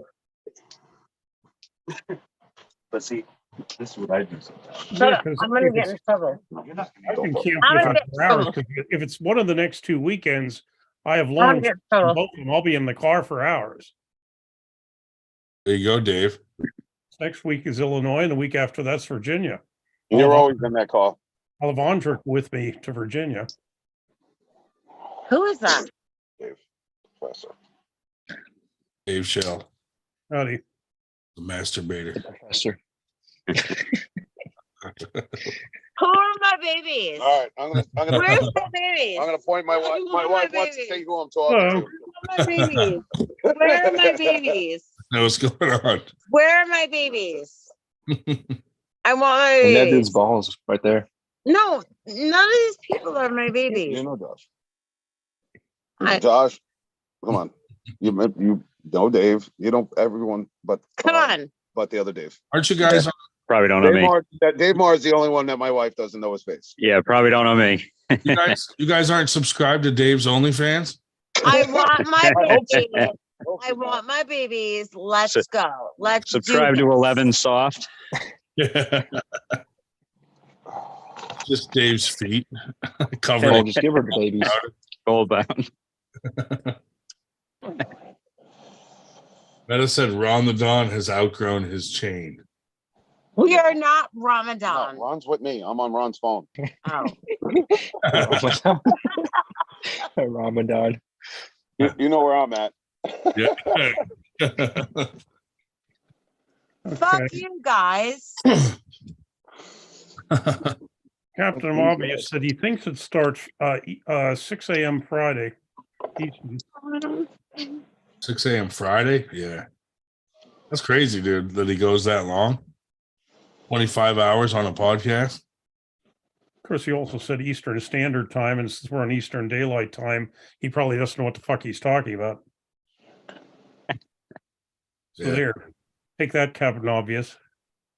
You just been chilled. Dave's in a mood. Dave Shell's feeling frisky tonight.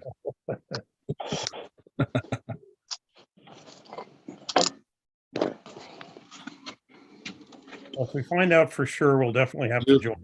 Did you tell Ron the Don he had to go to bed? Me. What? Keep it with me. Paul, did you tell Ron the Don he had to go to bed? No, Ron and Don had to take a piss. I had to take a piss. What? What are you trying to say? He's my fucking my decision maker over here or something? Yeah. Ron helps me with all bad decisions. We are equally fucking guilty here. Oh, there goes my Uh-oh. my wife wants it. Uh-oh. I think she wants what she's here. You want to hold that? He's like, yeah, here we go. There we go. Hello. Hi. Hey, Hi. how you doing? Hello, puppet. This is my baby. This is my baby, and my baby is gonna fuck shit up. Yes, he is. He's gonna fuck shit up. He's gonna fuck shit up. This is what happens when I jump on after midnight. He's gonna fuck shit up. Oh, that's who you need in your corner at these tournaments, dude. Yeah. I mean, listen, He's watch gonna all my fuck shit videos. up. All you hear is her voice. I Come know. on, babe. Come on, He's babe. gonna She's fuck like the- shit up. It's like she's the female Steve Walker at Well, tournaments. at Winter Blast, there was like a gang of kids cheering for you guys. Oh, that was awesome. That was totally really How cool. cool was that?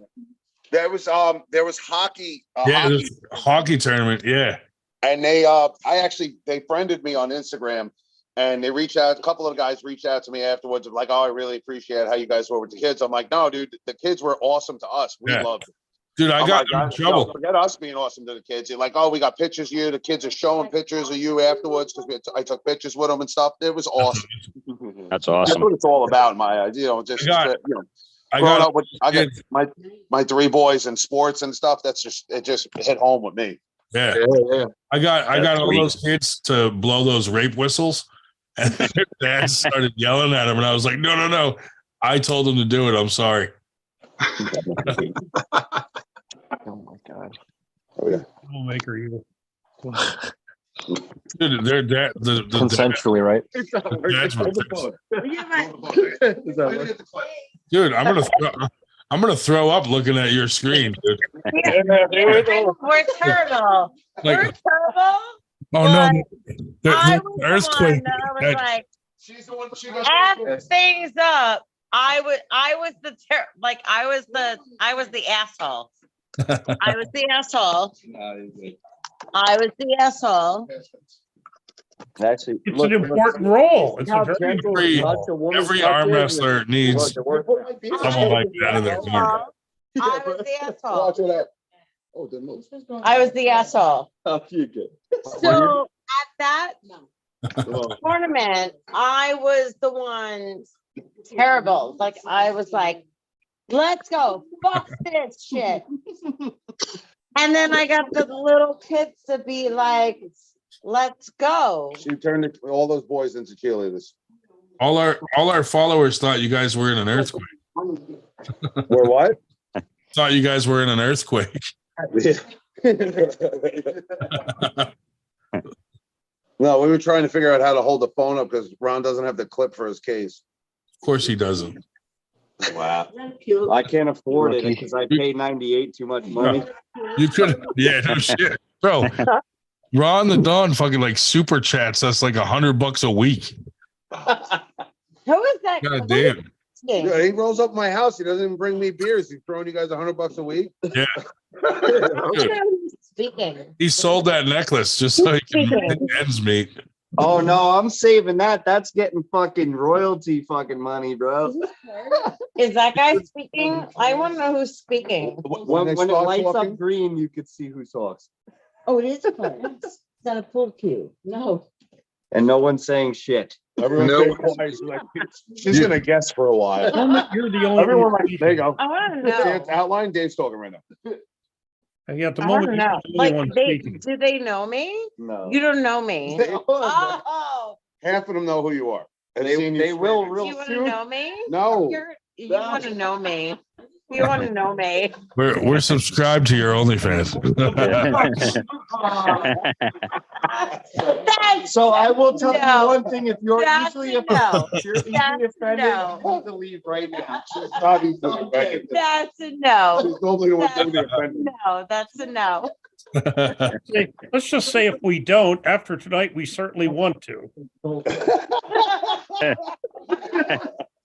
Goodness me. Oh shit. Dave has an OnlyFans and he only shows 98% of his penis. Sounds like a short story. No. Sounds like a sword.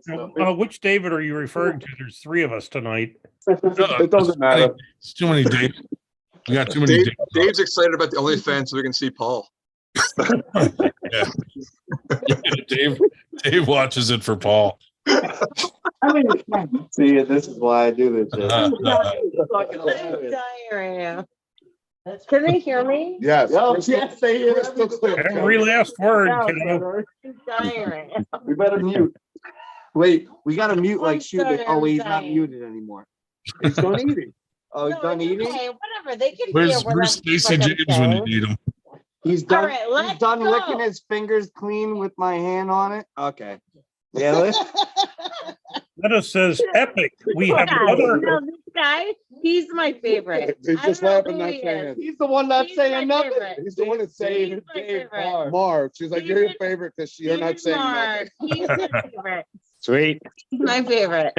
He's my favorite. Yo, he's the hashtag king. He's the one that says all the hashtags all the time. Yeah. He's not Yep. saying nothing. He's like, my yep. favorite. But he's- You guys came on early, dude. Later in the show, Schubert usually gets down to those short shorts. Oh man, He wears his Umbros.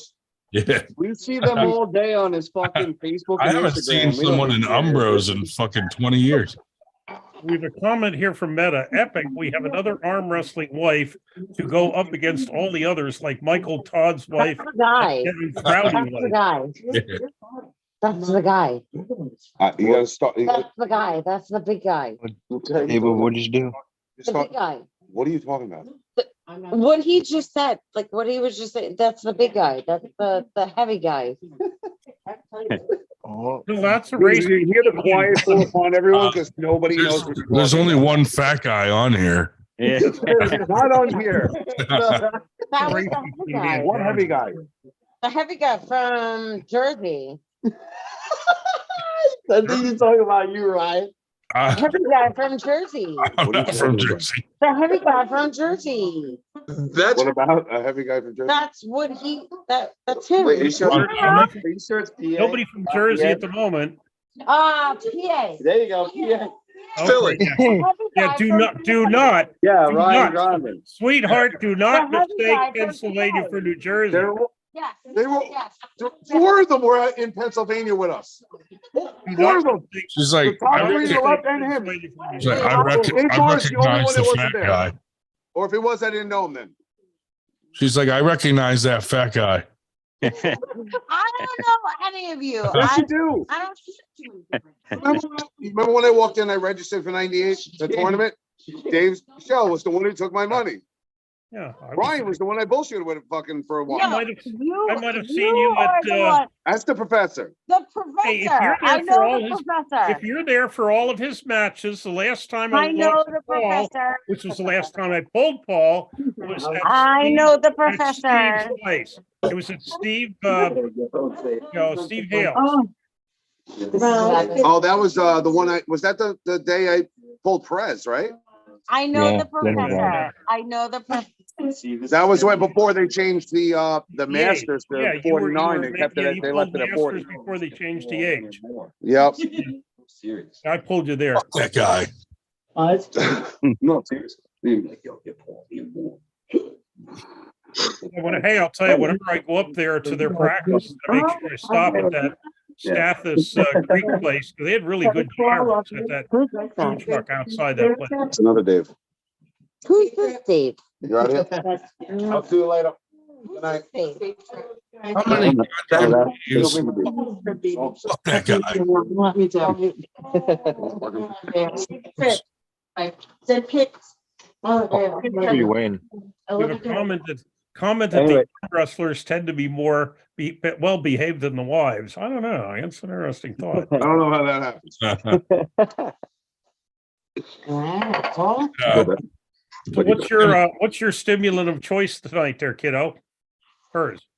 What's your stimulant of choice tonight? Ultra. What does that mean? What does that mean? Drinking. What's he drinking on? Drinking Ultra- or smoking. Ultra I think you were drinking, smoking, or having edibles.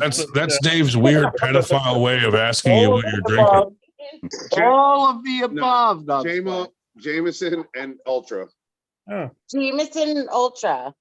Dude, Tim Bresnan stole the Paul Italia cutout, and he said he's going to shoot it up on his shooting range and then send a video of it.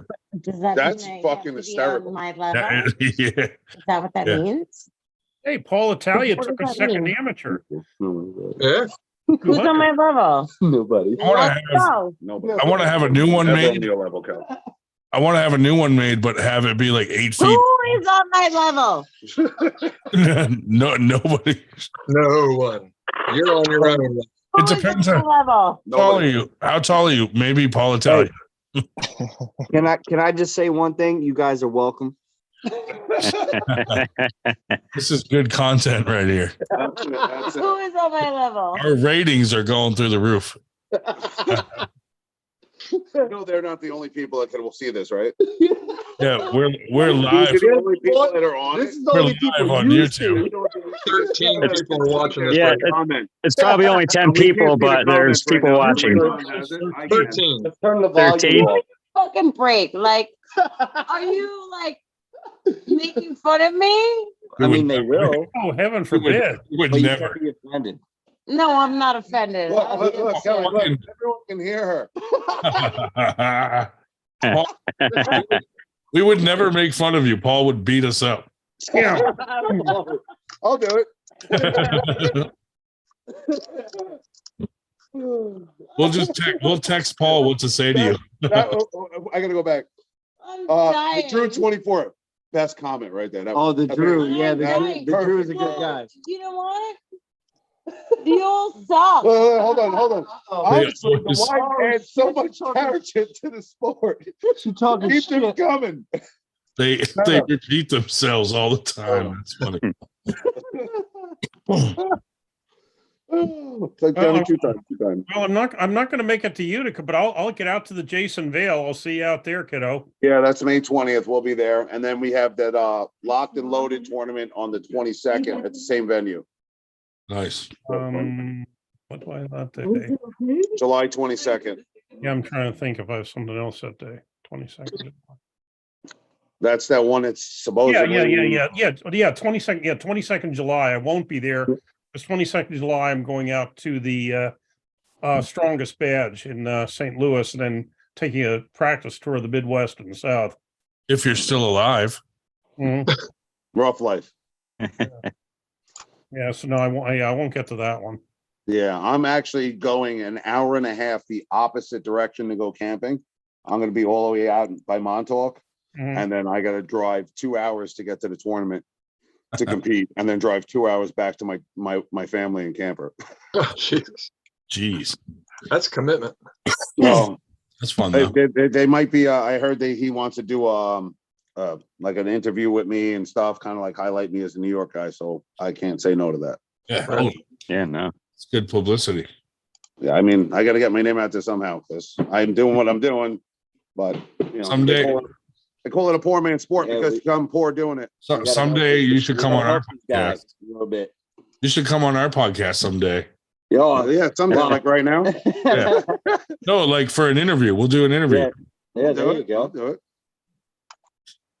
Absolutely. I did one podcast. Dumbass shit when we're all drunk. This is just small. Yeah, we've interviewed a lot of people though. Yeah, like Beer Man had that one interview. I woke up, Ron sent me the message when fucking Devin shouted my name out. I was like, oh, that's fucking, to me, that was awesome. Yeah.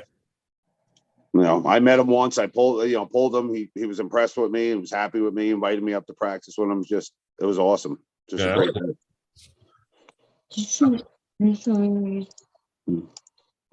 Fun. That's fun when someone of that level like knows who you are or calls you out, you know?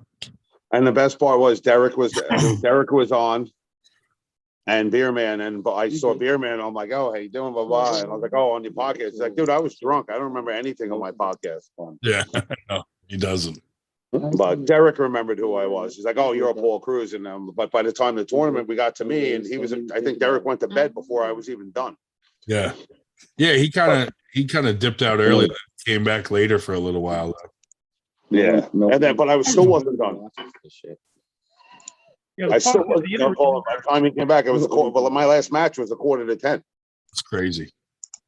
Dude, we like Bart Wood was like, dude, I can't believe how many fucking amateurs you have at this thing. Yeah, that was a different level. Yeah, for sure.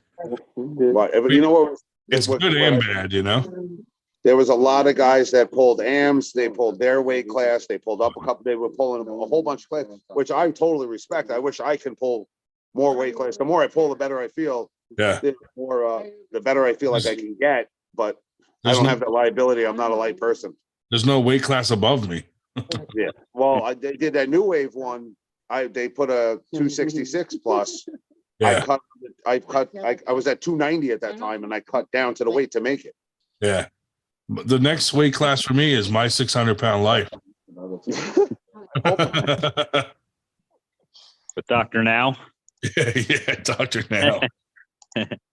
Yeah, I want to say, and I'm pulling this figure out of my ass, but I think we had 163 entries amateur and 139 pro. Right out of his ass.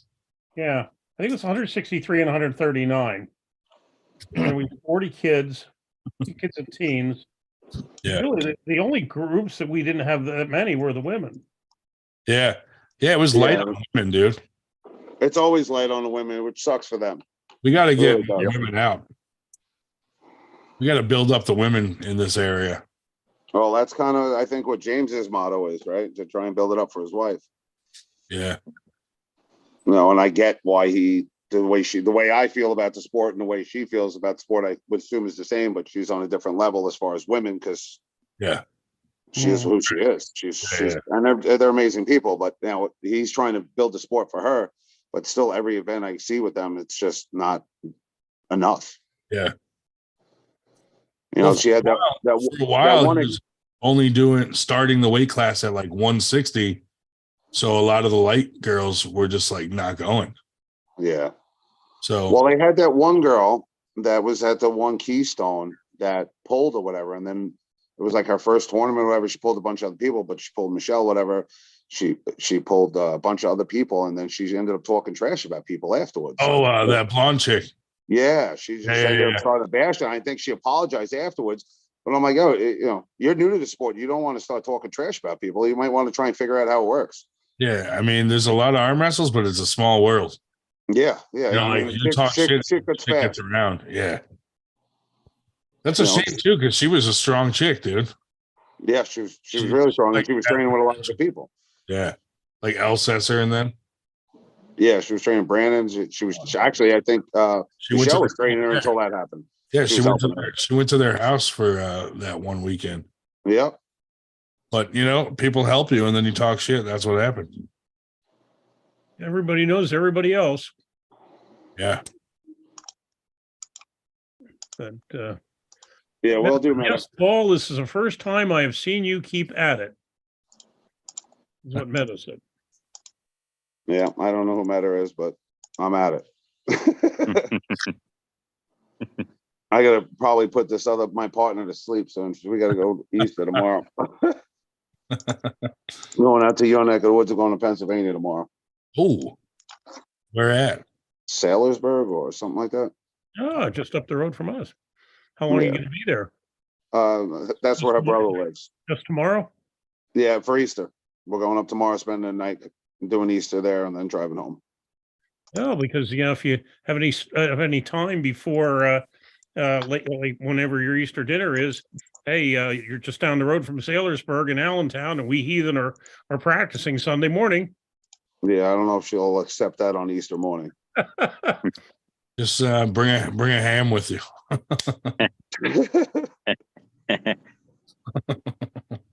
I'll send you the address. No, I'm telling you, it's not going to happen. I'm not dealing with the consequences. Dave, That's her brother, and she Dave, barely you're sees him. For me, I'm probably going to be too hungover to drive out anyway. She's Irish, so she's Italian and Irish, and I'm going to the Irish side. It's So blasphemy to fucking arm wrestle on the Sabbath, dude. Well, Andrik's trying to talk, tried to talk his girlfriend into going to the 8 a.m. service, so he'll be done with it by then because we start at 10. And my dinner with the nephew isn't until 3 in the afternoon. I don't think we'll have that big a crowd, but we will have some people together. Nobody asked. I don't need your permission to say. I don't need your permission to ask. The day I start needing Ryan Grand's permission, holy crap. Yeah. I'll really have to shut up then. No, but Paul, if you ever want to come on and do an interview, and then we'll fucking promote the shit out of it and blast it all over the place. all right, definitely, I definitely will do it. I'm maybe hit you up this week to do it because I'm trying to get a lot of traveling to do, so it's rough in itself. So yeah, but yeah, I mean, if you ever need help like promoting, that's what we do. You know? Yeah, I'm fucking terrible at. My 15-year-old does my social media for me. Nice. I didn't even know how to connect my Instagram to my Facebook and my YouTube page, and he made my YouTube page, and I'm like learning every step and clipping these videos and doing it. But yeah, dude, you got actually, Josh, I'm going to send you something. I want you to try and come up with I want to do shirts for myself. I want to try. Okay. I heard you were the man to talk to. You have some good ideas, stuff like that. Yeah, we can work something out for you. Yeah, That'd be cool. Ron was like, you definitely got to talk to you. Yeah, we can figure something out. Yeah. Burgers the I figured I go to all these seriously, tournaments, that I wear is- everybody else's shirts. I might as well get my own, right? Yeah, Hey. dude, fucking right, dude. It's the best way to promote yourself. Yeah. Yeah, Well, man, we could do I'd rather have my back filled with sponsors and then just have my name across the top. Yeah. Hey, could do like a stick logo on the front, some 98 sleeves, sponsors on the back. I'm Yeah. down. I'm always down. Yeah. But We could even put your name across the back and shit real big, well, it's going to be the full cruise control. That's what I found. That cruise control was your thing. So I'm already brainstorming ideas with it. Do it. Yeah. Well, you know what it is? Every time I would roll up since I was a kid, in high school, my friends would be like, Paul Cruz. and it just stuck. And it's I want to say like since like 7th or 8th grade. That's Well, funny. when you went in 7th and 8th grade, when you only weighed 250, right? No, listen, I was 260 at 13. Mhm. I was A shape, but I was not in shape. Round is the shape, right? Round is the shape. That's my More motto. like a pear with big Yeah. shoulders. Right. But That's my son. He's at 13. I think he was close to 300 pounds. wow, Like he's a big boy. 6 foot. Yeah. Yeah, I don't. Well, you guys have seen my little one. He's 6'1", 220. Yeah. He's got hands almost the same size as mine already. And that's Oh, my yeah. baby. I got 15, 17, 22. You're like, this is my little one. And he's fucking bigger And than everyone just looks at him like, fuck. Yeah. Yeah, that's why he and I were your son and I were the only two in the super heavyweight at that tournament. Yep. That much was 13. Yep. And let me guess, Dave, he kicked your ass. Only round one. That was it.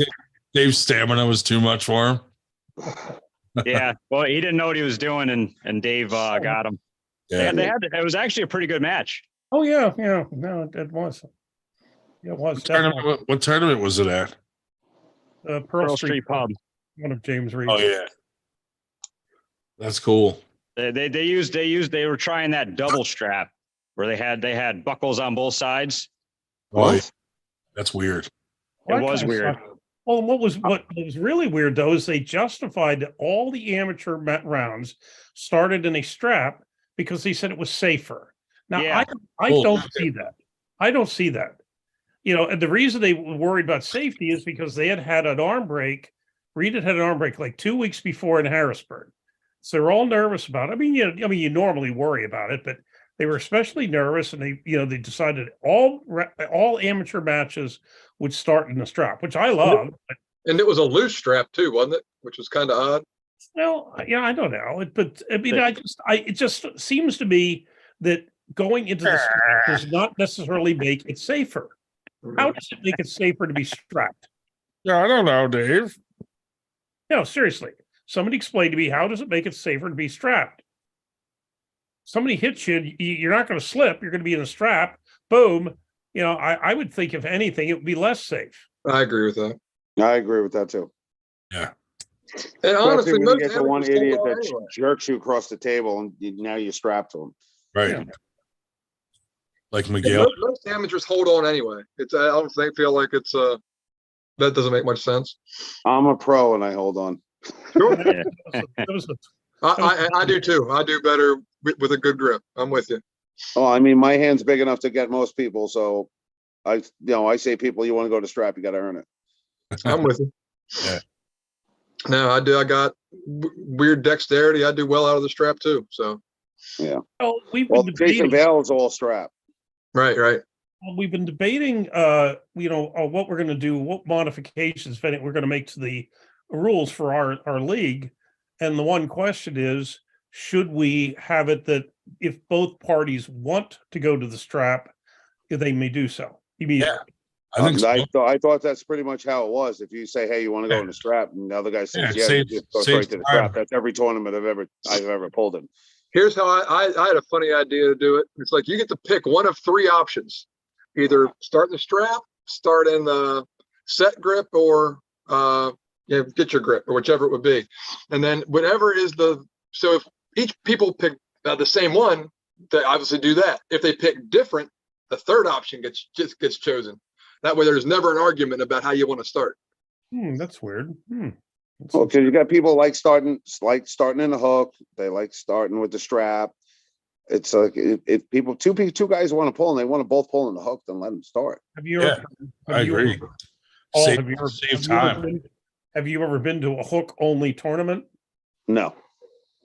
I'm a top roller. They're rare, but the guy named Dale Vicos used to run those up in Erie. That you started in the hook and you had to stay in the hook. Had to stay in the hook. Could not get out of it, or it was a foul. You good? So pretty much no slips, basically. Yeah. They were doing it because it slowed it down a bit and was more of a power sort of move. What if the fifth option you have to dock each other under the table? Then I'm not showing up. That's What if always you're at there. Like if I was in that hook tournament, I would just like flop out and be like, "Oh, he top rolled me," and then I'd win. Yeah. Just kick back and flop out everybody. Act like they top rolled you. I always go the opposite direction on go and then try to get them with a false start. That's why you're the worst arm wrestler there is. Yes. It always backfires on me because they don't call it. Yeah, you just get flashed. But Yeah. if you're starting in a hook only, can you still press? I guess. Yeah. Why not? I think, yeah, I would think so. I couldn't make that one, but they had it and I wanted to go to it. And no, you know what it was? They had that, and then the Harrisburg, they scheduled a sit-down tournament in Harrisburg the same day. I thought, no, I want to go to that one instead. Yeah. That's why I didn't go to the hook-only tournament. I did one sit-down tournament with Steve Walker. And of course, Steve Walker's been pulling sit-down his entire life. Yeah. Right. I've never pulled sit-down. I fouled out. He couldn't pin me. I couldn't pin him. And I paid for that for like 6 weeks. Oh, sucks. Yeah. And then, no, I'm sorry. It was 3 weeks or 4 weeks later, I pulled New England Ugh. and ran into Nick Stone again. With your So I took another second to Nick Stone. yeah. And when I say it was dead, that was in October. I was dead. Was that the thing with David Buster's last year? Yep. That was Yeah, October, the first weekend in October. Yeah, he did Salem. you and Turner traded second and third to Nick Stone. Yep. What's it Yeah, worth to you? Turner, I met that day. And when I first went into it, when I first went up there, he didn't know who I was. I didn't know who he was. He's a good kid. Yeah, he's great. He's super good in the hook. His left is amazing. Yeah. I actually started working on my hook left. He's a big hooker righty, and he top rolled me lefty, and it totally threw me. He caught me like I was sleeping. I don't know why. I was expecting him to go the same as right as left, and it was Yeah. night and day. And he got me lefty. I took third lefty to him, and then Nick took first, of course, because he's a world champ left. But righty, when I first went against him, I went righty. After my first match was Nick. Yeah. And Nick just fucking ran me over, like peeled me open. And I was like, what the hell? But I was capping, and I shouldn't have been capping, especially with someone that pulls the way he did, because last time I pulled him, he pulled me in a hook. And I'll pull him in the hook, no problem. But he top rolled the shit out of me. Then I went against Ryan. Ryan wanted to go inside. I'm like, hell yeah, I'll go inside. Meanwhile, I wanted to top roll him, but I said, screw it, I'll go inside. And I ran through him. He looks at me straight in the face. He's like, who are you? No way. That's awesome. He'd never seen me, didn't know nothing about me, didn't know who I was. Yeah. Who was that? Ryan Turner. Yeah, Ryan Turner. Gotcha. He's a good kid. Super nice guy. Yeah, that's funny. You didn't know. He always sponsors Winter Blast. Yeah. He what? He always sponsored? sponsors Winter Blast. Yeah. Awesome. What does he do? He builds some handles. Oh, okay. Yeah, I saw that on the table. Yeah. Yeah, Yeah. Yeah, last little year it was mini- arm didn't he have, wrestling little mini forums. arm wrestling tables too, sitting there. Yeah. Those little ones. Yeah. Yeah. Hey, Paul, what's it worth to you if we kill Nick Stone? Nothing. I want to beat him. Fuck. Mm. How about after? No. then who am I going to play with? Is I there got anyone nothing. you need killed? No. Nope. Just a couple banks robbed, but we all be good. Good thing, because we're not in that Yeah, business. Because we would anyway. never do that, but just saying. That was one of the other rumors, though, that the reason I wandered all over the Northeast going to practice and tournaments, I was actually a hired killer. This was just Dude, we've only had one episode that YouTube deleted, and it's because I made a poll saying, should we kill Travis? And apparently they don't like that you do a poll to kill someone. Oh, that's not. Do you remember Oh how the poll man, came out it was there? funny. What was the result of the poll? I don't remember. Yes. Oh, Everyone wanted him dead. Everyone, that's a I surprise. just got a message. It was kind of funny. I posted that practice in like one of the local Hagerstown groups, and somebody said, "There's a guy I knew from high school, like acquaintance." But I said, "Can I bring my friend Travis Bajan?" I was like, I forget what I said. I said he's probably busy with watching Tyson, but he can come out and commentate if he wants, but I doubt he'll do it for free. He can come, I should have said he can come in July. Yeah. Because July is what? Cleft lip awareness month. Maybe we should do a fundraising event back at Antietam in July. That way he could come because it's close to him. Dude, he's They gonna want to do one at the end of the summer too. he's gonna savagely attack us when we see him. Well, we're right across from the prison barracks. The barracks are the prisons, like right across the street from the brewery. So It's funny. I actually, when I pulled that the locked and loaded tournament that he was part of last year, Yeah. we hung out afterwards. I went to the club with him afterwards. That's where I was hanging out with Devin and stuff. He is not the same person when you see him talking the way he talks and you hang out with him afterwards. I'm like, how is this the same guy? Yeah, he's a lot of fun in person. He's hysterical. Like I had so much fun, but like not knowing him, becoming to know him. Yeah. I was like, he's not what I expected. I was like, oh, he's actually all right. We had a blast. Yeah. What's funny with that is I went to his seminar when I first started the sport real early, and he was awesome. I had a great time. So I learned the likable Travis first. So it was hard for me to kind of just like, it was hard to take in all the shit he does. I was like, I don't care about it. He's fun. So I've had a hard time. I got thick skin. You see what I got to deal with every Friday and Saturday night. I mean, you guys see live at the tournaments when she's fucking at the end of the night, she's done. That's funny. But she's a trip. Yeah. But yeah, that Travis is like, I couldn't believe it was the same person. I watched him talk all the shit and do whatever. And when I met him, reffing, I didn't really even know him. And then we just became like friendly or whatever. And he told me I had to go to that tournament at the Keystones after I won Keystones last year. Yeah. He's like, no, you got to go. He's like, you're going to win it. You're going to win it. You got to go. You got to go. You got to go. And then I was like, yeah. And then he reached out to me. He's like, you're coming, right? So I'm like, all right, now I'm coming. Yeah. Nice. And then I went there and I won that. Nice.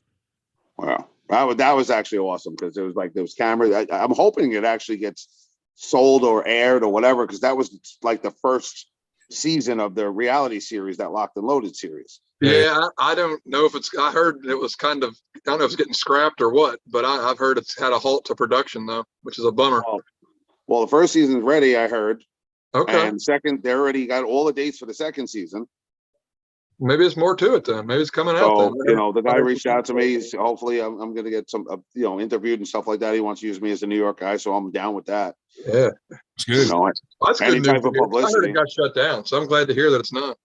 No, actually, our July 22nd tournament at the same venue as the Jason Vale tournament, that's part of that series. Okay, good. We're hosting the New York one. That's why I have to leave from Montauk to drive all the way out there to go back and then go back. Gotcha. Well, I got some better information then. Good stuff. Yeah, anything you see Locked and Loaded is part of that series. Right. Okay. You know what? I was thinking, I might be thinking of something different. Am I thinking that Garage to Fitness series? Is that different? That's his main thing. Okay. So it's the same. Could be that. I know nothing about that, but it's the same dude. Gotcha. Okay. That is the same. Okay. Cool. I mean, that in itself during COVID probably friggin' skyrocketed for him. Yeah. I think that's what really got it rolling. I mean, I'm back in the gym. My personal gym's only got an arm wrestling table and some weights in it now. All right. What else you need? Yeah. That's it. I just need my table and some pulleys. I'm good. Yeah, absolutely. Well, how should I be on the upcoming events list? How should I be listing the one on the 22nd July? As name. I mean, I know it's Bay Shore, but hold on. I'll pull it up. I'd asked Steve about it, and Steve said he was going to get back to me, which he didn't, but he said he thought it was just let's see if I find this here. So I just have it up now as, okay, let's go here. I have it up now as just as Greg Sharp, Bay Shore. It's Greg Sharp, Bay Shore, but I got all the information. I just got to find it. There's a flyer somewhere I got tagged in or screenshotted or whatever. He even said to me, I think whatever that he thought he had a name. Garage Wars? What? Is that one of the Garage Wars ones? No, this is called the World Series of Arm Wrestling. World Series of Arm Wrestling. Okay, I'll change it to that. July 22nd, base unit. I'll message this to you, Dave. Okay, on fine. paper. All righty. Pay attention, Dave. Yeah, I heard him. You're supposed to be the guy that knows all the tournaments. Let's see. That's why I'm sharing.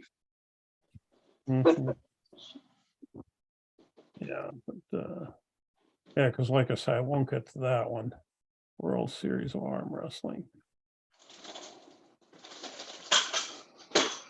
Yeah, because I have to have the I just sent it. okay, thank you. I have to have the next list out fairly quickly because since we added our thing for in Hagerstown. Yeah. And now you have the one for Jason Vale to share out there too, I right? do. That's May 20th. Okay. Yep. But all right, I'm gonna give Rhonda Don the phone. Oh shit. Guy. Fuck that guy. Fuck you. that guy. Fuck that guy. What's up, buddy? What's going on? Listen, don't ever bring Paul Cruz on this podcast again. You tell him that. You tell him. You realize I'm gonna be in your backyard tomorrow, right? What am I gonna be? 20 minutes from you? More from me, probably. Maybe like an hour. He ain't gonna tell you how close you are to him. He's like, wait, that's my neighbor. What are you gonna be over there? Hey, we got a super chat from Wade saying this is still on. What the fuck? Time for bed. Fuck Hey. that guy. Yeah, the Harrisburg practice doesn't start until 1 o'clock tomorrow afternoon. So I can sleep in. I'm not practicing this weekend. Yeah. It's Easter, Dave. Do you practice any weekend? Yeah, I do. Oh, all right. Usually I go to Predator practice. Yeah, he hasn't been there in 2 months though. Yeah. That's why it's the worst. Winter Blast takes it out of me.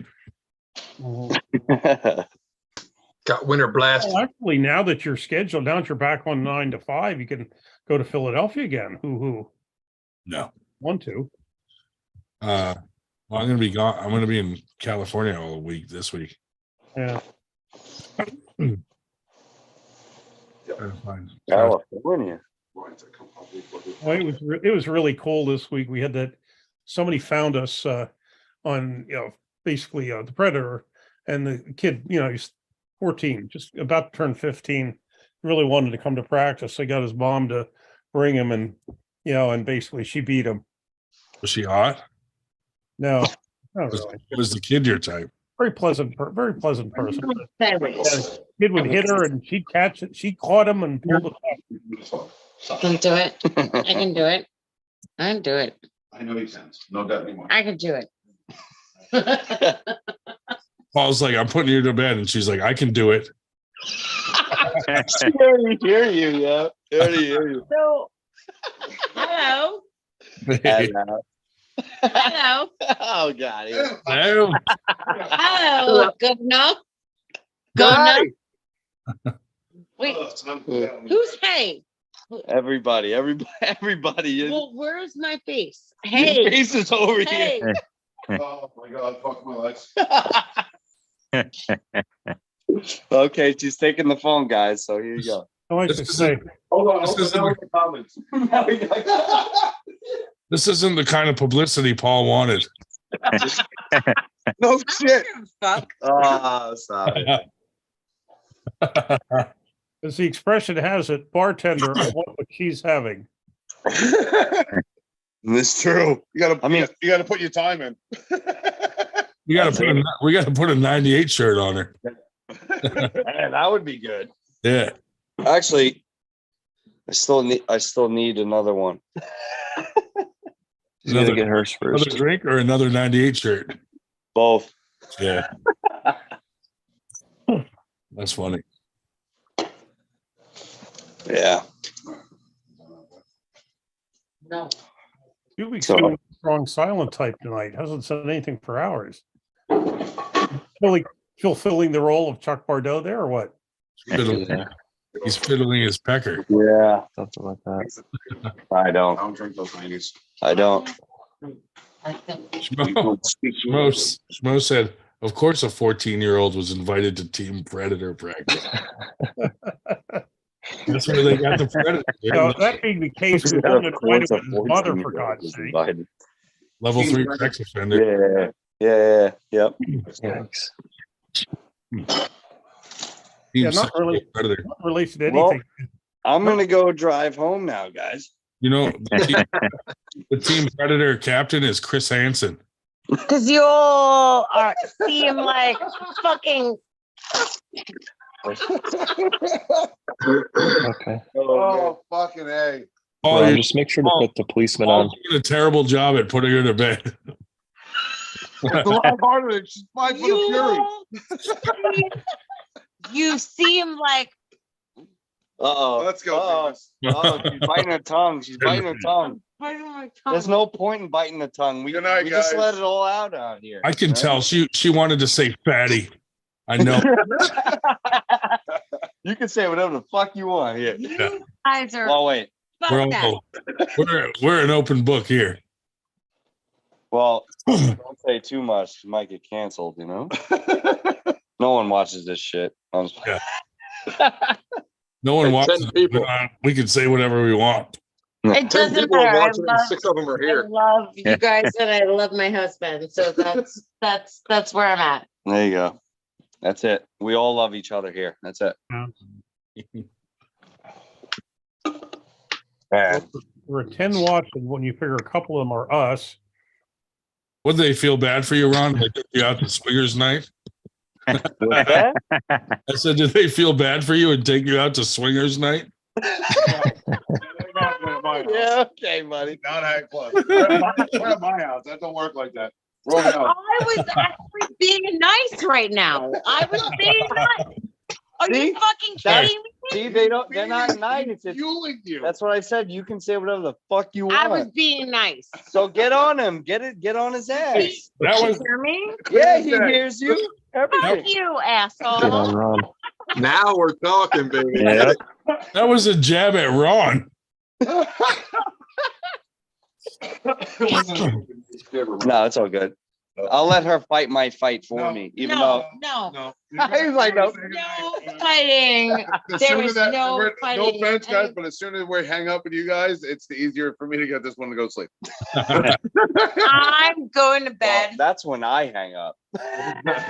You guys go get out. Get out, Ron. Get out. Dude, I'm gonna get a necklace and start ripping it off and take Ron the Don's whole persona. I'm You gonna really- be known. I'm gonna be known for necklace breaking now. You really want my persona, though? No. Exactly. That's what I thought. I just don't want your super chat bill. You don't even want your persona. What'd you say, super chat, Bill? Yeah, I don't want your super chat bill. I Yeah. can't spend $100 on this shit every week. You know what? I still owe you guys a super chat. I might pop one in there a Why? little bit. You don't owe us anything, dude. I don't know shit. I know I don't. I'm just saying it's religious for me. So. Religious. You're such a lying sack of shit. What the fuck you talking about? He's a lying sack of shit. He's not. He's What am I not? a liar. Why am I a liar? We know. I'm a liar. Oh, they Check know the that I'm ratings not on the a liar. wall. Anyway. She's like the Yeah, I she's like left the my phone in my Jeffrey. truck Just when you and think we she's go gone, out she's to that back truck again. Oh, what the fuck? I just That's part of realized the Jeffrey. They're ruining There our you go. I just realized I didn't take my nightly All the drugs. top Good night, guys. Hey, Yeah, thanks, I'm good. Yeah, careful getting home. Shoot me Yes, sir. Yes, thanks sir. for ruining our podcast, guys. yeah. I will ruin it next week. All right. Done. Oh, hold on. You want to say ruin it? There we go. Jeffrey. That's how you ruin a podcast. Oh man. No, this is what makes it better. Yeah, absolutely. Yeah. All right, guys. Have a good night. Good night. This episode is called "Get to Know the Cruises." There you go.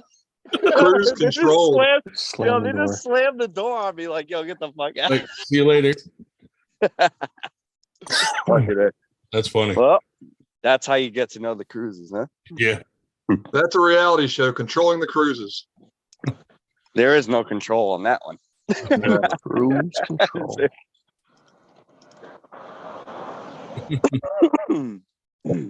What a night, dude. Yeah, well, Yeah. that was definitely a little surprise for you guys, huh? Jesus. Sure, that was good stuff. You got David Marr on the first time ever. buddy. Yeah. All Awesome. the celebrities out here tonight. Wait, so wait, this is Dave's first fucking show? Yeah. Yeah. Pop this Oh, cherry, man. man. Here he is. I know. I was like, yo, I know I see him all the time in the chat, but I never seen him, you know? Yeah. Now everybody knows what he looks like. Yep. Uh-oh, that's it. You're revealed now. Now when he walks down the street, 8 people are going to be like, hey, aren't you that guy from the 98 fucking podcast? Oh man. It is addicting once you come on here and shit gets crazy every I fucking. can't take Shubit seriously. He's like in a tank top on his bed with a hat on, like looking all weird. Like, what the fuck are you? Like, why are you looking like that, bro? It's easy. He looks like he's waiting for something specific to I'm happen. waiting but- for you to drive over here, buddy. Oh man, yo, send the Addy, bro. Send Looks the like- Addy. I'm over there Bring that right neck now. here. He looks Russian. I'm in the truck. I'm leaving. Yeah, I know. Yeah. I'm patiently waiting. They totally just kicked you out without kicking you out. Yeah, they didn't say bye, get home safe, nothing. They just closed the door on me. Just shut the door like that's it. I was just drinking a beer 5 seconds ago. They're treating you like you're the one that had the problem. Right, right, exactly. That was funny, dude. He's gonna rewatch this tomorrow and be like, "Oh fuck." Nah, No, he was, nah, but in all seriousness, though, like this guy needs more exposure, Oh yeah, for sure. and I don't know why he's not getting it, but he deserves it. He doesn't come on our podcast. Well, yeah. yes, There's that's the answer. part of it because I know he can definitely get his name out there, but I don't know. He doesn't do the same thing that most arm wrestlers do. Yeah, So like he's like promote really themselves. he's really top notch, but he's underground and it's weird. Yeah, there's a lot Like- of guys like that, dude. Yeah, but They just don't like travel to tournaments and like promote themselves, and yeah, he doesn't. you have he to. doesn't put himself out there. It's and I told him, I'm like, yo, like even though I'm not that guy, but I'll help you as much as I can, Dude, more people know Ron the Don than Paul Cruz. That's what I'm saying is fucking stupid. That I was saying that. That's why I was like, yo, hop on this shit. Like, yo, let people see you. Like, And you know more what I mean? more people know your necklace than you. Yeah. yeah. Who cares if you have a thin neck or not? Yeah. Well, Shubitch knows I don't have no thin neck, so it's all good. Now, every time we're in public, he's like, "Bro, feel my neck. It's not thin." Feel my neck. Tell me that doesn't feel like a cock. Right? Yeah, Oh man, working my neck out, man. that's a big cock you be feeling then, I guess. Oh man, that was funny. Nah, but seriously, like I All about the neck gains. don't know. He needs more recognition, so that's all I'm saying. Do you think we But- should help Dan Schwartz promote himself? What's that? Do you think we should help Dan the Nightmare Schwartz promote himself? Or do you think he promotes himself enough? Damn. Schwartz. Like Nightmare. he just hung his phone up because he doesn't want to answer that question. Frozen. Frozen. He's having a nightmare. Oh, he's back. Oh, frozen again. Frozen again. One plum, one nectarine, and assorted drugs. 2 a.m. snack. The fuck, Dave? Plums sound good, man. I do like plums. Damn good treat right now. There we go. One plum, one banana, and a cup of semen. iced tea tonight, like it always is. I go through iced tea by the barrel. Be right back. Yeah, Chucky Peterson and who was it? Somebody else. They were arguing over Tim Hortons or Duncan. I said, That's "Oh, right. sucks. Fight me." Yeah, I don't know Tim Horton. Chucky was for Duncan, huh?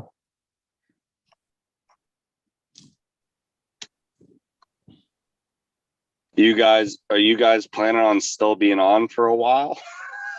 I don't know. It's probably winding down a bit. Obviously, it's winding down. I mean, it's fucking 2 a.m. at this Yeah, point. but sometimes the West Coast wakes up about now, and if somebody would come on, we would stay on for another hour if it gets good. I know. I'm just saying it takes me like 15 minutes to get home, but Now 15 minutes. No, You can still tune be in and tune in. Yeah, 15 is 15 minutes doable. will probably be here. Yeah, tune in. well, I'm not saying I'm leaving. I'm just saying I'm gonna have to mute and drive. I got you. Yeah, we'll probably be on for a bit. Well, you'll hear us leave then if that's the case. All right. Ugh. Yeah, well, the next two My Fridays. thumb won't go down. Well, actually, next Friday, I don't know. I might be on the road next Friday at this time. Certainly 2 weeks from now, because Andra can't leave until 4 o'clock, and it's like 6 hours to Virginia. So we'll definitely be on the road at least for part of the time, 2 Fridays from now. Heading to sit downs. Exciting. Ooh. Oh man. Yeah, this coming Friday, I'll be heading to Illinois, so I might be to Ohio by then. I'm going to do it over 2 days. Trip over 2 days.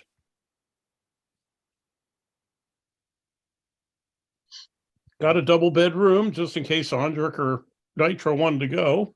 Either we're going to Find some strange while you're out there. Might actually end up with Tim Lewis sharing the room one night. Shouldn't he be at work? Who, Tim Lewis?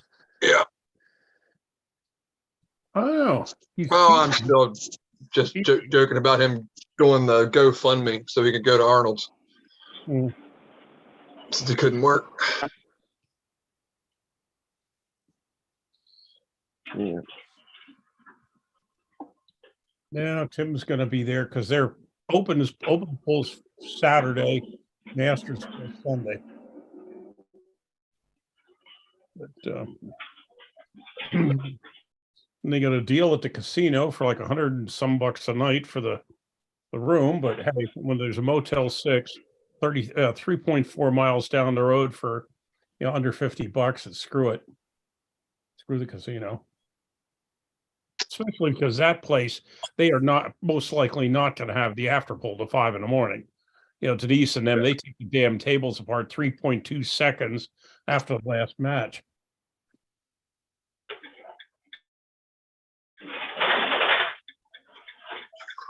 I'm gonna rest up for practice I'll tell you tomorrow. what, that rubber bands, man, it's a thick thumb pump. That actually works. Goofing off with just playing with rubber bands here at work, like Devin. That shit works. Thick thumbs. Just don't overdo it like he did. Blow Right, your don't thumb muscle yourself off. That's crazy. Right. Rip it off the bone. Yeah, that's crazy. Is Tim Lewis a known offender? Absolutely not. He has clearances for all his teaching. Absolutely Yeah, not. known offender. That motherfucker is the biggest offender on fucking the planet Earth. He's But a he notorious found offender. a loophole and he goes for barely legal guys. That's how he Yeah. does it. Level 3. He's like top level 3 sex offender. Just in arm wrestling. Got in trouble the last time. Remember, who was it? We kept harassing about he's going to come kill you.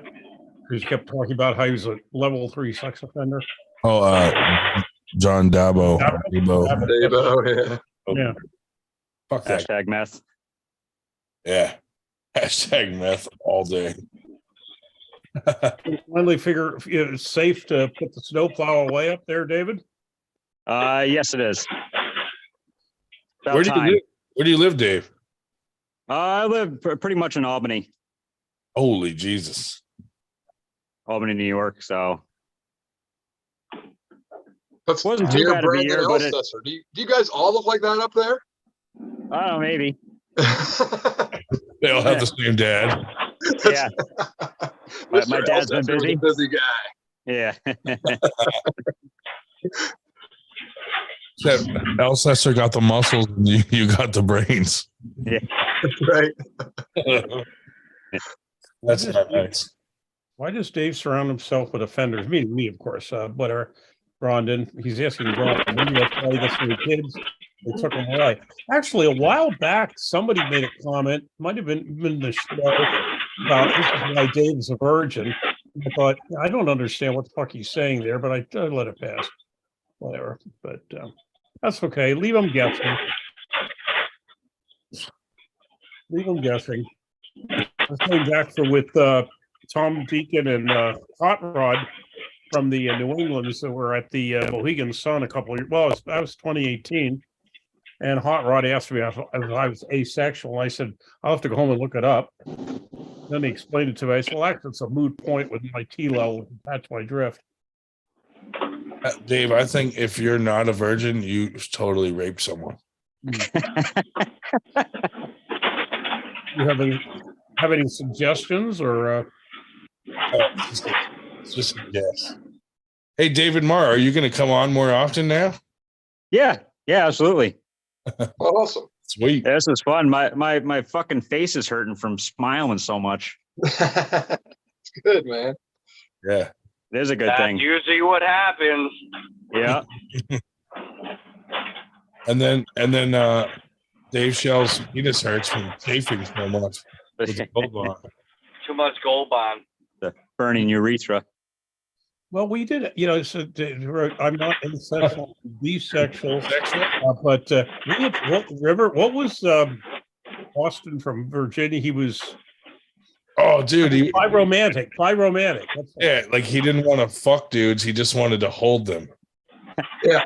He just wanted Is that worse? He just wanted to cuddle. I'm like, dude, that's worse. So much worse. If you just say, hey, I'm gay and I want to fuck dudes, that's not as bad as saying, I just want to cuddle them. Like, if you'd rather cuddle a hairy dude than a sweet, round, soft lady, I just can't get that. It makes no sense to me. Yeah, dude. If you want to cuddle like some big, fat, hairy guy like me, there's something wrong with you. Why wouldn't you want like a shaved 21-year-old male? Like, do you want to feel protected and cozy, like a child? Like, put your head on his shoulder. I want to hold you and smell you really good. Yeah, I want to hear you. I want to feel you breathing. Hey, Yeah. Like I want those- to breathe in the back of your neck. Those adult babies, dude, that you have to change their diaper and shit. So weird. Hey, man, different strokes, different folks, I guess. Yep. Some people like dump on their chest too, so. there's that. Right. I do, but you have to put saran wrap down first. That way it's easier to clean up. Clean up. You can still feel the warmth through it. Hey, yo. Hey, yo. That's fucked up. This discussion was a lot more edifying when Cruz's wife was on. Oh my god! Right? Paul looked embarrassed. He's like, "Oh man, Nah. not on my first 98 podcast." You're embarrassing. Oh, and the people the interviews have gotten a lot better when you consider that the first one ever was me. Dave, what's your go-to pickup line? I think I'm going to tell you.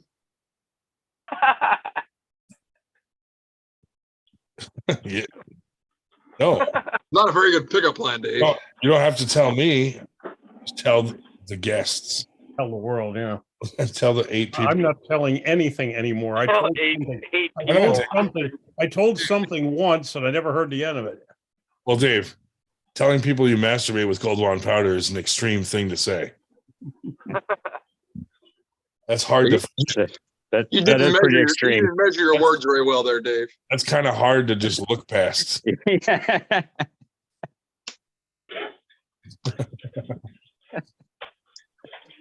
Do you have any, Dave? Do you have any go-to pickup lines that you would use? Not that I'm going to tell you. Why not? What does it matter?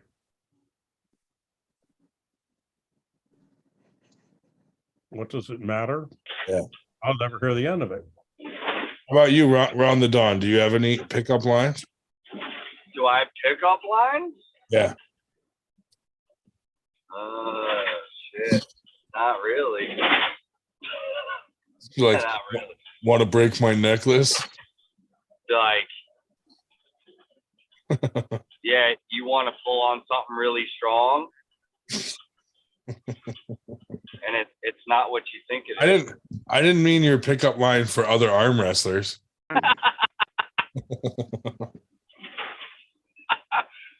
Oh, well, I'm shit out of luck then, I guess.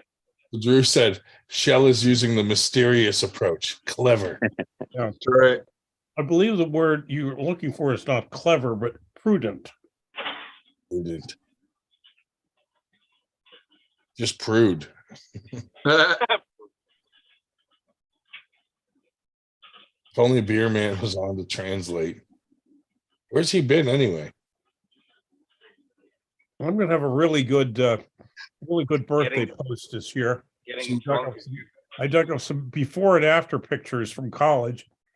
How I looked normal before I went to college and how I look like a drunk athlete.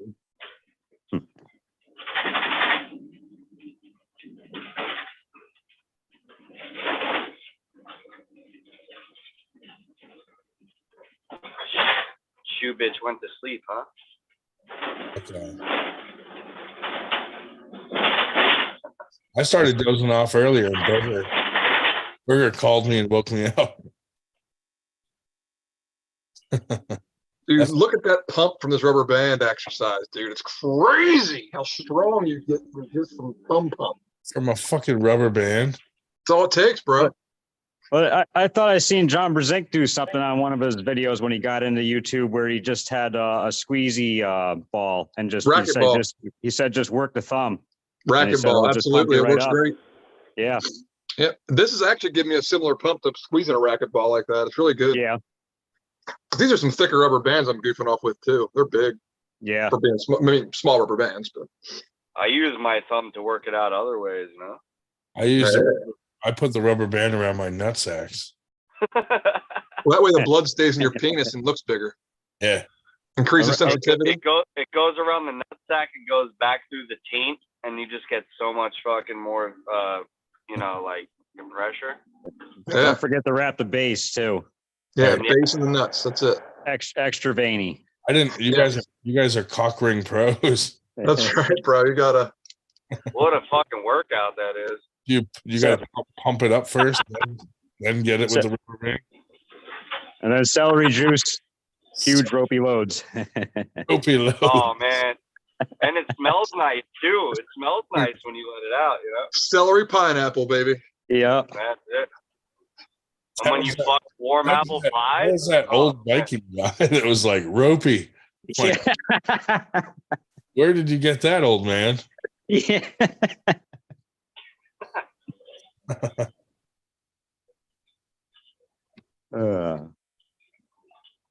Ropey loads. Someone's out there just chugging celery juice. Captain Obvious of the crossbow. You know, a bunch of people did after watching that. Oh, dude. They're out buying juicers and all sorts of celery. Oh, hell yeah. Have you? Yeah, but I've never been like, man, I wish my semen was ropier. You know what I mean? Like, that's not something that's ever crossed my mind. He was really emphasis on the ropey. Yeah. Like, are there people out there that just like are like, man, my semen's not ropey enough? Like just zero ropiness. Maybe dude. Yeah, dude. Sometimes it just dribbles out. You know, you need. You need the rope. I was just about to say that, Ron. It just dribbles out and down the shaft. Yeah. it's Yeah, not can't have ropey. It's not ropey, man. It's not doing what it needs to do. It's not shooting where, you know, and You it's need not, that- it doesn't have that momentum that it needs, you know? You need that velocity out of the gate. Yeah, it has no momentum. It's just like, what the fuck, you know, like. It's kind of, especially if you can pinch it a little bit like a garden hose to really get it going. Yeah. You intentionally try to fill your belly button.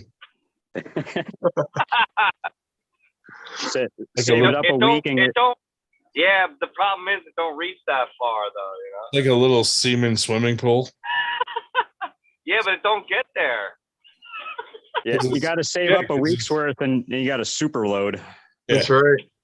You can't And then reach, it like gets on your sheets and shit. It's no good. Yeah. That's, maybe that's the then you problem. got a mess to clean up. You can't get it to reach your belly button unless it's extra ropey. Man, I'm gonna lasso this belly button.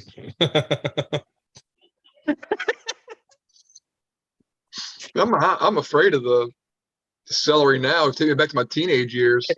Get done like here, feel like a flick next to your pillow, like, oh shit. Dude, I'm gonna drink celery this weekend, and then Monday I'm gonna hang myself from a rope.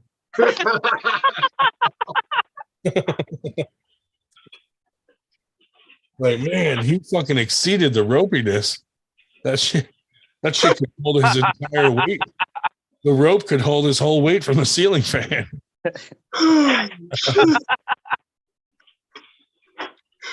Oh god, man, a ropey pearl necklace. And I bet you if you had sounding with that and got your urethra really big, then it would be huge, like boat yeah. rope. Like a fucking cannon. Oh God! Now we got another fucking urethra expert. Jesus Christ! That means We only had one of those here. we need more docking. Urethra. I didn't know nothing about any of that until I started watching this podcast. Need more docking. Fucking word. We dragged him down the drain with us. It's my sex education podcast, is what it is. All right, so carrots and celery are now the main vegetables of the 98. Yeah, dude. For real. Now you know when people are like, I'm doing a celery cleanse. We're like, yeah, okay. Okay, you ropey bastard. And what if we made celery and carrot mascots and we like try to bill it like as healthy for kids kind of a thing? Like, look, guys, be healthy like arm wrestlers. And it's actually because they were stuck in vaginas and used to make ropey loads. What if a girl eats celery, dude? It's like a tampon string sticking out of their vagina. Oh, man. Tampon rope. Ropey squirts. Ew. Can you imagine, dude? Squirters if it was ropey. Oh my god. Be like a frog tongue, dude, and they could like catch a fly and pull it back. Watery squirts are bad enough. Like a lizard tongue. They could dress you like a Gordon Ramsay dish, like they put that drizzle on it. Yeah. Oh, it's all ropey. It's all ropey. Just stringy. Oh goodness. This is what happens when we go past 1 a.m. Lassie, This is when the podcast gets good. Lassie, Timmy fell in the ravine. Go get a rope. Well, hold on. I got one right here. Like a fucking spider. Timmy, close your eyes. I had to get more beer so I can drink and drive. Holy Timmy, lucky for you, last night I had 3 glasses of celery juice. right. Close your eyes. I'm going to send the rope. That's not a lot. I bet Spider-Man, he drinks a lot of celery juice. Fucking right. Oh my god. Yeah. I should probably say don't drink on YouTube and don't drink and drive like me. It's against the law. You just confessed to burning a boat like Nanya. Well, that It was my boat. It was That's my boat. definitely He only said that after we called him out on it. Yeah. The funny thing that it was his girlfriend that was like, you guys don't know him. He burned a boat down. Like she was defending him, but like he burned a boat down and didn't get caught. Look up, bitch. Like, oh, that's nice of you to throw him under the bus for arson. Thank you. Bro, he's fucking He's odd. He is Yeah. eccentric. He wants to practice with me. He wants to have a practice with me. Practice what? Oh my god. Arm wrestling. Burning. Like, hey, you bring the gasoline, I'll find the boats. Yeah, no, I don't practice rituals, okay? Practice arson. Yeah, I don't practice arson.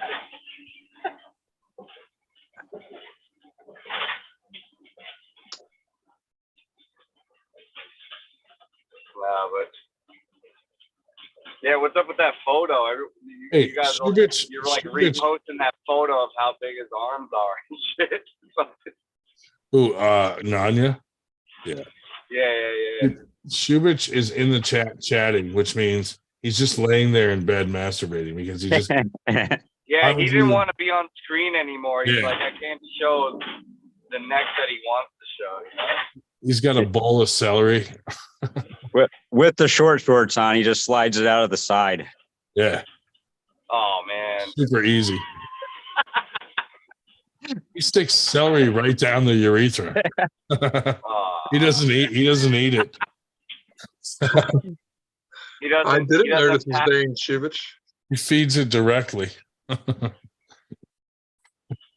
he wait? Does he like the celery with peanut butter or cream cheese? Yeah. Buffalo wings.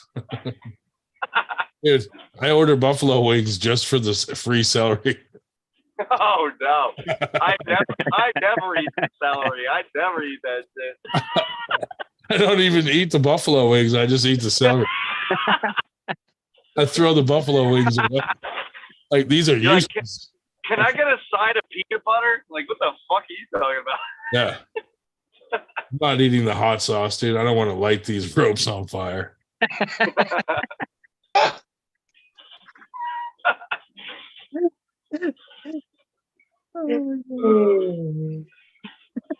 I'm actually surprised you're still fucking awake at this time too. I was dozing off, but Burger called me and said, "Wake up." You That bet. usually don't work though. You'll be on live and it don't work. You're still sleeping. Yeah, all this talk about ropiness, dude. Yeah. We stopped talking about arm wrestling and got into some interesting shit. Yeah. Oh, is that what happened? Too much arm wrestling talk puts Ryan to sleep. Fucking Oh, 2 too much a.m. arm wrestling is boring. Yeah. Sometimes. Hate to say it. Yeah. Oh. How I'll sleep how through it. much in depth? How much what? How much in depth did we get tonight in arm wrestling talk? Anyway. It was on and off pretty good in the beginning. Yes, especially once we had Jody and Manolo on here. Dan was talking to them about the tournaments and all that good stuff. It was really good stuff, but yeah, it was very arm wrestling heavy for a while. I know the later it gets more stupid, but you know. And that was weird. It was starting to get to this when it's supposed to be stupid time, but it kept being really serious. So it was it was past serious arm wrestling talk, period. Can you imagine, dude, getting arrested because you're at the park trying to get kids to jump rope? What?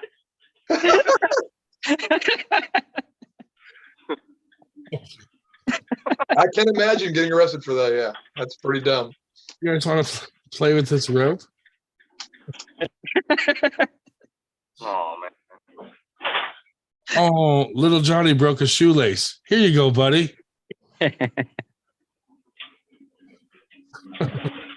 Hold my beer. I can make It would probably be great if you had to do like cave diving and just left yourself a trail. You're like a pro spelunker. I'm literally Up in with like the name spelunking. I'm literally in like a pedo van. Like I could just like put music to it and just attract kids and just, you know, do what I want. Candy and rope. Yeah, something. Candy, Dude. rope candy. and You shit, eat you know? you eat all this celery so you can tie people up with rope. Yeah. There you go. That's terrible. Yeah. Dude, a comedian could do a whole comedy set about fucking rope and celery.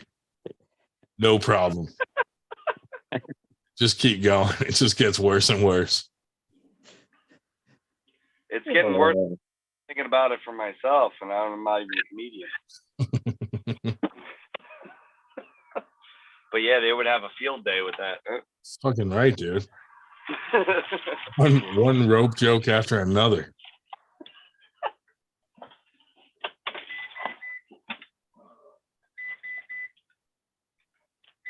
The old rope-a-dope. Makes you think what it meant now. Rope-a-dope. Eat your celery, dude. Dude, all those fucking Karens that go to Home Depot and buy something and it doesn't fit in their car. So they're always like, "Do you guys have rope?" some lowly fucking Home Depot employee is like, "Yeah, right here. Let me load that up for you. Tie that to your car." Just standing on top of the hood, jerking off on their car. I thought you said you're gonna load it up. No, I'm gonna unload the rope. How long do you need? Hold on a second, I need more celery. What's the girth of this rope you need?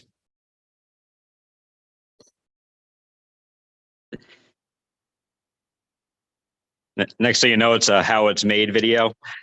Yeah, rope. This is how rope is made.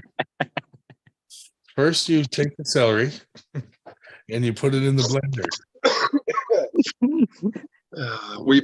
We've been into a silk shirt. Make like a fucking knit a blanket or something. And braid it. We could make some 98 beanies that are made out of rope. Just get a white knit beanie and we'll know why. Yeah.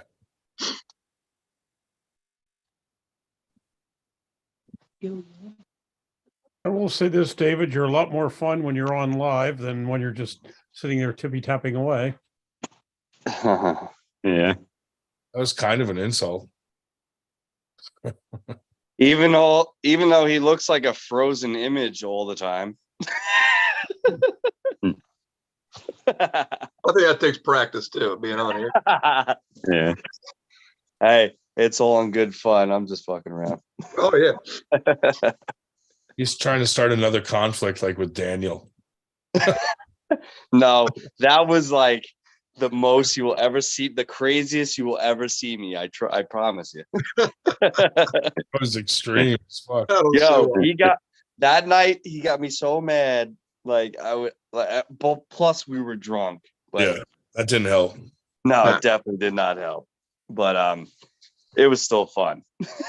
I just sat there and watched the wreck for 6 hours. Yeah, I know. Dude, I would.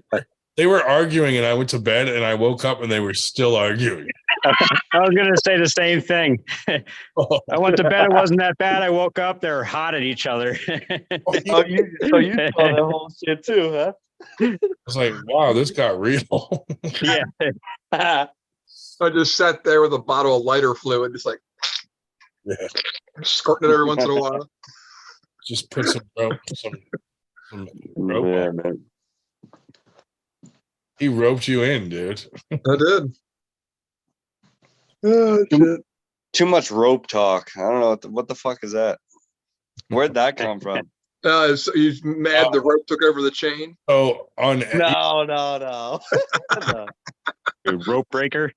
Yeah. No. Did you see Evan's podcast with that old guy that brought it up? David Tomes. David the guy's Tomes. name. Yeah. He's dressed like a Viking, and he was like, "Did you guys know that if you eat a lot of celery, it makes your semen ropier?" And we were like, "Ropey? Like really ropey?" Like real ropey?" And I'm like, "Rope? Yeah, that guy's funny, man. Just He caught you off guard, Ryan. dude, it gave almost as bad when Dave Shell said he masturbates with fucking Gold Bond powder. Schmo just came up with an insight here. Ron's lava lamp is where he learned all about the rope-a-dope. Oh, nah, yeah. You need to feed that light some more celery because it's not very ropey. You still have that light? I still have it. It just doesn't function. So there's no ropiness working there, you know? Dude, It just dribbles. You gotta buy the dribbler. It doesn't even dribble, dude. It doesn't even dribble. Shooting blanks, damn. we gotta I buy, don't know what it's doing. It's just staying fucking dormant. It doesn't do shit. dude, we gotta buy you a new one. Oh yeah. Have you tried shaking it up once it warms up? No. Like turn it No. upside down to get the shit flowing? No, I don't care. I only put it on those few times. I don't put it on every night. Oh, but it's, Yeah, you got to get this thing working for the podcast, man. It's I like- wanna see it. you know what? Maybe can't sleep because it's through an extension cord. Maybe it's just not getting the right power. Maybe. Ron can't sleep unless it's on. Just wrap some rope around it. Oh my god. Rope is like the new duct tape. Yeah, dude, definitely. Like if you're gonna abduct someone, Oh, rope them up. I'm gonna have to do a lot more rope training for arm wrestling now. Here I'm Here gonna climb a comes lot the- of rope this summer. here comes all the memes that he's gonna come up with rope now. Oh yeah. fuck bands grinding. We're going for ropes. Cody Wood does have some ropey hair. Fucking Ryan's gonna He come up does. with a fucking rope video instead of the band video now. Oh, That's right. it's a great idea, dude. Yep. Dude, I'm gonna go to Home Depot and buy a whole spool of rope and just fucking wrap myself in it. All sizes of ropes and all different types of ropes. Dude, I just got a rope the other weekend at a estate sale. I'm getting it.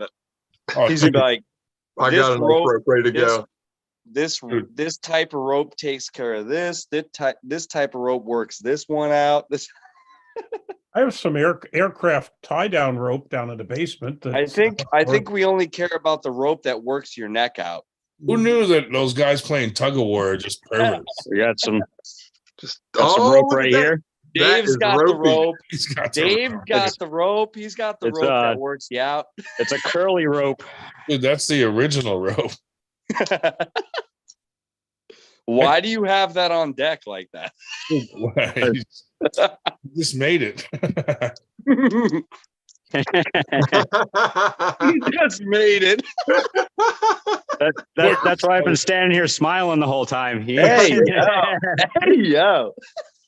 It's like, this is celery. Oh man. I am not fucked up Rewatching this enough for live this. is going to be disturbing.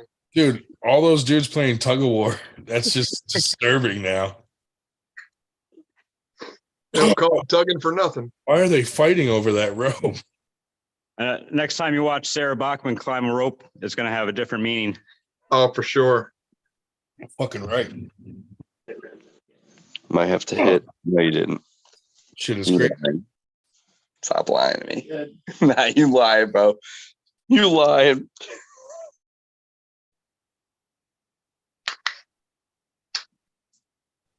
Oh my.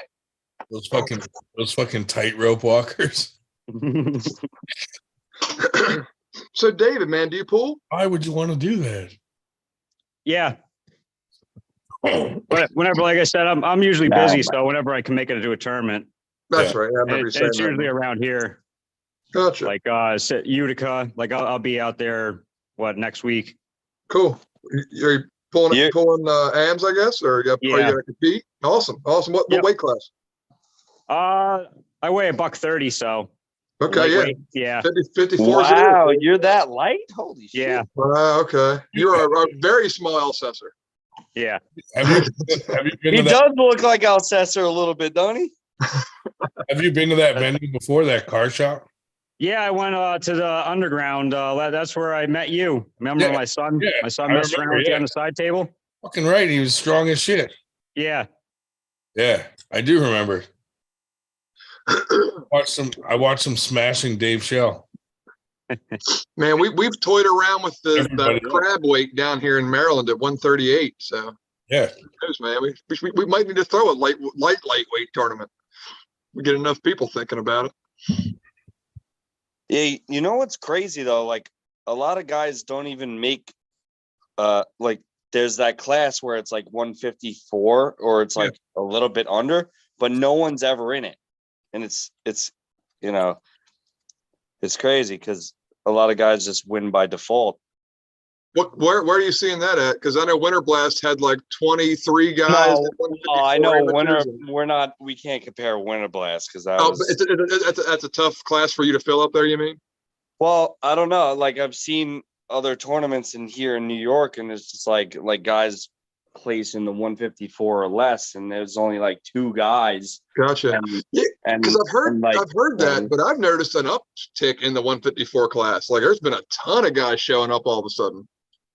Well, yeah, maybe more so now, but like this, this was a couple months ago and stuff, but it's just like from what I've seen, there's no, I agree, because for the longest time it was 165. No one in the class, yeah, and then they have to pull up because no one's in the class. Right. Yeah, for a while it was WAL had the 165 thing going, so really no one ever filled out anything later than that. But they've been really paying attention to the 54s lately. Yeah. So might go later eventually for you there, Dave. You never know. Yeah, I usually end up having to pull like 176 or something like that. Right. Which I don't even care. I'm just happy to pull. What? There's no 154s for you or nothing? Like most of the tournaments I've been to now. See, so he's experiencing it too. Yeah. Right so there. I know my first tournament I did novice because I've actually the only tournaments I ever pulled is James Reed tournaments, and that dude is awesome. And you said you're upstate, so yeah. And when I did the novice, like the closest person to me was like 210.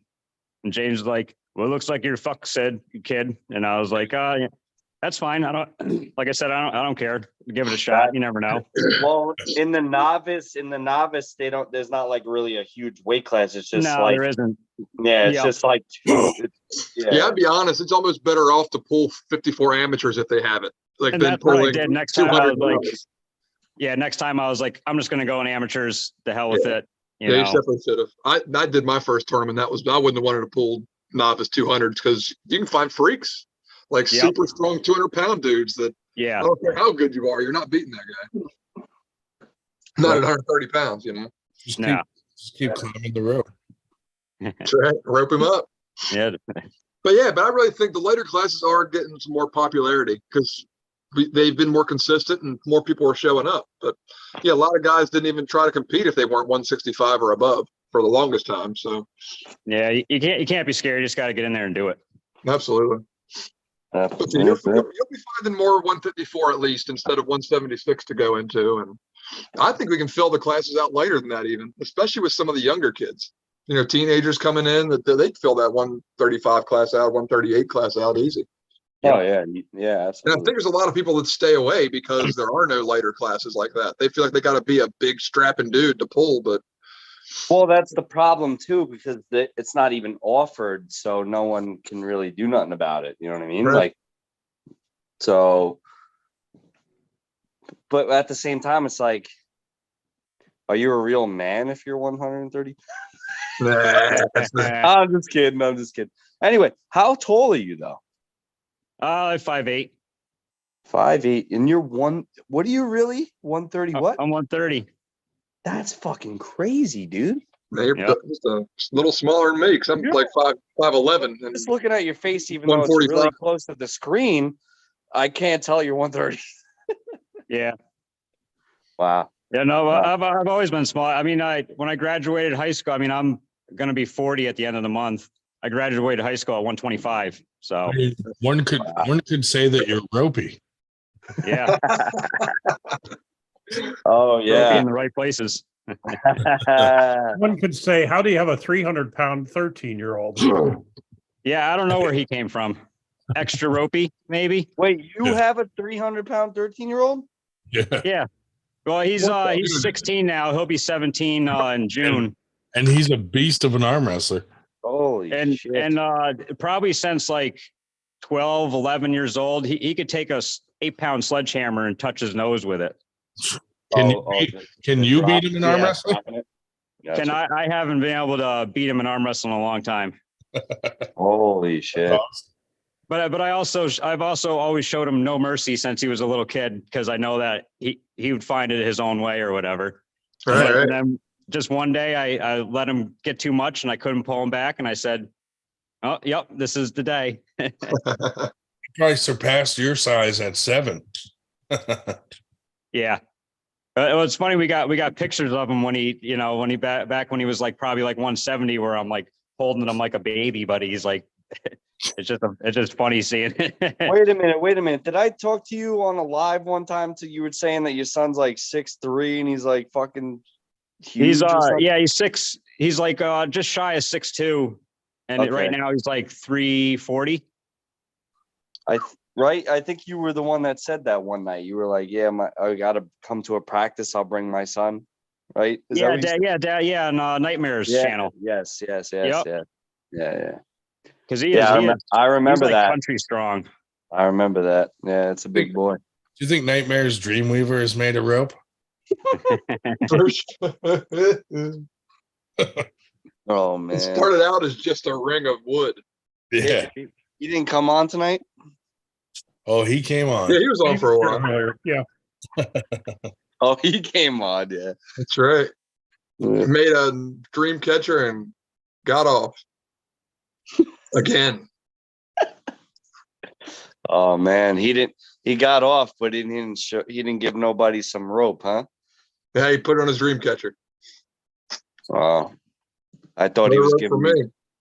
I thought he was lending some rope out, so you guys can get Yeah. reeled in. He's got like rope necklace, rope bracelet, Oh, rope, don't talk about necklaces, man. rope Come on. anklet. The rope pearl necklace. That's funny. But I might want to try my zip line. wow. We're gonna have rope puns forever. Yeah. Instead of gold bond, it's gonna be rope bond. Ropey. Rope. What was it about 3 weeks ago that everybody came up with 72 gazillion ways to work something into the sentence? The hell was that? Ryan's gonna hold a rope athlon.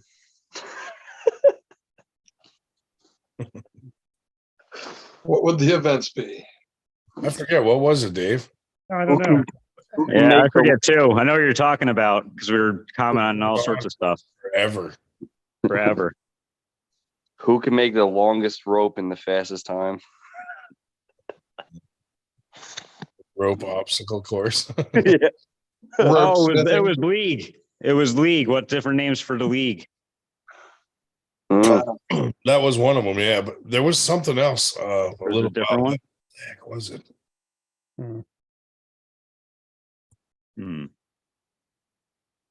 Well, and there are some I've seen, not recently, but I've seen videos or things for on the beach, the rope pull, the tug of war contest. And I think some of them are out on Long Island. There you go. Fucking Massachusetts, but Now we're talking, Dave. something out A around fucking Montauk. 98% tug of war fucking match. There Yep. you go. And with homemade rope. Oh man, who can make the best rope though? Who's got the sufficient? We'll have to have a rope smithing competition. Oh man. I think Shell. Did you guys know that Dave Shell rope smiths Dude, with can you gold bond? Imagine gold- how the ropey gold this rope. is with gold bond powder mixed into the fucking rope. It's got gold flakes like Goldschlager, just fucking and just You smell the rope, it's minty. it's all entwined. It's all entwined in there. His ropes are like steel cables. And that way, when you pull you don't slip. Hand stays nice and dry. Oh my god. Dave is our expert rope smith. He produces the mentholated rope. Medicated rope. It's just a new scientific study right now. Dave, Look, he's studying it right now, and he's fucking doing calculations. Look at him. Oh, he's entering into a spreadsheet as we speak. Dave, He's like sitting there. He's so fucking focused right now. Shell's so old and racist. They used to use these ropes to hang blacks. Oh no! Oh no! Canceled immediately right now. No, but what I did do, you talk about kids being triggered at ooh ooh ooh. Oh bullshit! I put up pictures of lynchings. What did you just say? Yo, I'm dead. I'm dead. Pictures of lynching? I'm dead. Oh, this is getting out of hand. When we got to the civil rights era, when we got to the civil rights, when we got in history, in history, when we got to the civil rights era, I would put up a picture, and I'd say, now take a look at this. Here you hanging from the tree, lynched. I said, look at the other people. Look at it. What are they doing? Is anybody hiding their face? No. Everybody's looking at the camera. Are they zigging and zagging? Everybody's looking at the camera because they know, they've just been part of a crime, but they know nothing's going to happen to them. Nothing. That doesn't make it okay to share pictures of lynching kids. Where today, hell, out at Lebanon Valley College, out in Annville, the kids were throwing a shit fit because the one hall is named Lynch Hall after some guy named Lynch. And they were like, oh. They're all passing out because of it. Fuck them. Honest to God. Oh, Dave. Fuck them. That's not very woke of you, Dave. What is they go out in the real fucking world and they have to, be offended. What the fuck are they gonna do then? Get ooh when their boss looks at them cross-eyed? They're gonna hang them. They're gonna expect a safe space. Grow up there, for God's sake, you little fucking wimps. Guess what, Dave? The problem is the real world is actually a fake world now. So that's the issue. It's not real anymore. It's fake.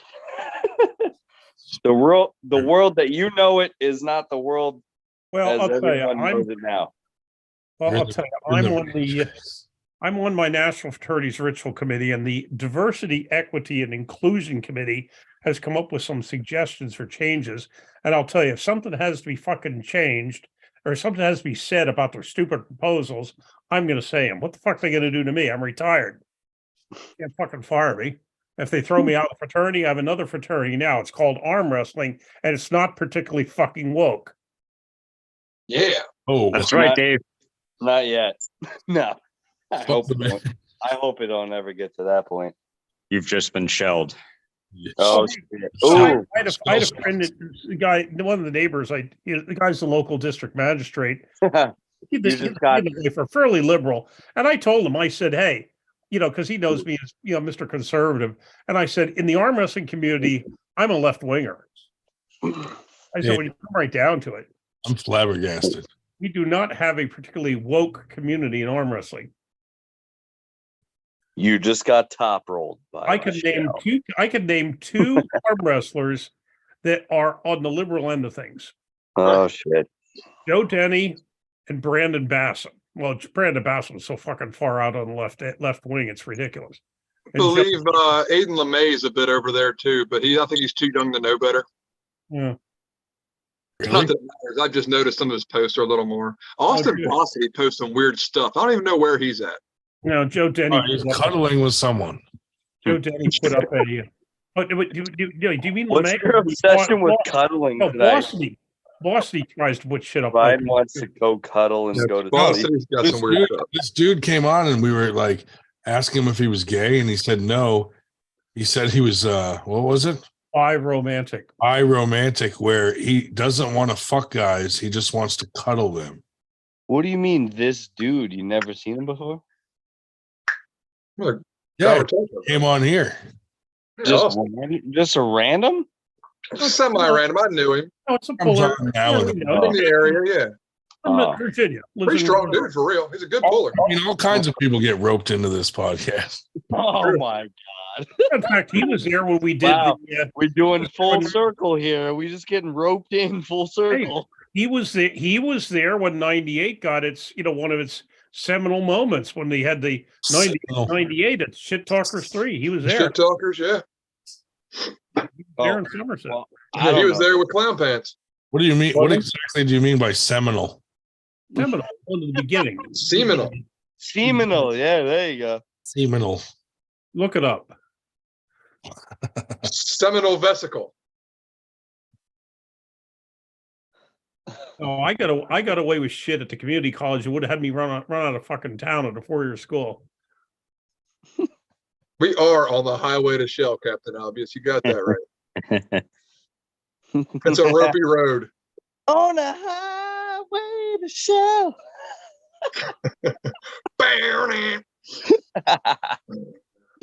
That's a good fucking intro song for you, buddy. Yeah.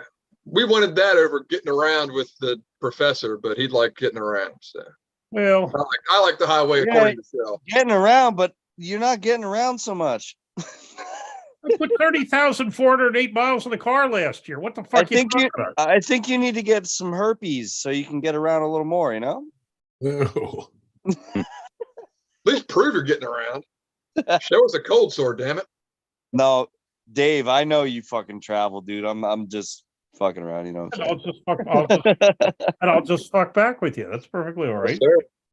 Shell's got it. I know you travel everywhere. You fucking go everywhere you can. I know that. Shit, I wish I could do it too. But I can't. You ever eat string cheese? Yeah, I love string cheese. Bet you do. I bet you do, yeah. Homemade string cheese. I haven't had it since I'm like a fucking 8-year-old. Oh, dude. Yeah, I love string cheese. If you eat healthy with cream cheese, it comes out as string cheese. If you eat celery, it turns into rope cheese. Oh man. Rope. I just don't picture that old guy fucking making ropes. Do you have spots? Do you have spots for emojis in your thing? Because you can just have a rope now. Yeah. Do they have a rope? Make a rope. Make a rope emoji. I bet they got one. Let's see. Well, I'm sure they have one, yeah, but I'm gonna send it to you got to make it specific to you. Nope, right? no ropes. Josh on that shit with the quickness. No. Hey, this motherfucker knew right away. I just searched the emojis. No dice. At least not in YouTube. 2:37 a.m. Yeah, That's crazy. Yeah, and it's 69 in here. That's fucked up. Anyway. maybe there's some videos of people making ropes. Like rope weaving. Braided but rope. What ropes are we talking about here? Because I'm pretty sure the ropes that we started talking about had nothing to do with where we went with it now.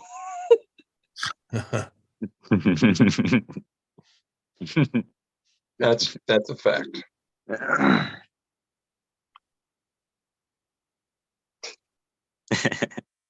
Oh, ropey dope. What the hell? I shouldn't be reading this.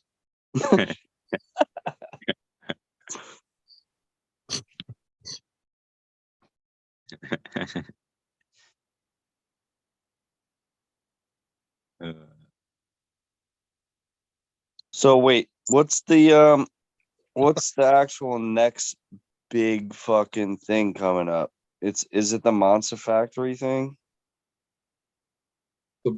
Battle Antietam. Yeah. Yeah, East versus West is on that day too. No. I think Isn't it Monster the week- Factory's before it though.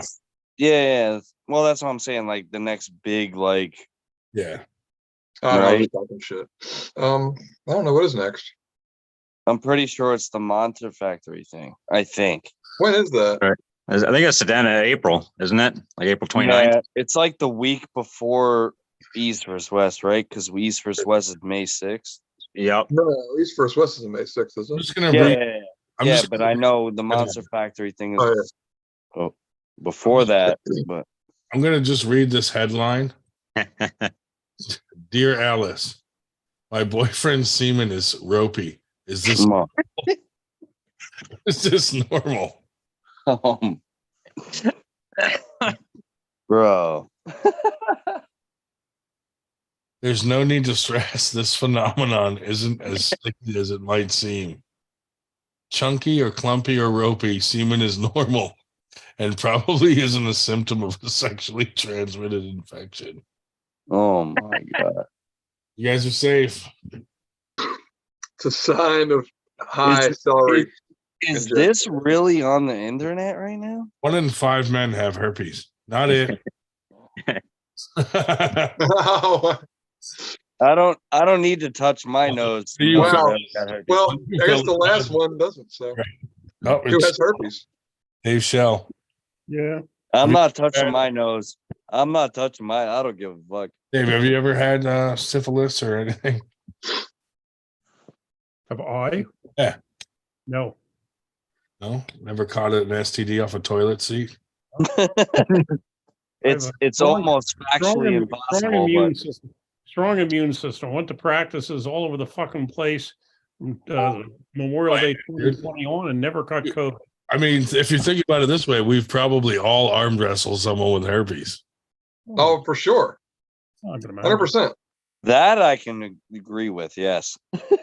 That's what they invented penicillin for. Who needs that when you have a fucking what they strong invented it for strong something immune system? George Carlin never caught polio because they swam in raw shit. That was one of his better videos. I feel like if your body can't fight off what it needs to fight off, you're just a bitch. Natural selection, baby. That's right. That's why they released COVID. Well, Just and that's test right. the waters If- out. See you're strong enough. If you can't fucking fight it, Been out the herd a you little can't bit. fight, you die, it is. right? If you can't fight, you die. That's it. Whatever. I fully believe that's why they released fucking COVID. Well, I hate to disappoint those that were waiting for me to croak, but my dad drank like a fish and he lasted till 85. He's His- like, sorry to disappoint you guys, but motherfuckers, I'm still here. yeah, 2 fishes. And, well, We yeah, the fucking Jason Vale out in your neighborhood last year, that fucking asshole said I had died. But If we pushed you down a flight of stairs, people would believe that you just fell down the flight of stairs. After last year's fall. grandfather drank. Wow. 2 fishes. Grandfather drank like 2 fishes. He lasted till 85, and my uncle, who didn't drink like a fish because his wife wouldn't let him, lasted till 95 or 96. Oh, who knows?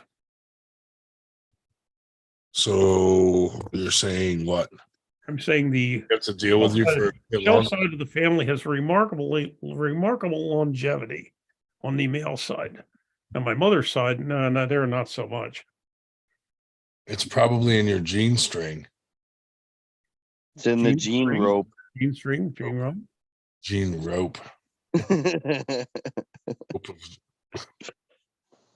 Yeah. It's just weaved together so well. It's so strong.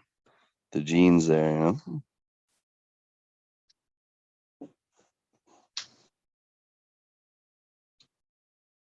Ropey. The hour is, are we just staying on this to prove how dumb we are and how long we can stay on? Or do we? Isn't that usually how it works? Usually not till 2:45, but Now we're all going to be doing rock, paper, scissors. No. rope. The funny thing is that Ryan is actually still awake and I'm awake at the same time too. So that's fucking a plus. Crazy. Because normally both of us are sleeping by now. Yeah. Now, I was an evening shift person for years and I prefer it. You're much more likely to find me up at, midnight than at 9 o'clock in the morning. On the rope shift. Yeah, I'm the same way. Yeah. You can catch me 1, 2 o'clock in the morning. You would catch me at 7, 8 o'clock in the morning. Oh, yeah. Well, and like I say, tomorrow, they're not starting practice till 1, which means I should be out of here by 11:30. So if I'm up by, 10:30, I'm good. I wish I had practice tomorrow. I don't got practice at all for another 4 days. I can't even sleep in, dude. Oh, dude. The fucking pin lines are made of rope or string. Oh wow. God damn it. Well, you got the wrong table. Mine, not mine. I got a genuine Lucas Raymond. No Lucas rope. Raymond made me my pin lines, dude. Nope, not mine. I got a genuine Lucas Raymond. No pin lines. Mine are Frank Hurst. Davey makes pin lines now. Oh, yeah. He made the pin lines for my Winter Blast tables. Yeah, you're right. He does now. But the original ones were the pad. And I have one of the really original ones because when he first made them, he put the tightening screw on the corner and not on the flat. And he did that for about a dozen of them, and I have one of those. That's held up. We had to replace the pads, and actually we kept stripping the bolts, but the table itself has held up nicely. It's been used hard for 6 years. Yeah, it'll be 6 years. Yeah, it'll be 6 years this summer. So it's going through the ropes, huh? Oh wow. Is this really the fucking fun? That's never gonna get old. Josh's new 98 fucking background's gonna be a rope in the back. Oh yeah. I'll just do like just a row of ropes instead of bricks. Fox 8 Ball has Wait. joined us. It's just going to be different scenarios to show how strong ropes are, or can be. Fox 8. What are we? We must be up. How many people? We were down to 10. What are we at now? Up to 11. Oh, wow. Gained one back. Wow. Roped him back in. All right. It's getting out of hand now. Hold on a website that has all rope. How do I get one of those sweet backgrounds like you guys got? I will send you one. Easy. Sweet. Ask. Awesome. Yeah, they say that all the time. I still never got one. I've sent you like 6 of them. You never put it on. Where do you get the hats too? Is that you got on your website? No, this is We had a batch of them made, and they all sold out at Winter Blast. Ryan, nice. did you take Not the a bad sticker thing. off? Yeah. Fuck that guy. You left the sticker on. Fuck that guy. I Why took did the you sticker take the off. sticker off? Why? That's authentic. That's authenticized the shit. This I took the sticker off because I'm white. Yeah. oh, Yes. all right. You know what? That makes sense. Yeah, it's not my style to keep the sticker on. I'm from New York over here. We keep that. That's authentic right there. I get that. I've seen that style. It's just not mine. Sounds a Yeah, baseball we player. keep that. We keep that. I'm pretty sure my daughter just ripped it off when I got home. I was a ball player back in the day. You didn't leave stickers on your hats. Yo, you know what's funny? I've been seeing fucking a bunch of other people lately on like the jobs that I'm working on. They have other custom hats and they have the same fucking this sticker. And it's like, I buy this hat and now I see it. And it's like, that's weird, All right. It's like when you buy a Jeep and then everyone's. Because I've never seen it before though. I've never seen it before until I had this hat. So That's funny. yeah. Dude, I'm gonna be so freaking strong. Dude, Devin Laird's right. This shit works. Yeah, it looks like you're onto something there. What is that? Did you make something special? It's a rubber ring. band in it, man. Just rubber band thumb game. Oh man, I don't have any rubber bands. It's just string, man. It probably pumps up into your forearm too, doesn't it? A little bit. I'm feeling it more just in my thumb for real, Just but a in your little thumb, bit. yeah. No Just a shit. little bit. See that one they make online for all your fingers, and you just fucking. A I little bit can- right here. No, I got I'm one not of going those. Wrist there. a little bit, but not like into the. This is all fingers. So, but yeah, but on top of the wrist a little bit there. Like when I return at the top before I squeeze. Yeah. Nice.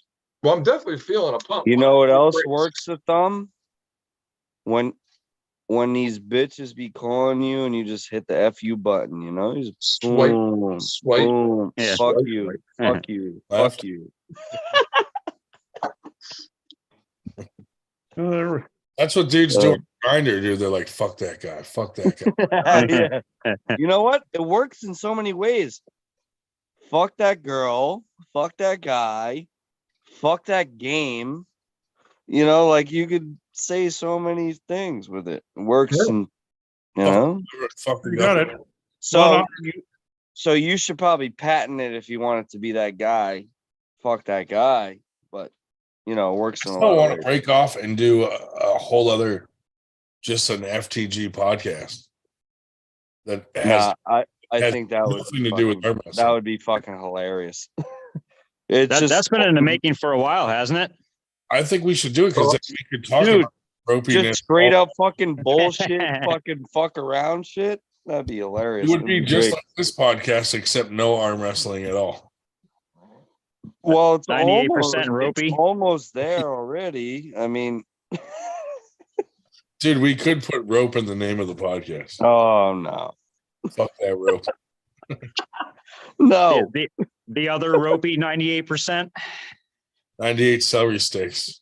Hey, Only the 2% have the strongest rope. Yeah. Oh, Yeah, the 2% are good at arm wrestling, but they dribble. 98 ropes. yeah. Celery deficiency. We just lasso them in, you know. That's right. blood oxygenation 98%, resting heart rate 58. Hey, healthy as a horse. Boy. Dave. Healthy as a horse that you lasso. Yeah, yeah, that too with the rope. Yeah, there you go. Now you're learning, Dave. Oh my God. Imagine a horse with ropey loads. Oh Some thick. Oh Hey, man, Bert, do you think the expression? why hung did you bring that into existence? That's hung like a horse? that's where they get the rope for ships. The big thing. Oh man, Gallons of rope. Dude, like at the movie theater, they have those velvet ropes. Those are fancy.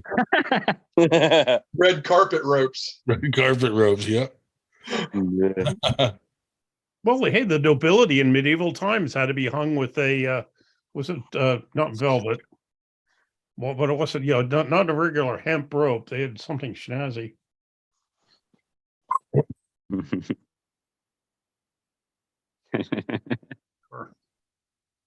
Ridiculous. This is why no one watches this. We've gained one since we got weird. I don't know. Fox 8 Ball's in the house. What up, Fox? Oh, Fox is in this bitch. Yeah. That Liquid crazy rope. bastard. That crazy bastard. Yeah. Tired. Well, actually, you know what? You know what? It makes sense that he's in here because, yeah, you got to be crazy to watch this shit, right? Right? No, I'm just kidding. Someone tried to tie him down. Wait, yo, you gotta make some 98% fucking rope now. America, fuck yeah. It's just like a 1 foot piece of rope. Just everybody gets one. Yeah, but it's a 98% 1 foot piece of rope though. Can't nothing beat that 1 foot of rope. Fox 8 ball. What was the word that was about 2 weeks ago that everybody came up with the same word? We were using the same word 62 gazillion different ways. And it had to be maybe 2-3 weeks ago. We've been trying to think of that earlier when you weren't here. Like, I have what no the- idea what you're talking about. Yeah, it was something like this.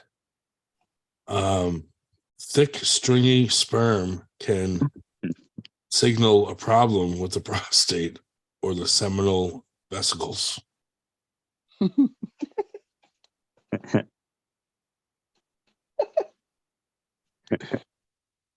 that what happens?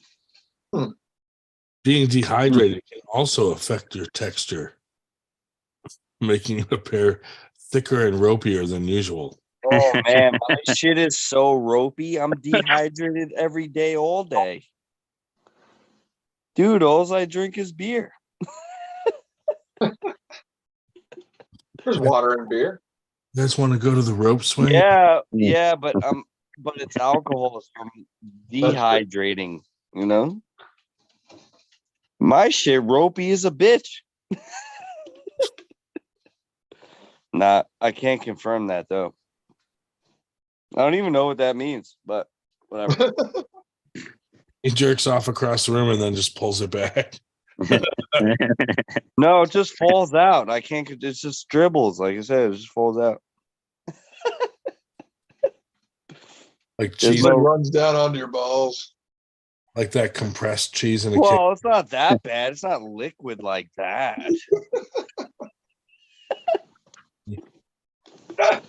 Jeez, man. I mean, I know I'm selling myself a little short here, but it's not that bad. No, but Captain Obvious is singing. singing. La la la la. Oh, is that what happens when the rope tightens?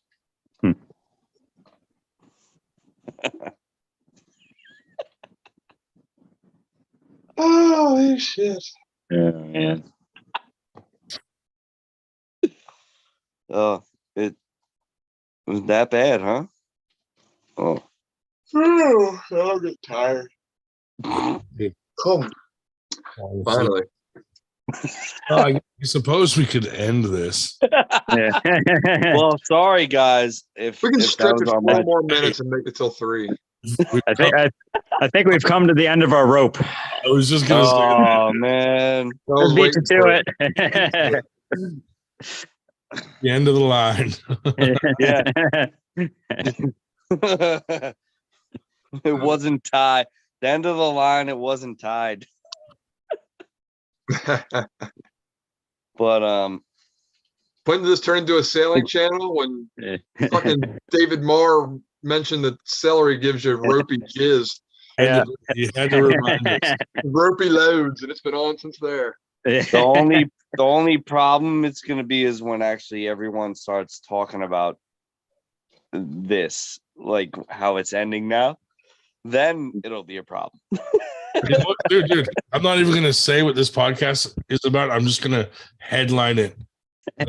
98% Paul Cruz, and that's it. 98% People are gonna watch it thinking that Paul Cruz is on 98% celery. celery, Going through looking for Paul Cruz the whole time. eating celery with Paul Cruz. Yeah. Yeah. No, but anyway, it was cool. It was cool to get him on here, though, wasn't it? Yeah. Yeah. So, yeah. He wants to come on for an interview. We'll do it, dude. Yeah, man. I mean, like I said, I think he really, like, in all, fucking around, but like, I think he really deserves a lot more than he's getting. And that's God's honest truth in my heart. That's all. Well, he's on his way to get it, though. He's right there. Yeah, but he just doesn't know how to do it, and he don't do it. Like he doesn't put himself out there. He doesn't. I don't know. Oh, he started tonight. You got him on. Good job, Well, man. It's a good roll. Yeah. It was just on a whim. I was like, yo, let's just join it. He's like, yeah, let's do it. And then I just let him take over. I was like, yo, this is you. Like, just fucking, you know what I mean? So, Hey, 98 loves to do that. We love getting those guys that need the spotlight. So, No, yeah. yeah, we'll get Yeah, him you back. don't gotta tell me that. Yeah, but that's what I'm saying. So you got, well, you brought him on here for a reason. So yeah, Yeah, I know. I don't gotta no, tell you. I just feel like he deserves more, like Yeah, definitely. for sure. I think I was he's saying that for all the viewers, not as much for you.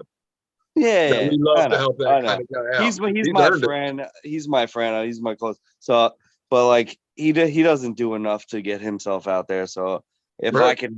I can help him in any way to get him out there, I will. Yeah, So, man. and even though but he's a top notch guy. I'm just I'm like a meme, dude. So, but whatever, doesn't matter. If I can help him any way, I will. So that's it. And Love I it. try to help everybody I can, in any aspect of life. That's just me. Ryan sleeping. Was, Did we lose him? Yeah. I actually start All right. talking some real shit and everyone falls asleep. He passes out. Wait, it is 3 a.m., man. Are we ready to call it now? yeah. Nah, it's all good. Before Ryan falls But asleep anyway. on us and the stream runs all night long? No, that's not happening.